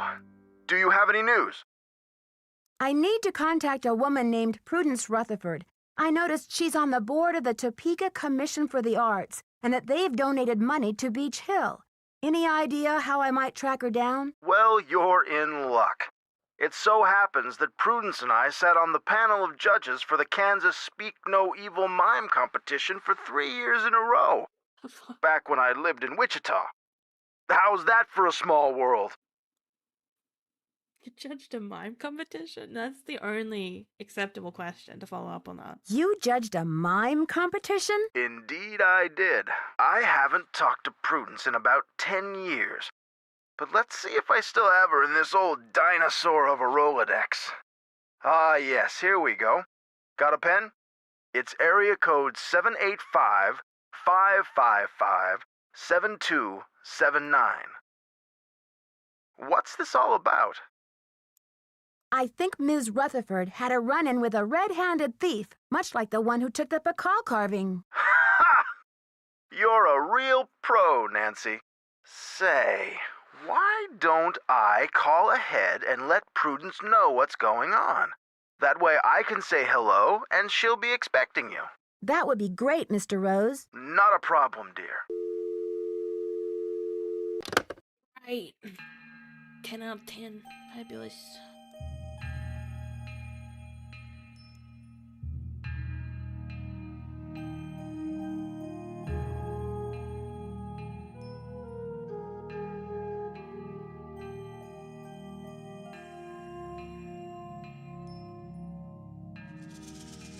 I shouldn't be messing around with this without permission.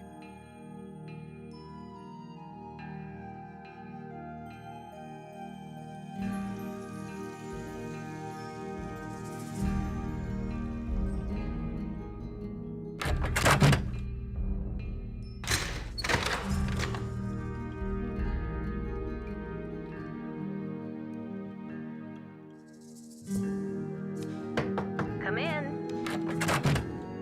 Need something? I did the chemical analysis you suggested. That red hand was printed with a compound containing mercury and sulfur.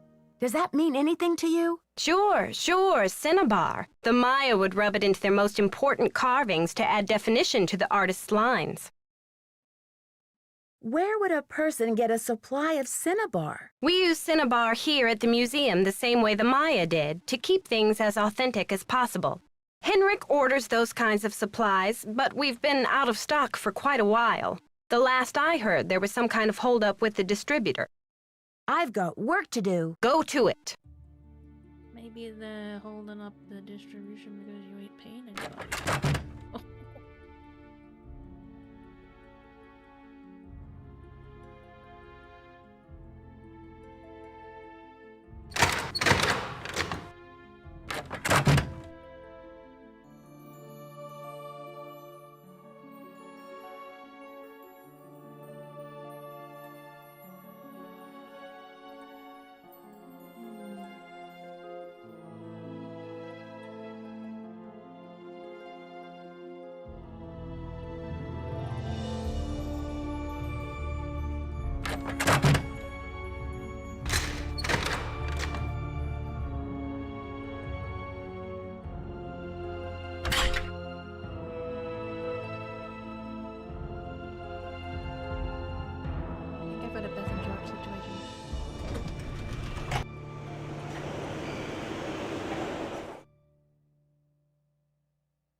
I'm stuck. I need help.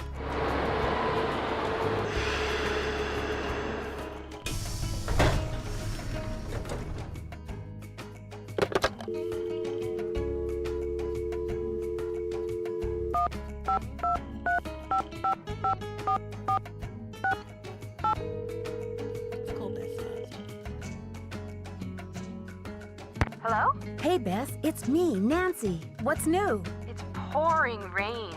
George and I are in the middle of a heated game of Go Fish, and I'm winning. Don't believe a word she says, Nancy. Last hand, I made mincemeat out of her. Anyway, we don't want to make you homesick.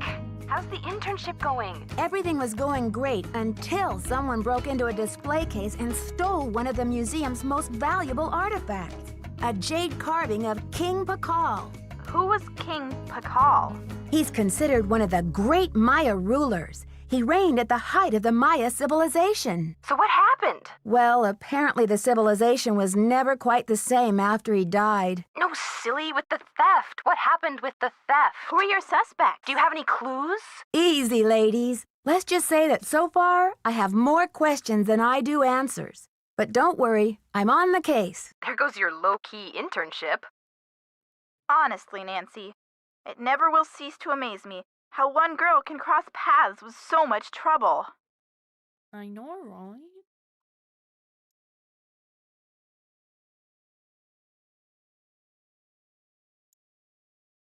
Detective Drew, requesting hint, please. Check out the phone list in the lab and see who Beach Hill's cinnabar supplier is. A sleuthy phone call or two ought to give you an idea of when the last order was filled. You are very astute there. That wasn't exactly the clue I was hoping for, but okay, I'll take it. I don't know what to make of Alejandro Del Rio, the attaché to the Mexican consulate. What's his connection to Beach Hill? Right now, he's negotiating the monolith loan agreement between Mexico and the museum. And what's your confusion? Something to do with dashing good looks, I hope. Well, he is a little bit handsome, but he also seems very angry about all the Mexican antiquities his country has lost over the years. How have they been lost? They've been taken by explorers and archaeologists and smugglers. I guess the laws have only recently changed to protect Mexico's rights to its own antiquities. Well, it sounds like he has a legitimate gripe. Yes, but I got the feeling he would do just about anything to get an artifact returned to Mexico. What do you mean, anything? That's what I'm not sure of. Well, let's hope he's just a big talker and not a bona fide vigilante. Have you seen anything in the papers about Beach Hill getting the deal with Mexico to display the Palenque monolith? The who? The monolith. It's a giant block of stone recently excavated from a cave near Palenque in Mexico. Apparently, it's a very big deal. They think it's 1,500 years old. So, have you seen it? This, monolith? Yeah, it's humongous. Must weigh a ton. Like how big? As big as a refrigerator? Maybe Bigfoot's refrigerator. Sorry, Nancy, but how would a person tell this monolith apart from, say, some other big rock? Well, for one thing, it has Maya glyphs carved into it. Glyphs? Pictures that represent words or ideas, also known as logographs. Joanna says the glyphs might be a message from King Pakal. What kind of message? We don't know yet. Henrik Vanderheun, Beach Hill's epigrapher, is working on a translation. Now she's throwing out words like epigrapher. Damn, Nancy. What do you what don't you know? She's a full encyclopedia.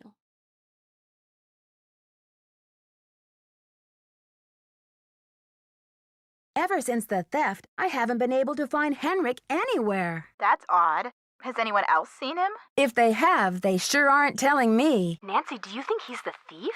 I can't imagine that. Maybe he's just an accomplice. Maybe he loosened security somehow to make the thief's job easier. It's possible, but Henrik seems to care so much about his work. Why would he want to hurt the museum? Maybe he cares a little too much. She's right, Nancy. I'd give him the 3rd degree if I were you. Whenever he shows up again, that is. I mean too much. What does that even mean? Taylor Sinclair and Alejandro Del Rio have both earned a place on my suspect list. Why? Both admitted to being in the building at the time when the alarm went off. Did they act defensive about it? Not really. They both act as though they have nothing to hide. Do you think they could be working together? Judging by Alejandro's opinion of Taylor, I highly doubt it. But then again, stranger things have happened. Yeah, like in the 10th grade when Bess turned purple in the middle of her class presentation on greenhouse gases. George, would you kindly put a sock in it? I love these two.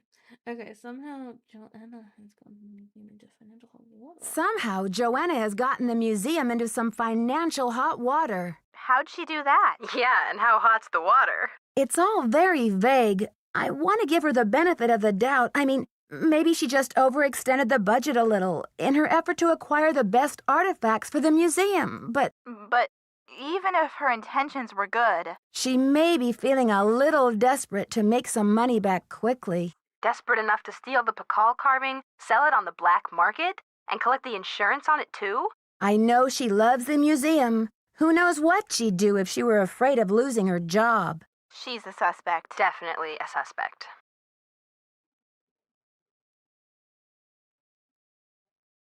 Why would the thief keep leaving that awful red handprint at every crime scene? Talk about a creepy trademark. Oh, I'm just glad I haven't seen it. With my sensitive psyche, that type of thing is like a 10-year warranty for nightmares. Does it have any meaning in Maya culture? Not that I know of. Well, somebody ought to know. You're surrounded by experts in Maya culture, for gosh sakes. But maybe it doesn't mean anything at all. Maybe the thief just thinks it's glamorous. Sure. I mean, who really wants anonymity after all? Thieves have to have style. Something to set them apart, right? It's not just any old villain that gets a book deal these days. I'll talk to you later, ladies. Watch out for stale cookies! That's so weird, but thank you. I'll keep that in mind.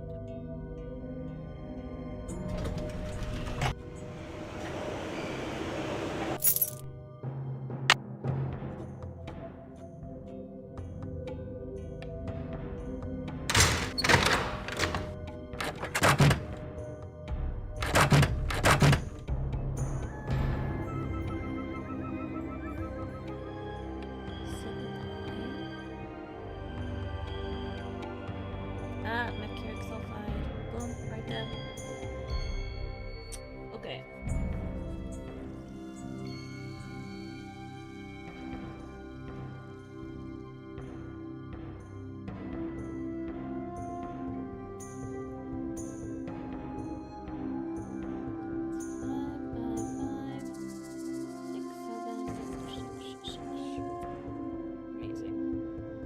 Account number BH0086. I think she's just gonna grab that though. Last time she did. You have no voicemail.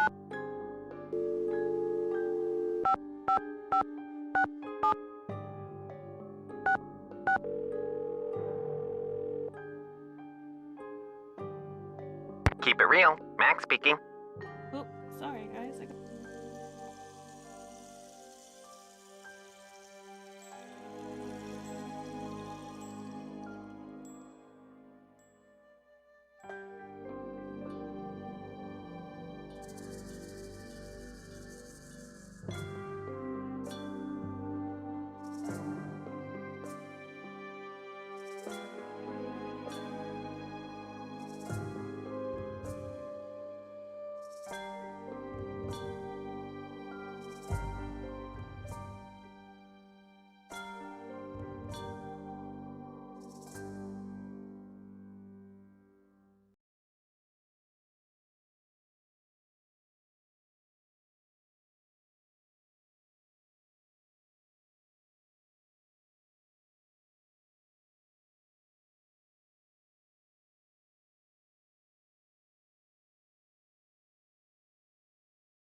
Okay. I'm back. Sorry about that. I had to answer the door. And I also just grabbed a chocolate, and it was orange flavored, and now I'm kind of sad about it. And also, I have chocolate in my mouth.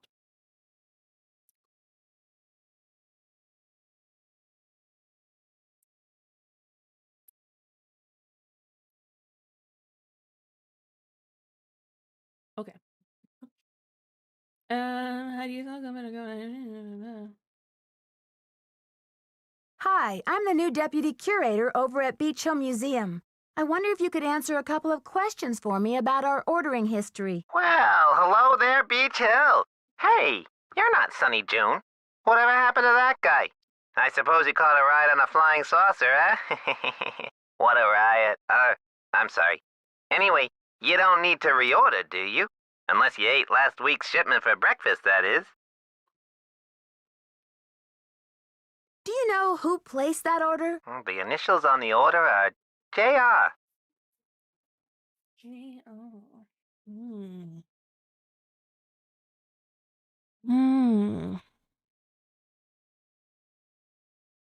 You're sure it was last week? Oh, that's what it says here.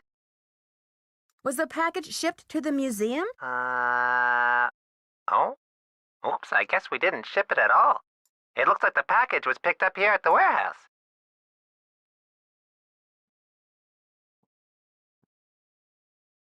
Can you remember anything about the person who picked up the package? I sure can't. Guess I must have been at lunch or something. So there hasn't been a hold-up at the distributor or anything like that? Hold up. Oh, I don't know where you heard that. We've got enough mercuric sulfide in-house to sink a ship. Well, thanks for your help. Sure thing. I hope there wasn't any problem with the stuff, was there? We only used the top-grade mercuric sulfide. Judging by the impression it left, I'd have to agree that the quality was fine. Well, you sound a little green in the chemicals department, if you don't mind my saying so. I hope you know that mercuric sulfide is highly toxic. Makes you crazy. Well, I have heard that mercury poisoning can cause hallucinations and other symptoms of psychosis. Oh, looks like I've got another call coming in here. You give us a call in about 4 months or so when you start to run out, okie doke? And don't forget to keep it real. What an interesting fellow.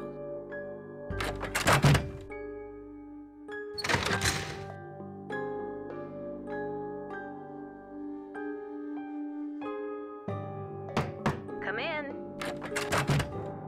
Need something? I've got work to do. See you around.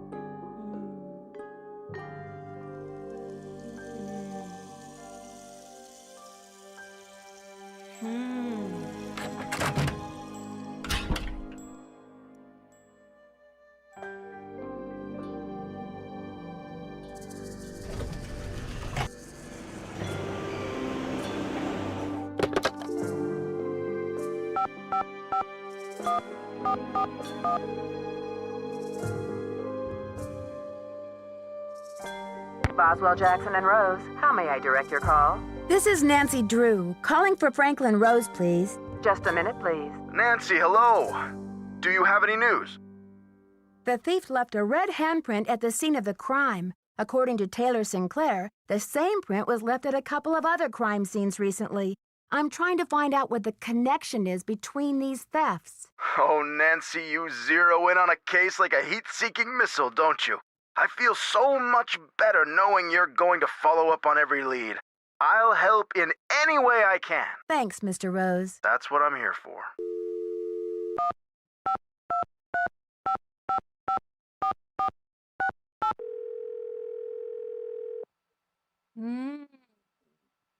Hello? It's me again. Nancy Drew, you will never guess who the cat just dragged in. Who?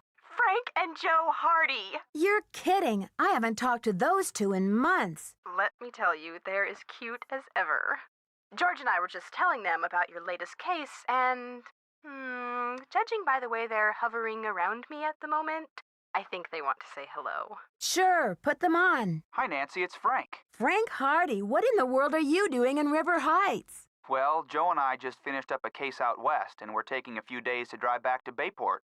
So we stopped in River Heights to say hello to our favorite girls. Well, that's awfully sweet of you. We should have known you'd be out there chasing trouble. Joe, is that you? The one and only. How's it going, Nancy? Oh, just knee-deep in another case. You know the feeling. Do we ever? There's one around every corner, isn't there? You can say that again. There's one around every corner, isn't there? All right, Joe. Cheeky as ever, I see. It's the secret of my irresistible charm. Oh, brother. Listen, Nancy, we're taking off again tomorrow, but if you want to talk shop about this case, why don't you give us a call on the car phone?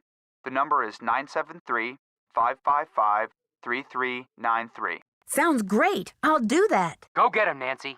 Good luck. We call them right now. Oh yeah, we're on the road. Have been for an hour. I guess we're good. I don't know. I don't know. I'm feeling stuck. I don't know where to go next. I mean, let's go check out some of the suspects again.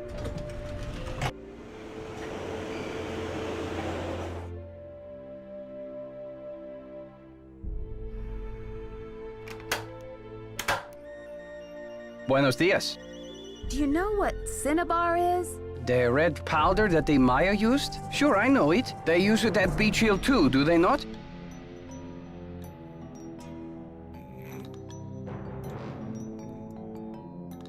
Cinnabar was used to make the red handprint that was left at the scene of the Pakal theft. What is your point?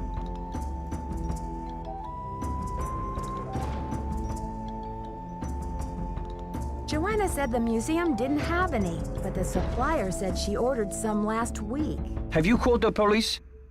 I don't want to jump to conclusions. Of course. Sister Joanna couldn't possibly be a thief now, could she? I should get back to the museum. Yes, you should. Buenos dias. I should get back to the museum. Yes, you should. I love in every Nancy Drew game, she just kind of goes to the other suspects to bitch about the other suspects. It's like, did you hear what that guy was doing? It's like, that does sound suspicious. That sounds exactly like what that guy would do. She's like, oh, that's so interesting. Tell me more about that.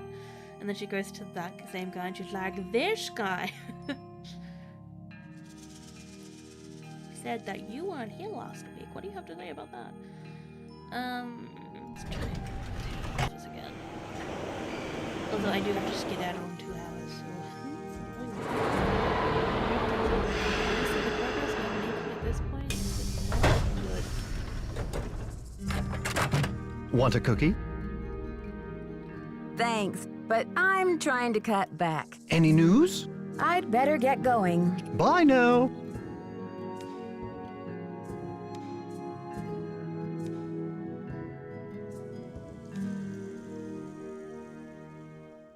Whole lot of nothing.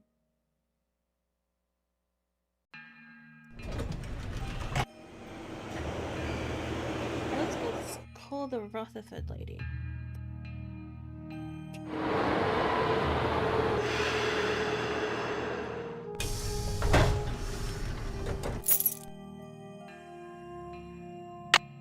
Also, I'm sorry if you can hear that, but I'm making a tooting sound with my pen.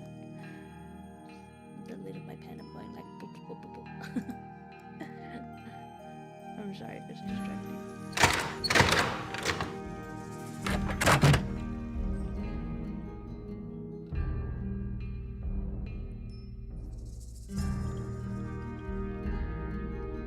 Oh, whoa, what the fuck? Nan's the police called. They want me to go down to the police station for further questioning. Something about an anonymous tip.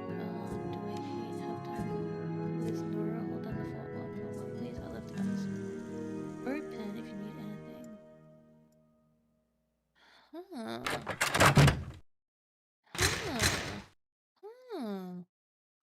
Interesting, so I can just go in there right now and have a quick on it. Not in there, dude. What are you doing?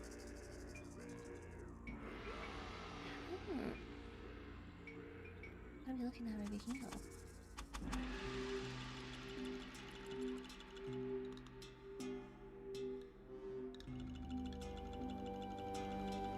Something red.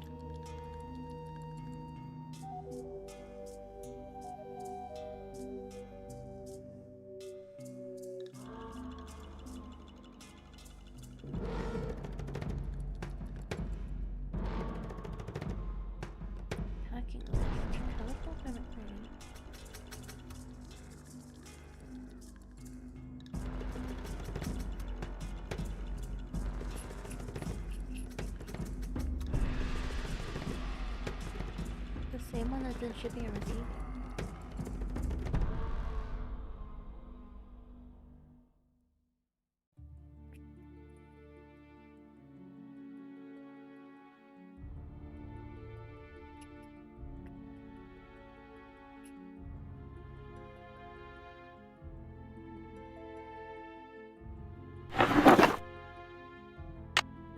Oh, that says something.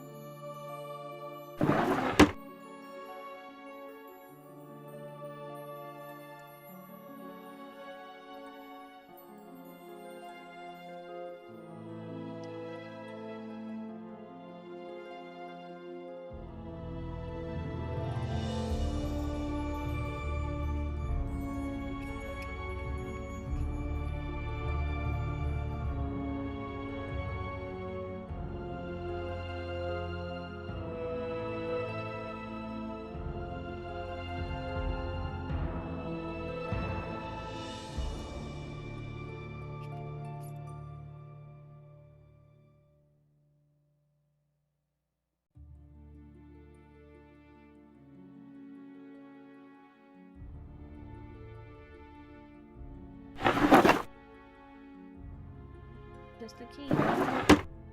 Okay.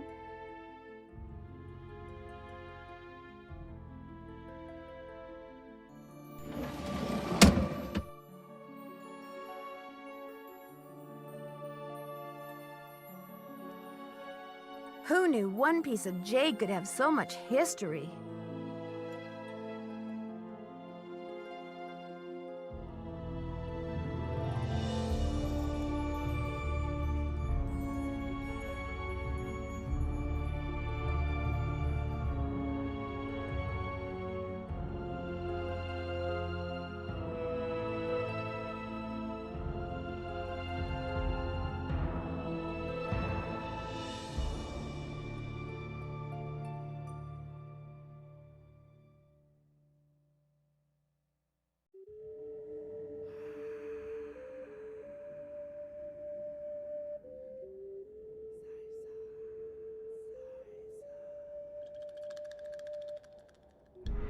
%37% ownership of the gallery.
This was the first sale.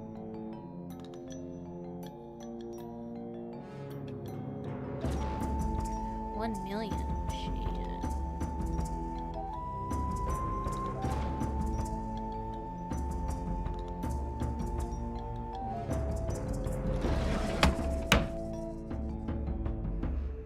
It just tells me how much it is. It doesn't tell me anything else.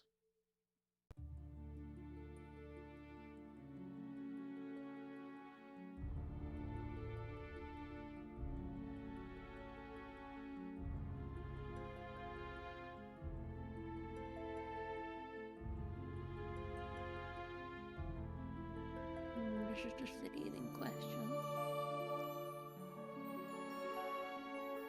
Very cool.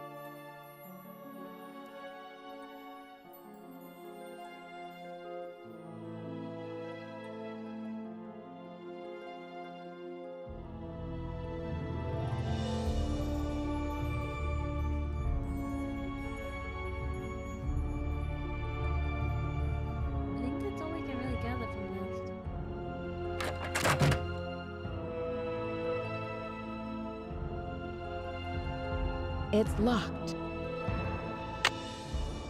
I remembered last time I played this that you can open this.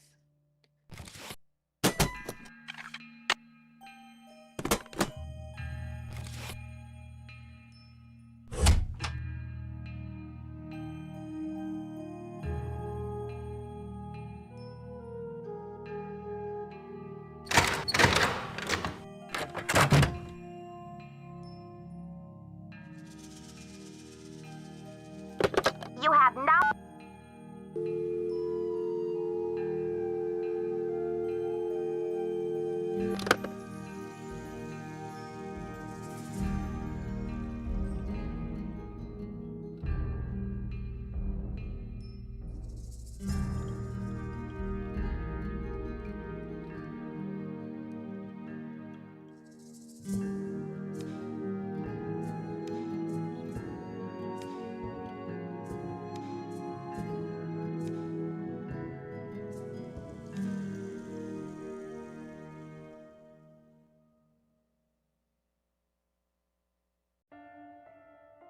Okay.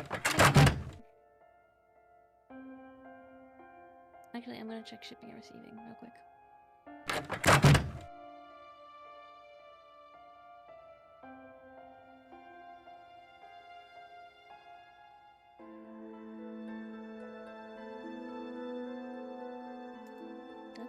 Isn't it the same?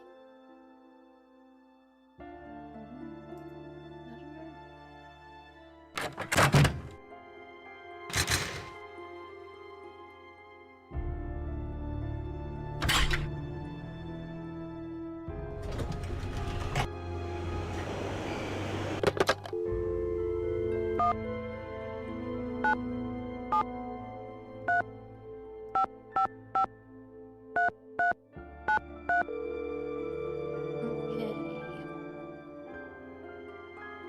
This is Joe. Hey, Joe, it's Nancy. Hey, Nancy. Any leads? As usual, I've waded into a swamp of suspicious activity. Oh, yeah? What's up? Okay. Since the theft, Henrik is nowhere to be found. But he left me this note asking me to try out all of the activities in the temple exhibit. Why would he ask you to do that at a time like this? Well, supposedly, he just wants to make sure all of the activities can be successfully completed, so the temple exhibit is ready to open to the public. So it's sort of like he's assigned you to do some fact-checking. Yeah, sort of. It could be a trap. Or maybe he's trying to lead you to some clues about the Pakal carving. Better check it out. Isn't that temple exhibit full of cool activities for kids? I bet it'll be a blast. As long as you don't get strung up by your toes. Joe, does she need that? Does she? This investigation is stalling. Any thoughts on how to get it back in gear? I'm fresh out of ideas. Yeah, me too. You guys suck. Talk to you later, fellas. See ya. Let us know how it's going. Okay, so senior detective usually in the earlier games they only give you like one of the two options. Normally if you're junior detective, both options of your friends. Sometimes it's Bess and Ned. Sometimes it's like this case, the Hardy Boys and Bess. Sometimes it's Ned and the Hardy Boys, you know, like any of the options, but only one of them will give you clues. So in this case, Bess.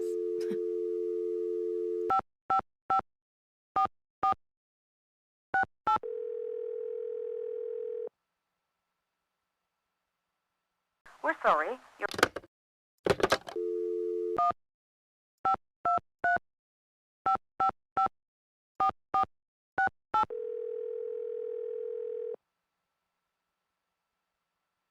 Hello? It's me again. Hey, Nancy. What's the latest, Nan? Detective Drew, requesting hint, please. Negative, Detective Drew. Assistants Marvin and Fane out of commission at this time. Suggest calling Detectives Hardy and Hardy. I'll talk to you later, ladies. We're rooting for ya. Yeah, you're doing great. I spell sock. Okay, in that case, I think I have... Oh, no, not that. I think I have the number for Prudence. Let's try giving her a call.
I need a disc.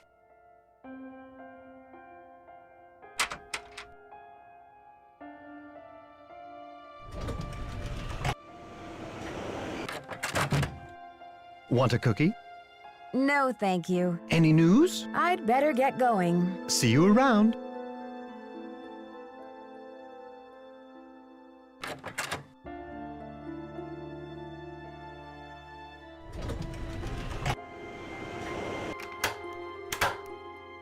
Buenos dias. Have you heard?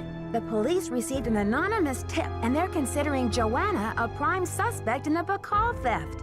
They've taken her in for questioning. I called in that tip. She lied about the Cinnabar, and you may not know this, but she has jeopardized the museum's finances with all of her wheeling and dealing. Why should she not be questioned?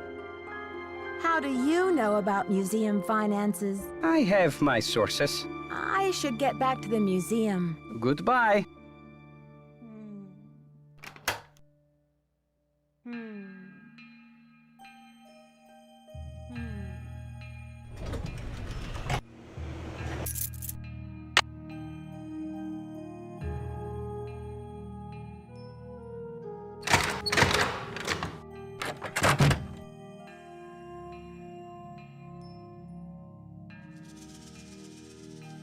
I shouldn't be messing around with this without permission.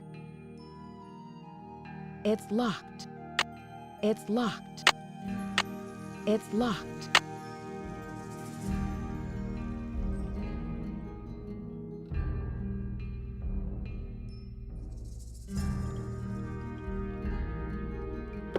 You have no...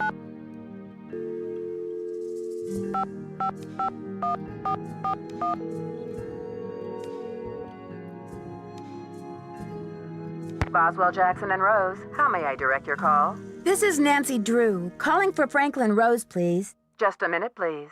Nancy, to what do I owe the pleasure of this call? Oops, false alarm. I'll call you later. Not a problem, dear. I've got a dead end everywhere.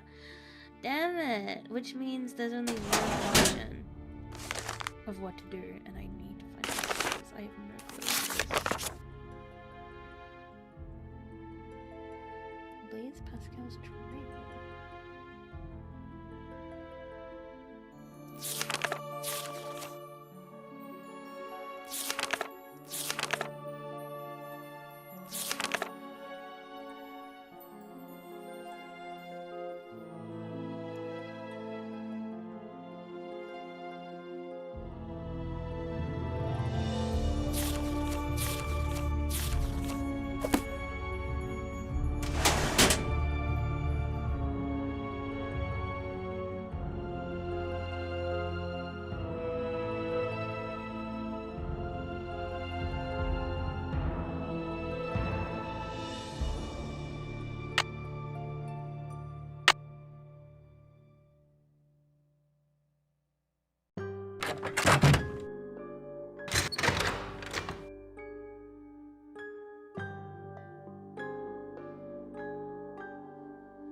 Hi, this is Frank. Hi, Frank. Hey, Nancy.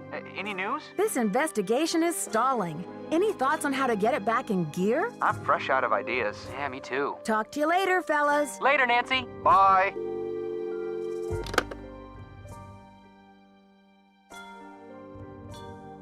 I am lost.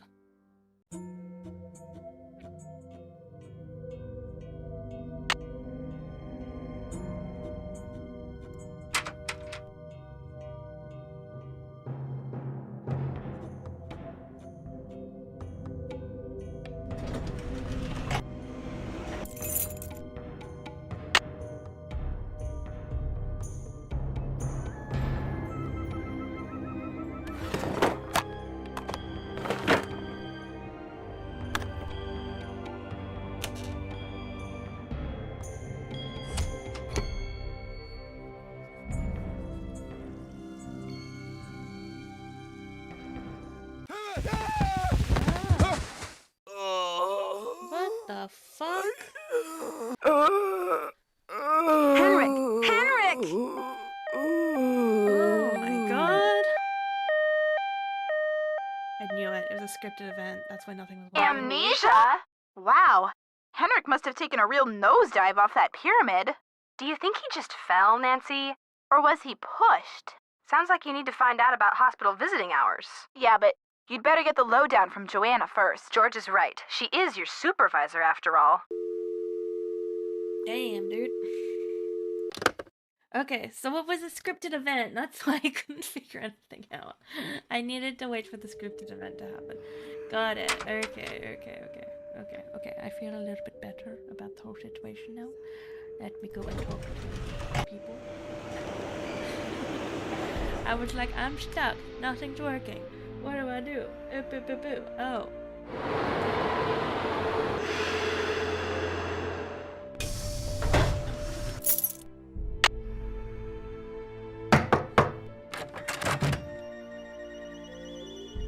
Oh, she's gone. Right, she's still at the police office.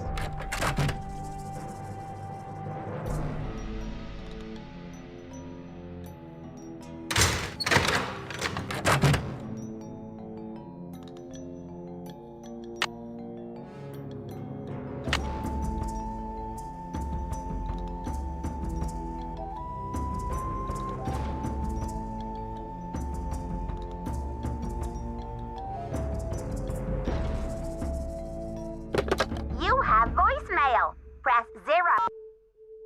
This message is for Nancy Drew. Hi, Nancy. This is Nurse Bluefoot calling from Eleanor Roosevelt Memorial Hospital in regards to Henrik Vanderheun. I believe you're a colleague of his? Since Mr. Vanderheun was admitted, he has repeated your name several times in states of semi-consciousness. As we've been unable to contact any of his family members, we're hoping you might be willing to act as Henrik's support person as he begins the difficult process of restoring his memory. Please call me as soon as possible to discuss this. My direct line is 202-555-4000. Thank you. Nancy, it's Joanna. The police are done giving me the 3rd degree, but now the board has suspended me. To make a long story short, I'm forbidden to set foot in the museum. Could you please call Franklin Rose and try to reason with him? If we don't get a move on, this exhibit is going straight down the tubes. To replay messages, press 0. Press 9 for an outside line. Well. What is happening?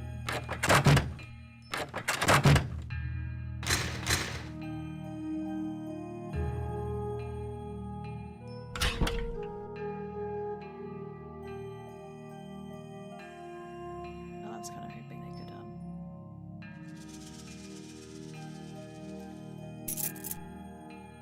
could, send me the location of the hospital,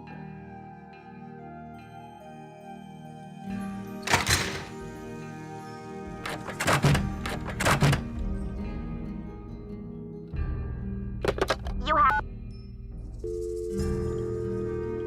Oh my god, I did it again. I assumed the game was going to give me the number.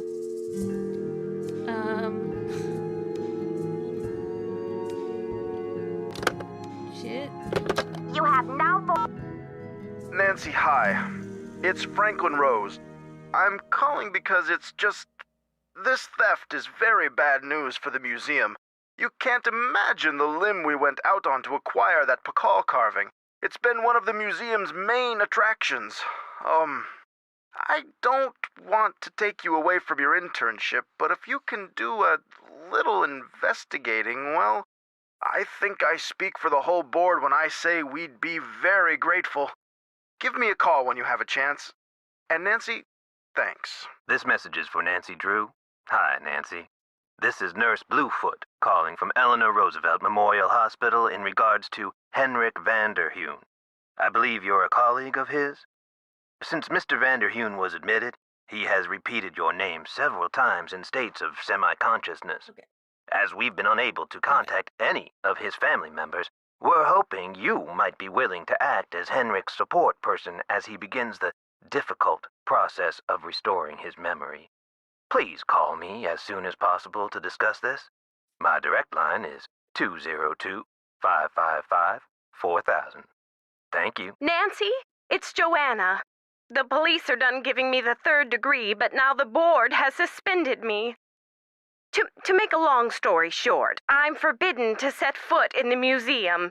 Could you please call Franklin Rose and try to reason with him? If we don't get a move on, this exhibit is going straight down the tubes. To replay messages, press 0. Press 9. You have... Okay. Let's go.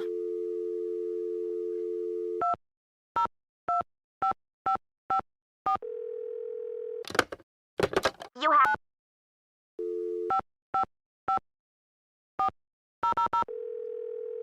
Okay. This is Nurse Bluefoot. Nurse Bluefoot, this is Nancy Drew. You left me a message regarding Henrik Vanderheun. How is he? Nancy Drew? Oh, thank goodness. Oh, I'm so relieved. We've been unable to locate any family members, and we do like amnesia patients to have at least one personal support person when they begin reality orientation. Can you explain the amnesia? Henrik is suffering from an acute case of post-traumatic retrograde amnesia. At the moment, he is unable to recall even the most basic autobiographical facts, from his name and address to his birthday and shoe size. He can't access the details of his personal history or events leading up to his accident. Is there any way to treat amnesia? Well, reality orientation is a kind of treatment that helps a patient get reacquainted with the facts and circumstances of his or her life. Henrik has not actually lost his memory. It's just that his brain is injured in such a way that he can't access the place where the memories are stored. I see. So we need to help him find the trail of crumbs. Is that it? Exactly. First, we do repetitive memory exercises to help Henrik relearn the basic facts like his name and address, the name of his parakeet, if he has one, the date, and so on.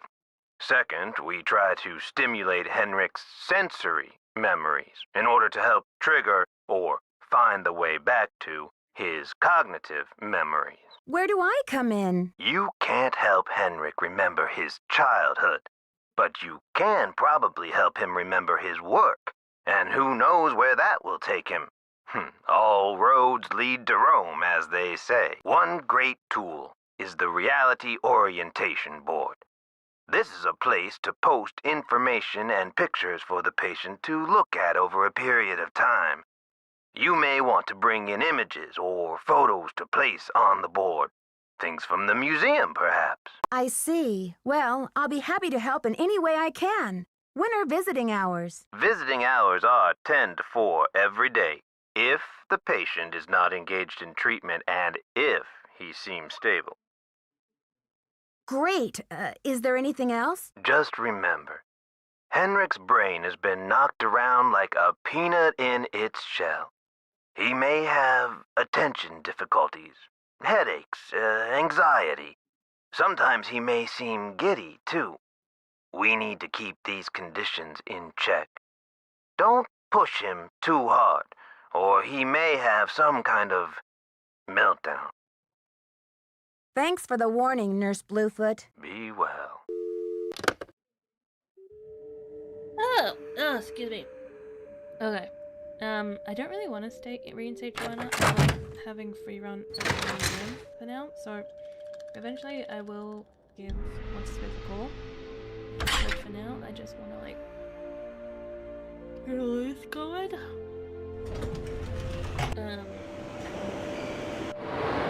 Alright, let's go.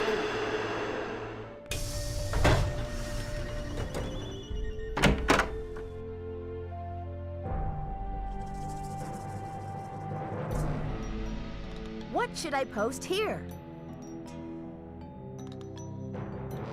You look familiar. Is it time for my snack?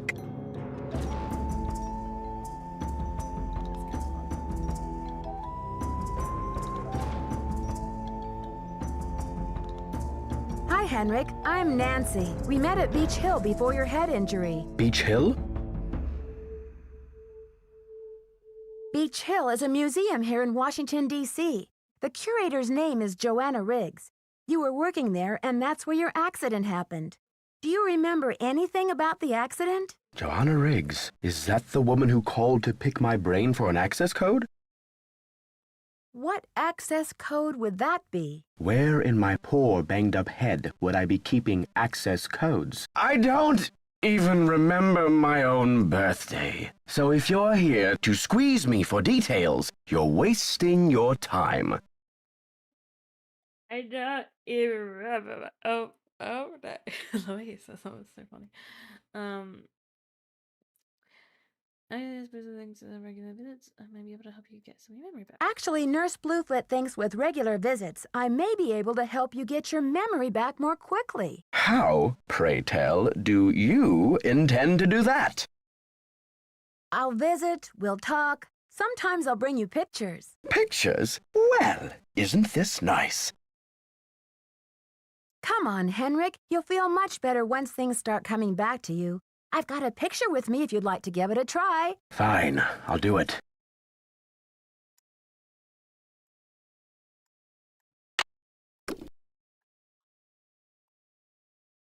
Great. These are Maya glyphs, like the ones you used to translate.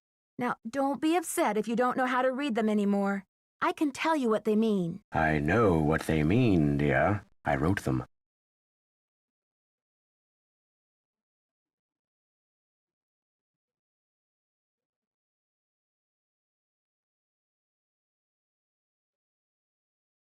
Take it easy, Henrik. I know you're well-renowned in your field. You don't need to prove anything. The magician suffers yellow death. Do you think that's a curse? Your translator is sloppy. I should know. I am the author of the original work. The author? What are you talking about? That first glyph is the fool, not the magician. Furthermore, any decent epigrapher knows those glyphs refer to the infamous plague of oozing hives.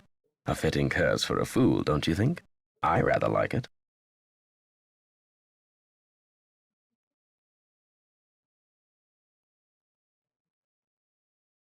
Henrik, this note was found at a crime scene.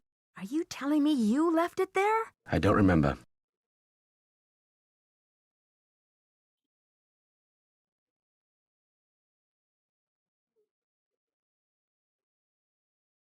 The Pakal carving is priceless and irreplaceable. If you stole it, this is your opportunity to come clean and return it to the museum. Who in the world is Pakal? Oh, my head. Oh, the pressure. I can't take any more today, Nancy. Okay, it's time for some memory therapy. Nancy, could you come back tomorrow? Okie dokie.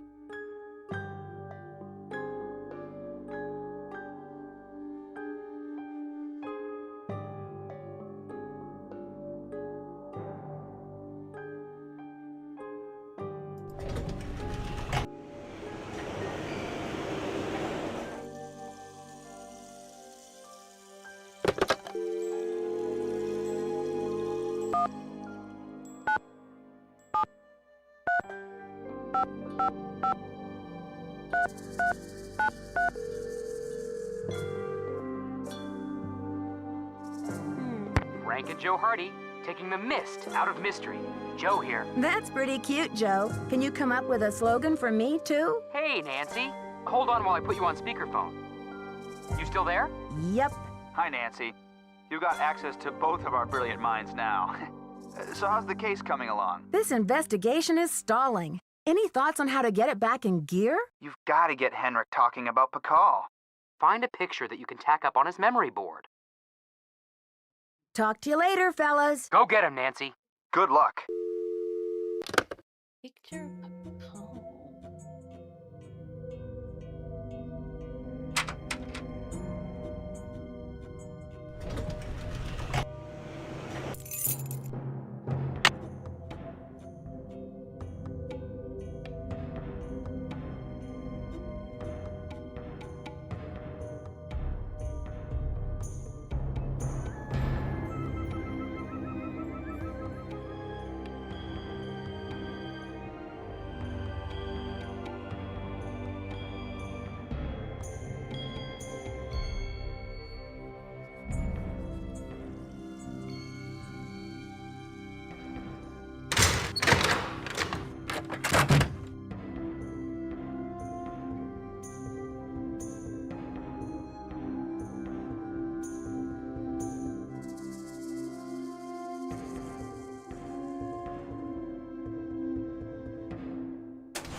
haven't been up to the temple since.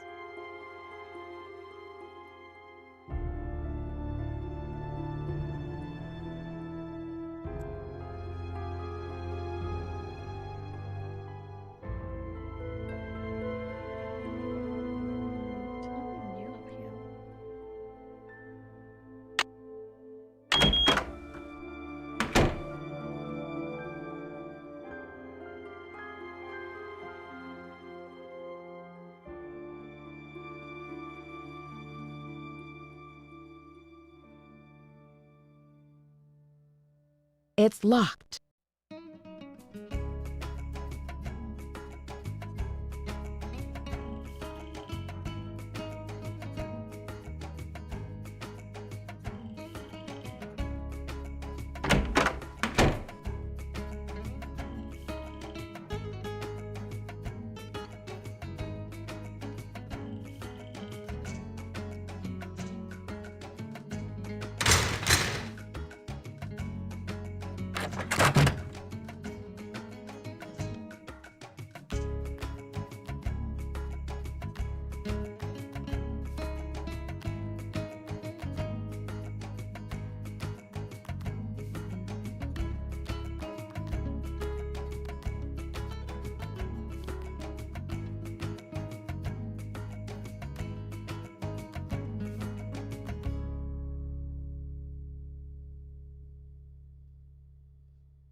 That must be the access code that they want.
You have no voicemail.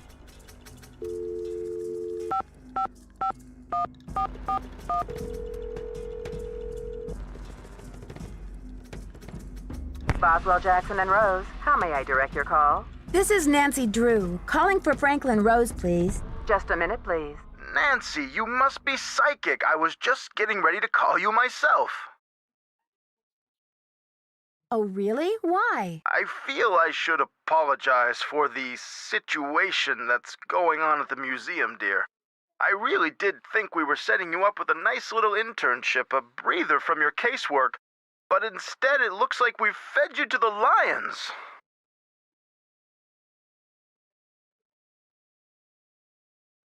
Don't worry, I'm used to it by now. And after all, this situation is no more treacherous than my recent attempt at a ski vacation in Wisconsin. Anyway, about Beach Hill. I think I know what you're going to say, Nancy. Let me be frank. Joanna Riggs has been in the doghouse with the board for months. Her thirst for acclaim has led her to gamble the future and the reputation of Beach Hill time and again. Now that we've lost the Pakal carving, one of our most notable pieces, well, She's just got to be stopped.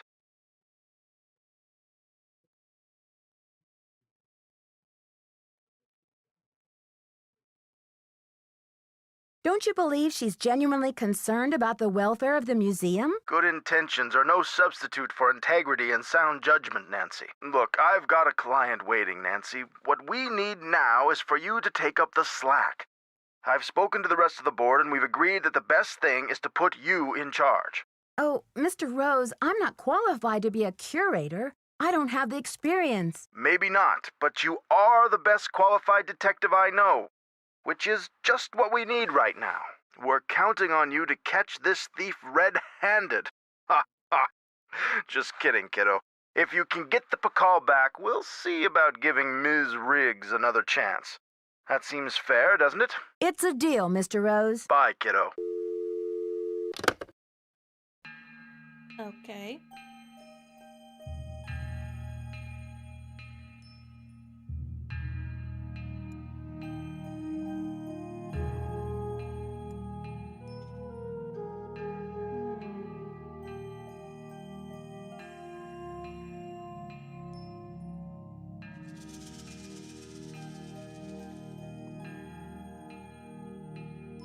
One second, guys.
Apologies, Iambic. Okay, where were we? What are we doing? What's happening? I don't want to look in there again. That's...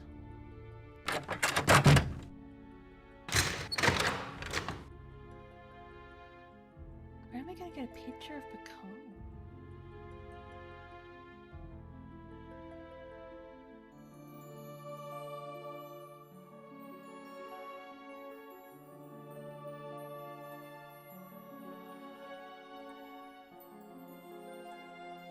It's locked.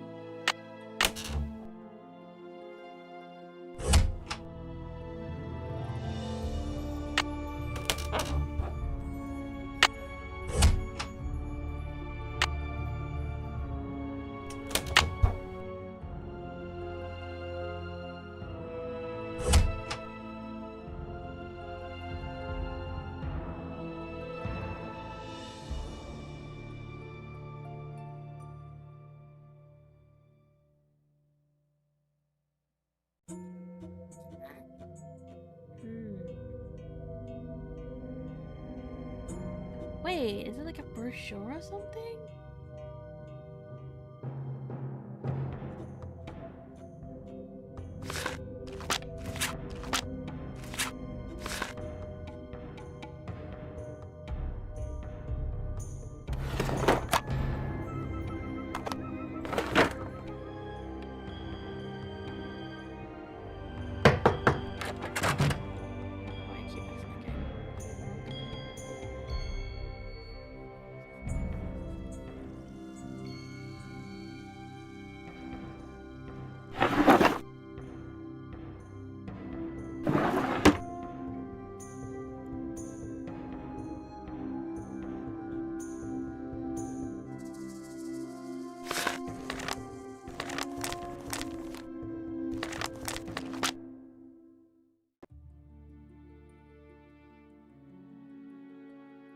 Oh, you know what? Oh my god. I just fucking realized something. If I go through this guy, maybe he'll have a picture of it. Because he's the art seller. Oh my god.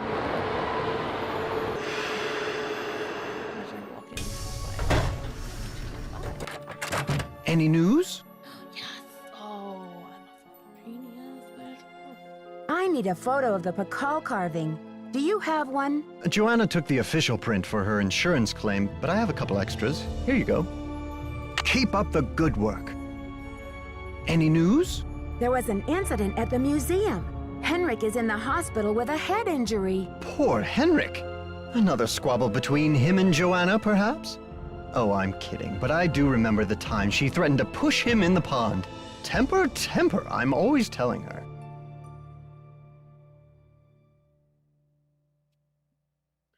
Sorry, I was itchy. I'd better get going. Thanks for stopping by. No, thank you.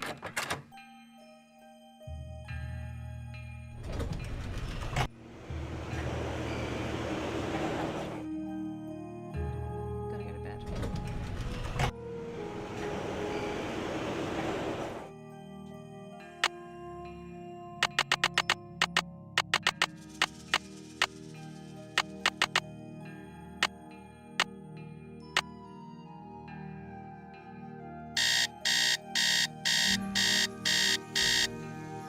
Let's go.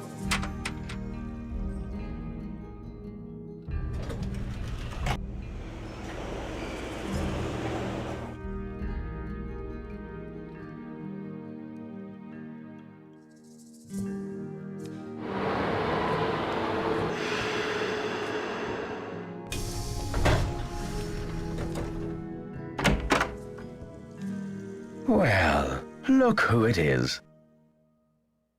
Ready to do some memory work, Henrik? I brought you a picture. This will help you to remember. That face. He's as familiar as my own feet. Can you remember the last time you saw him? Pakal! Nancy, this is the stolen carving, isn't it? And I'm the one who took it. I must have. But why? Oh, Pakal! What could I have meant by this? If you're remembering correctly, this is a serious crime, Henrik. You've got to tell me why you did it. I can't remember.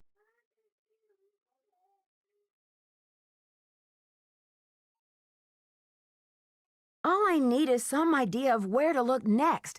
I'll take any scrap of memory you've got, Henrik. It's still in the museum.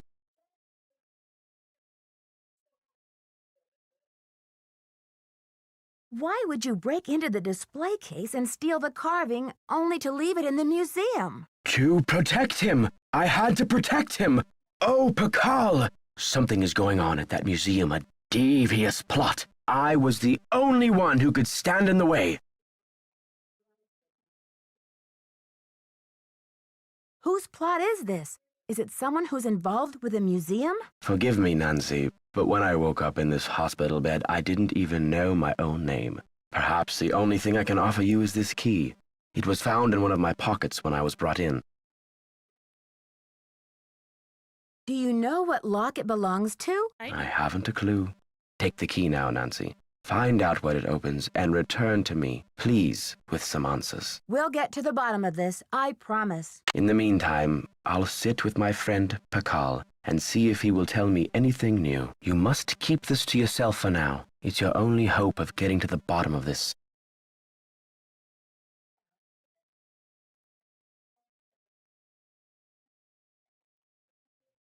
Did you use Joanna's name last week to place an order for Cinnabar with Keep It Real Restoration? You're asking the wrong amnesiac. Do you have anything against Joanna? Who knows? You rest up. I'll be back. Be careful. Okay. I know where this is. It's his desk drawer for sure. That's the only place that I have been able to get into that requires a key.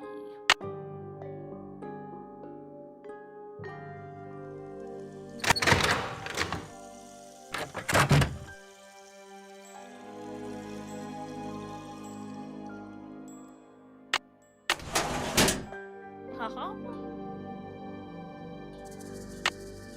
A disc, eh?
Okay. Crazy.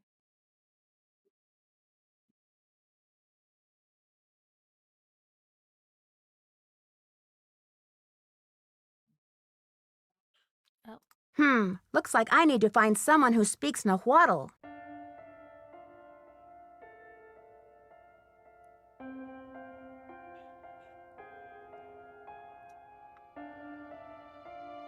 I think I know just where to find that person, Nancy.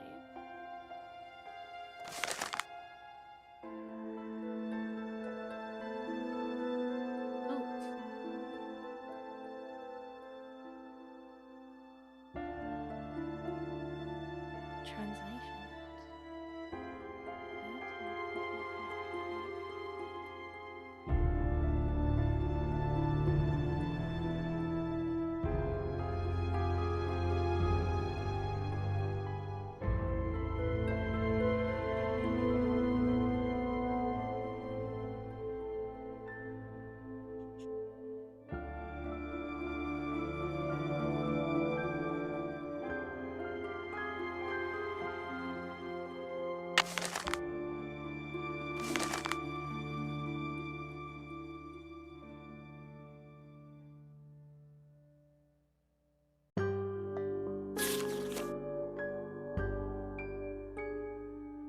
What is this?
Okay, okay.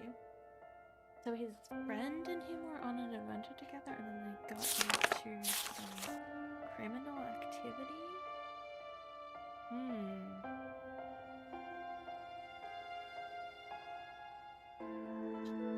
So it's a 2050 Hz transmission, and the series is hard to Spanish.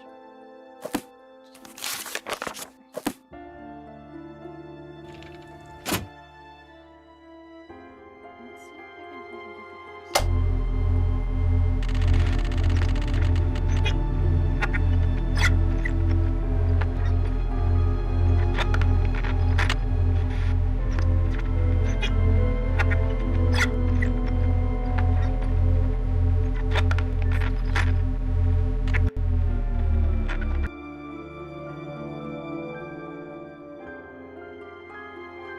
It's locked.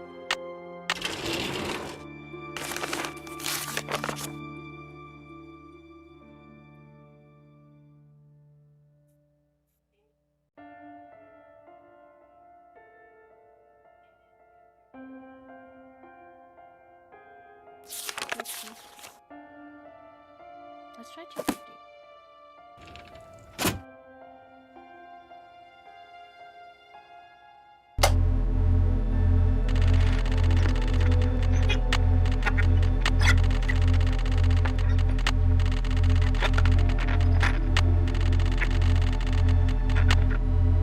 Atención, 8, 3, 2, 7, 1, 2, 7, 1, 2, 7, 1, 2, 7, 1, 2, 7, 1, 2, 7, 1, 2, 7, 1, 2, 7. Okay.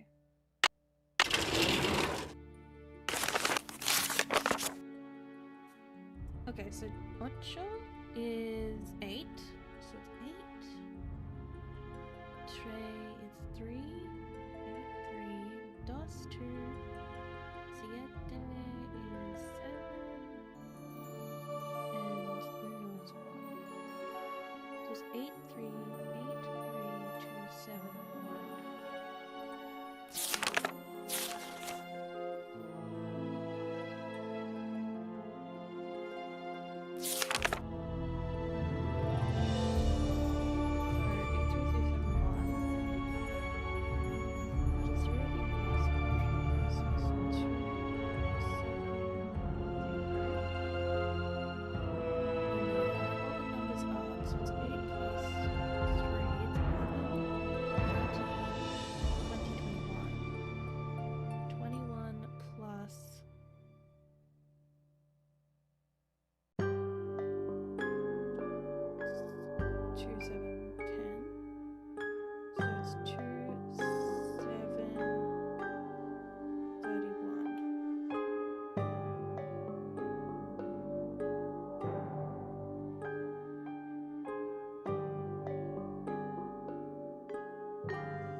Este canal no está recibiendo transmisiones.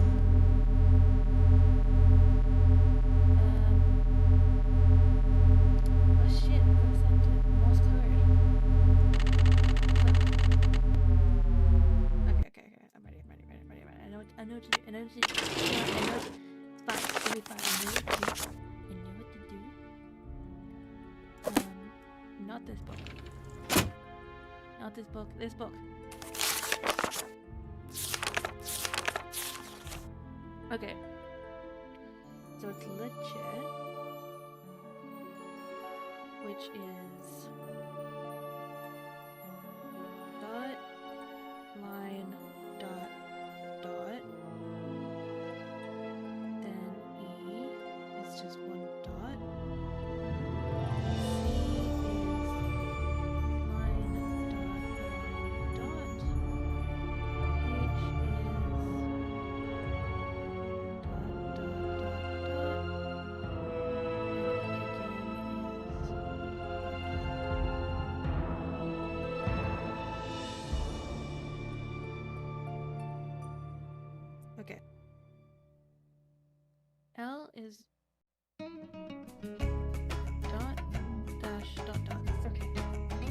Okay. I think I got it. We just need the password to snake.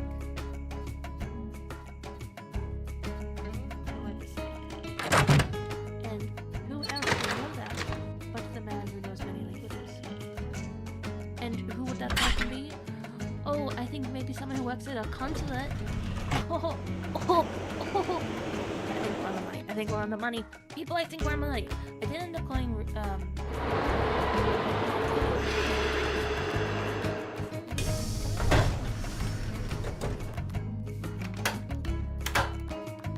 Buenos dias. I need to know the Nahuatl word for snake. Can you help me? What do you need that word for? I'd rather not say. It's part of my investigation. Now, if only I could remember the word for snake. I hear you have been a great help to Henrik. I wonder if you can help me improve my memory too. Something tells me this translation is going to come with strings attached. I am almost certain that the provenance documents for the Pakal carving were falsified. I have asked Joanna to see the documents, but she evades me. If you can find that file in her office and bring it to me, I think it might help my memory of Nahuatl a lot. oh, okay, fine.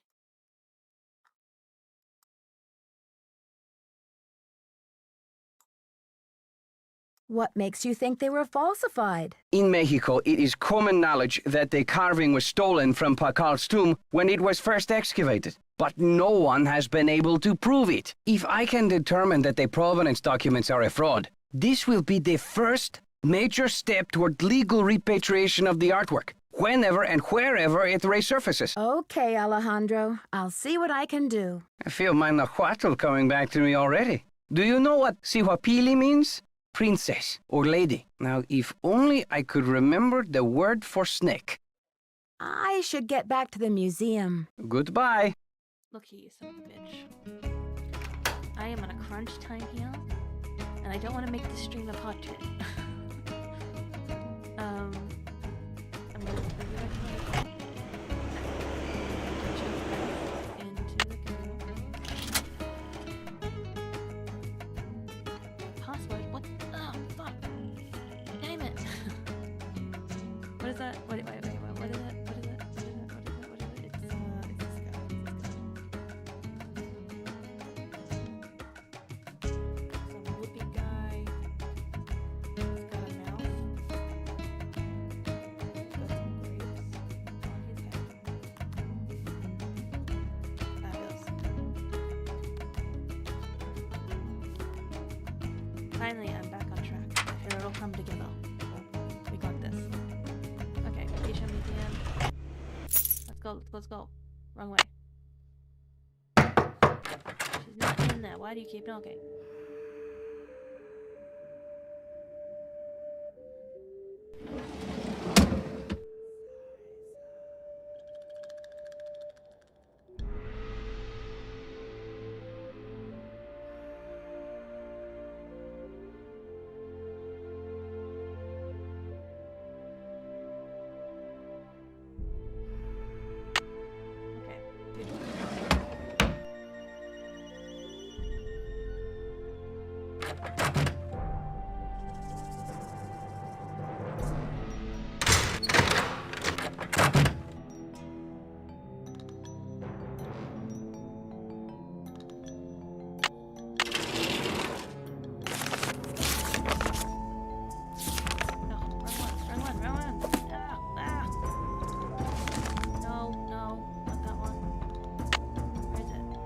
It's locked.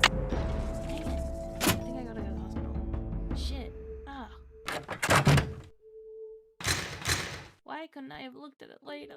Nancy, why? What time is it? 3. Okay.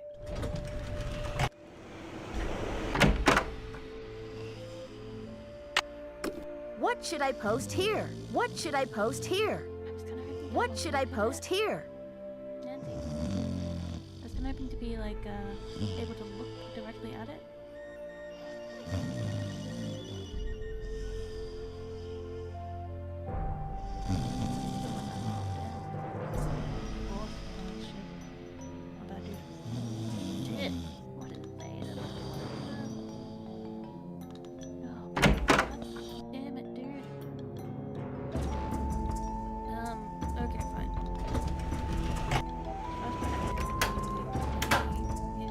Hello, Nancy. You have a special delivery for me, I hope? Here's your file, as requested.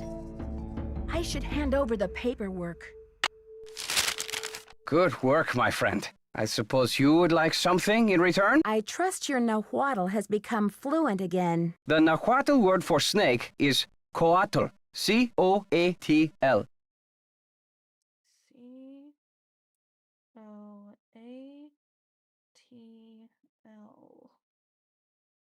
You're a champ. Muchas gracias. Gotta go. Adios, Nancy.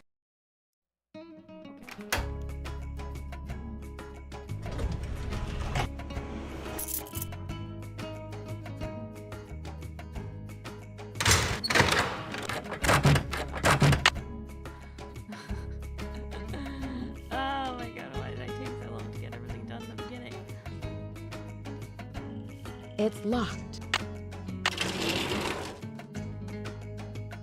I may have to make this pot too, and I don't want to make it this pot too. No, that one.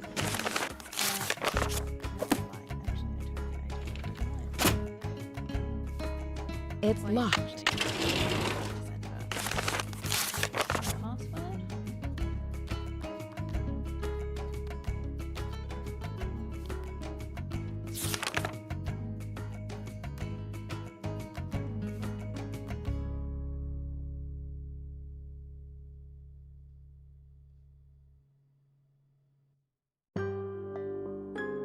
Okay, send the password first. Got it.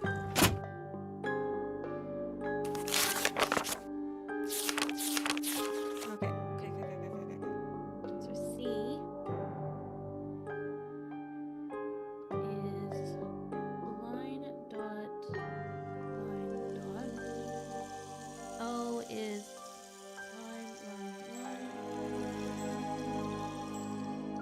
A is dot line. T is line. L is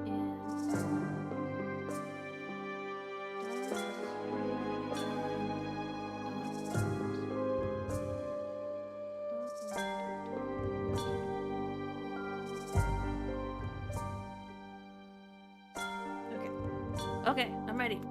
I'm freaking ready, people. I'm so ready. I've never been more ready. Let's go. Let's do this. Boom. The radio tube went out. God damn it, you bastard.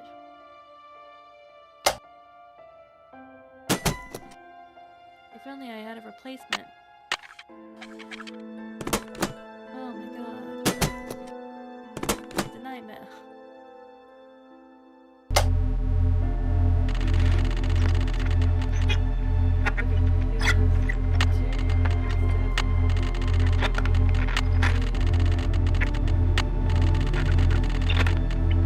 Transmítelo ahora.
Darn.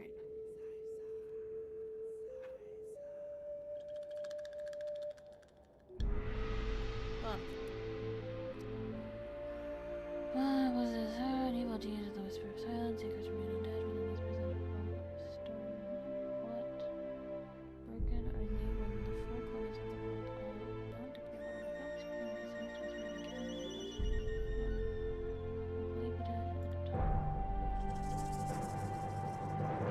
Nancy, you have brought me back to my work. You recognize the riddle then? I've been working like a fiend. Look at the board. This has something to do with the plot at the museum, Nancy.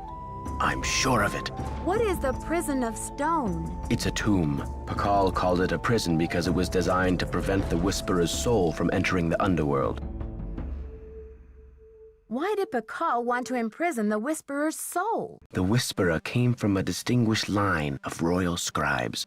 I can't seem to remember her name, but I do recall that she wrote an account of Maya history that greatly angered Pakal because of the way it depicted his ascent to the throne. What did the scribe say? That Pakal had bad fashion? From the age of 12, when he came to the throne, Pakal claimed to be divinely appointed the first true authentic king of the Maya. Then the Whisperer came along and wrote that Pakal was only king because his mother pulled some strings. It was quite a blow to Pakal's image. What happened to the scribe's writings? Pakal swore that the Whisperer's words would never see the light of day. He put her body, her soul, and her writings all in a tomb and locked it up tight. Wait, Henrik, a prison of stone? We're not talking about the monolith, are we? That's the idea. Do you think the monolith can be opened? Good question. I'm certain that there's a dirty rat trying to get into that tomb. This is where my memory fizzles out. If I could only figure out why I took the Pakal. Do you think there is anyone I can trust? Please don't breathe a word of this. There's too much at stake. Henrik, I received a note from your friends in Copan. I've got the Copan Fool Key. I still need the Pakal, though. How's your memory? The tomb. Nancy, I hid the Pakal carving in the replica of the Pakal tomb at the bottom of the temple exhibit. Huh. Now, how did I think of that? And another thing, you'll need to get past that computer quiz. Sonny set it up with an impossible question. No one knows what Pakal was afraid of, but Sonny was petrified of the Coatamundi. It's an ornery bandit with a narrow snout and a long ringed tail, much like a raccoon or a polecat. Coatamundi. Okay.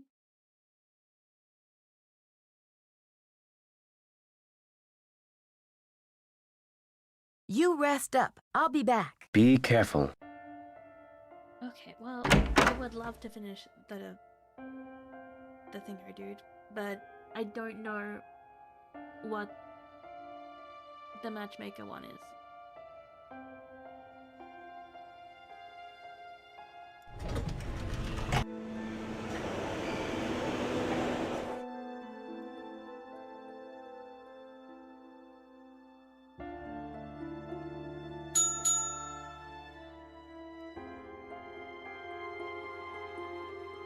A curse upon you, behold this terror, evil switch, also it's the same dog. Matchmaker, oh! Matchmaker hired by boy and groom's parents. Yeah, okay, we got it. What is it?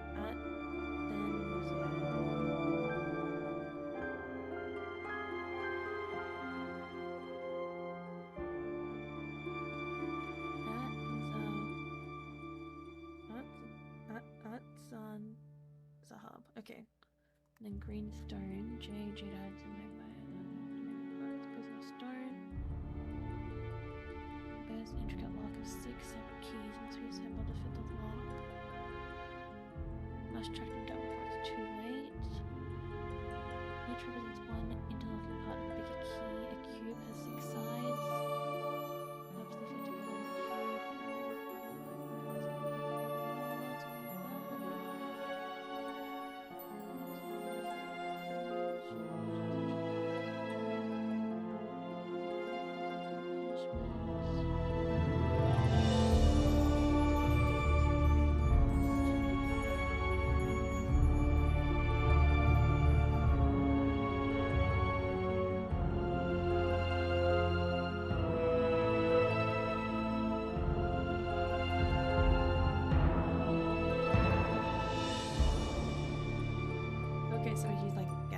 pieces together, I'm guessing.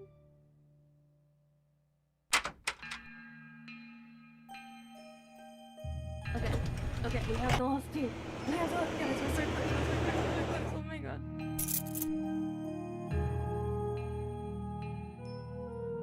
I am actually rushing. I am actually rushing so hard.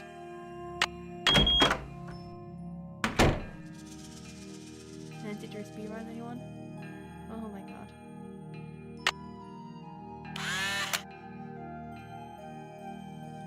Go, please go. Go.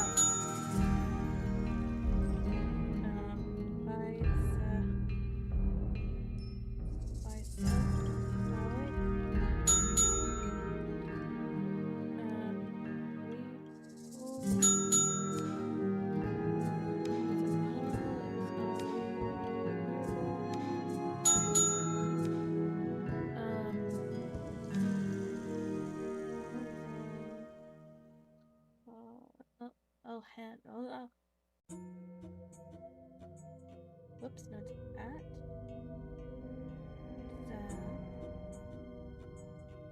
N.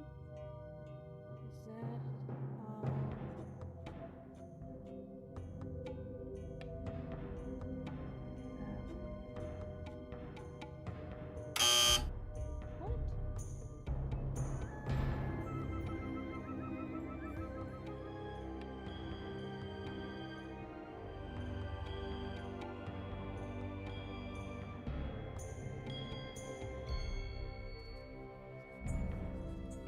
18 Z-A-N-Z-A-H-A-B.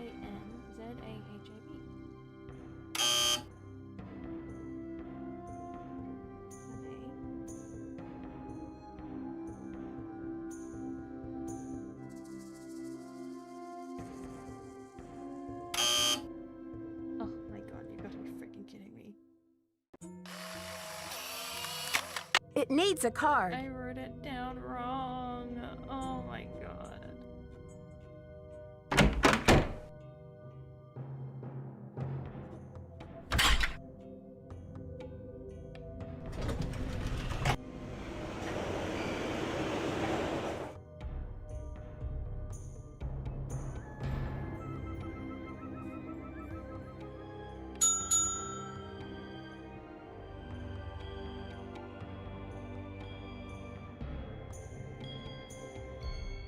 I did write it down wrong. A-T. Oh, wow.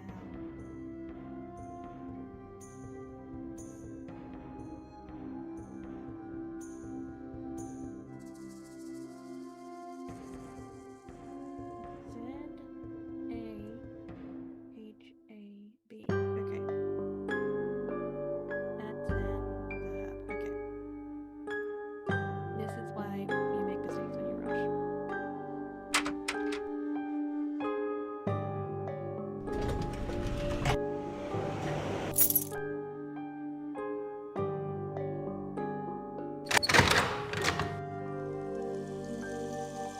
Like right now.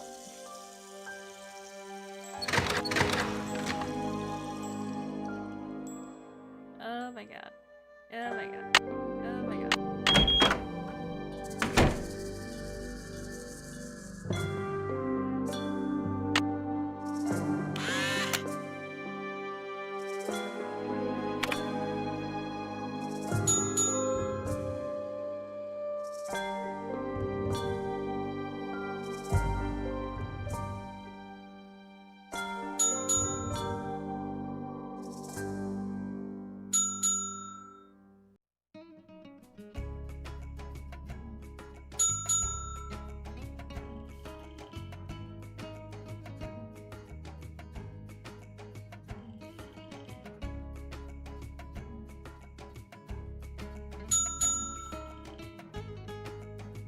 Thank you. Oh my god, guys, we're in.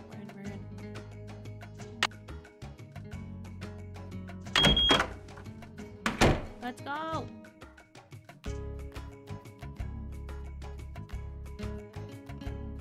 Very cool.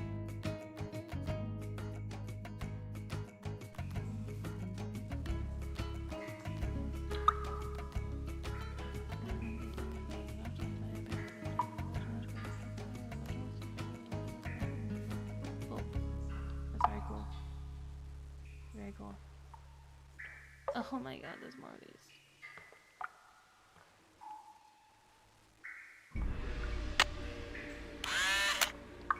I'm gonna have to part 2 this. Shit. Okay, let's see what I can,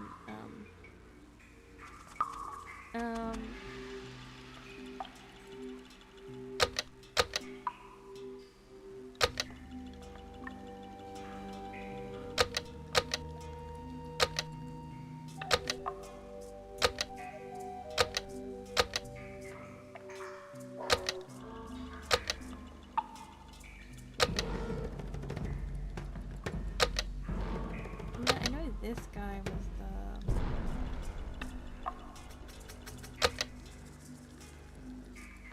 Was this guy? Some guy? No, this guy. Yeah.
Okay. Okay. I definitely got it this time.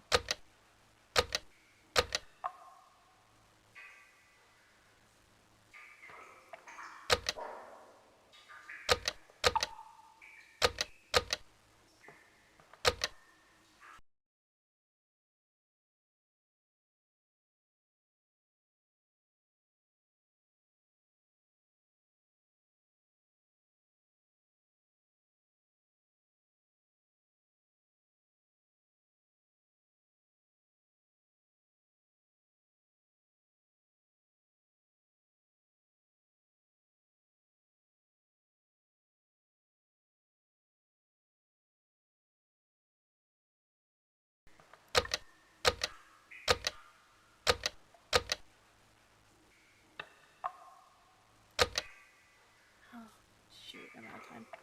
Okay, guys. 1 second. I'll be right back.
Hey guys, I'm so sorry, but my time is up.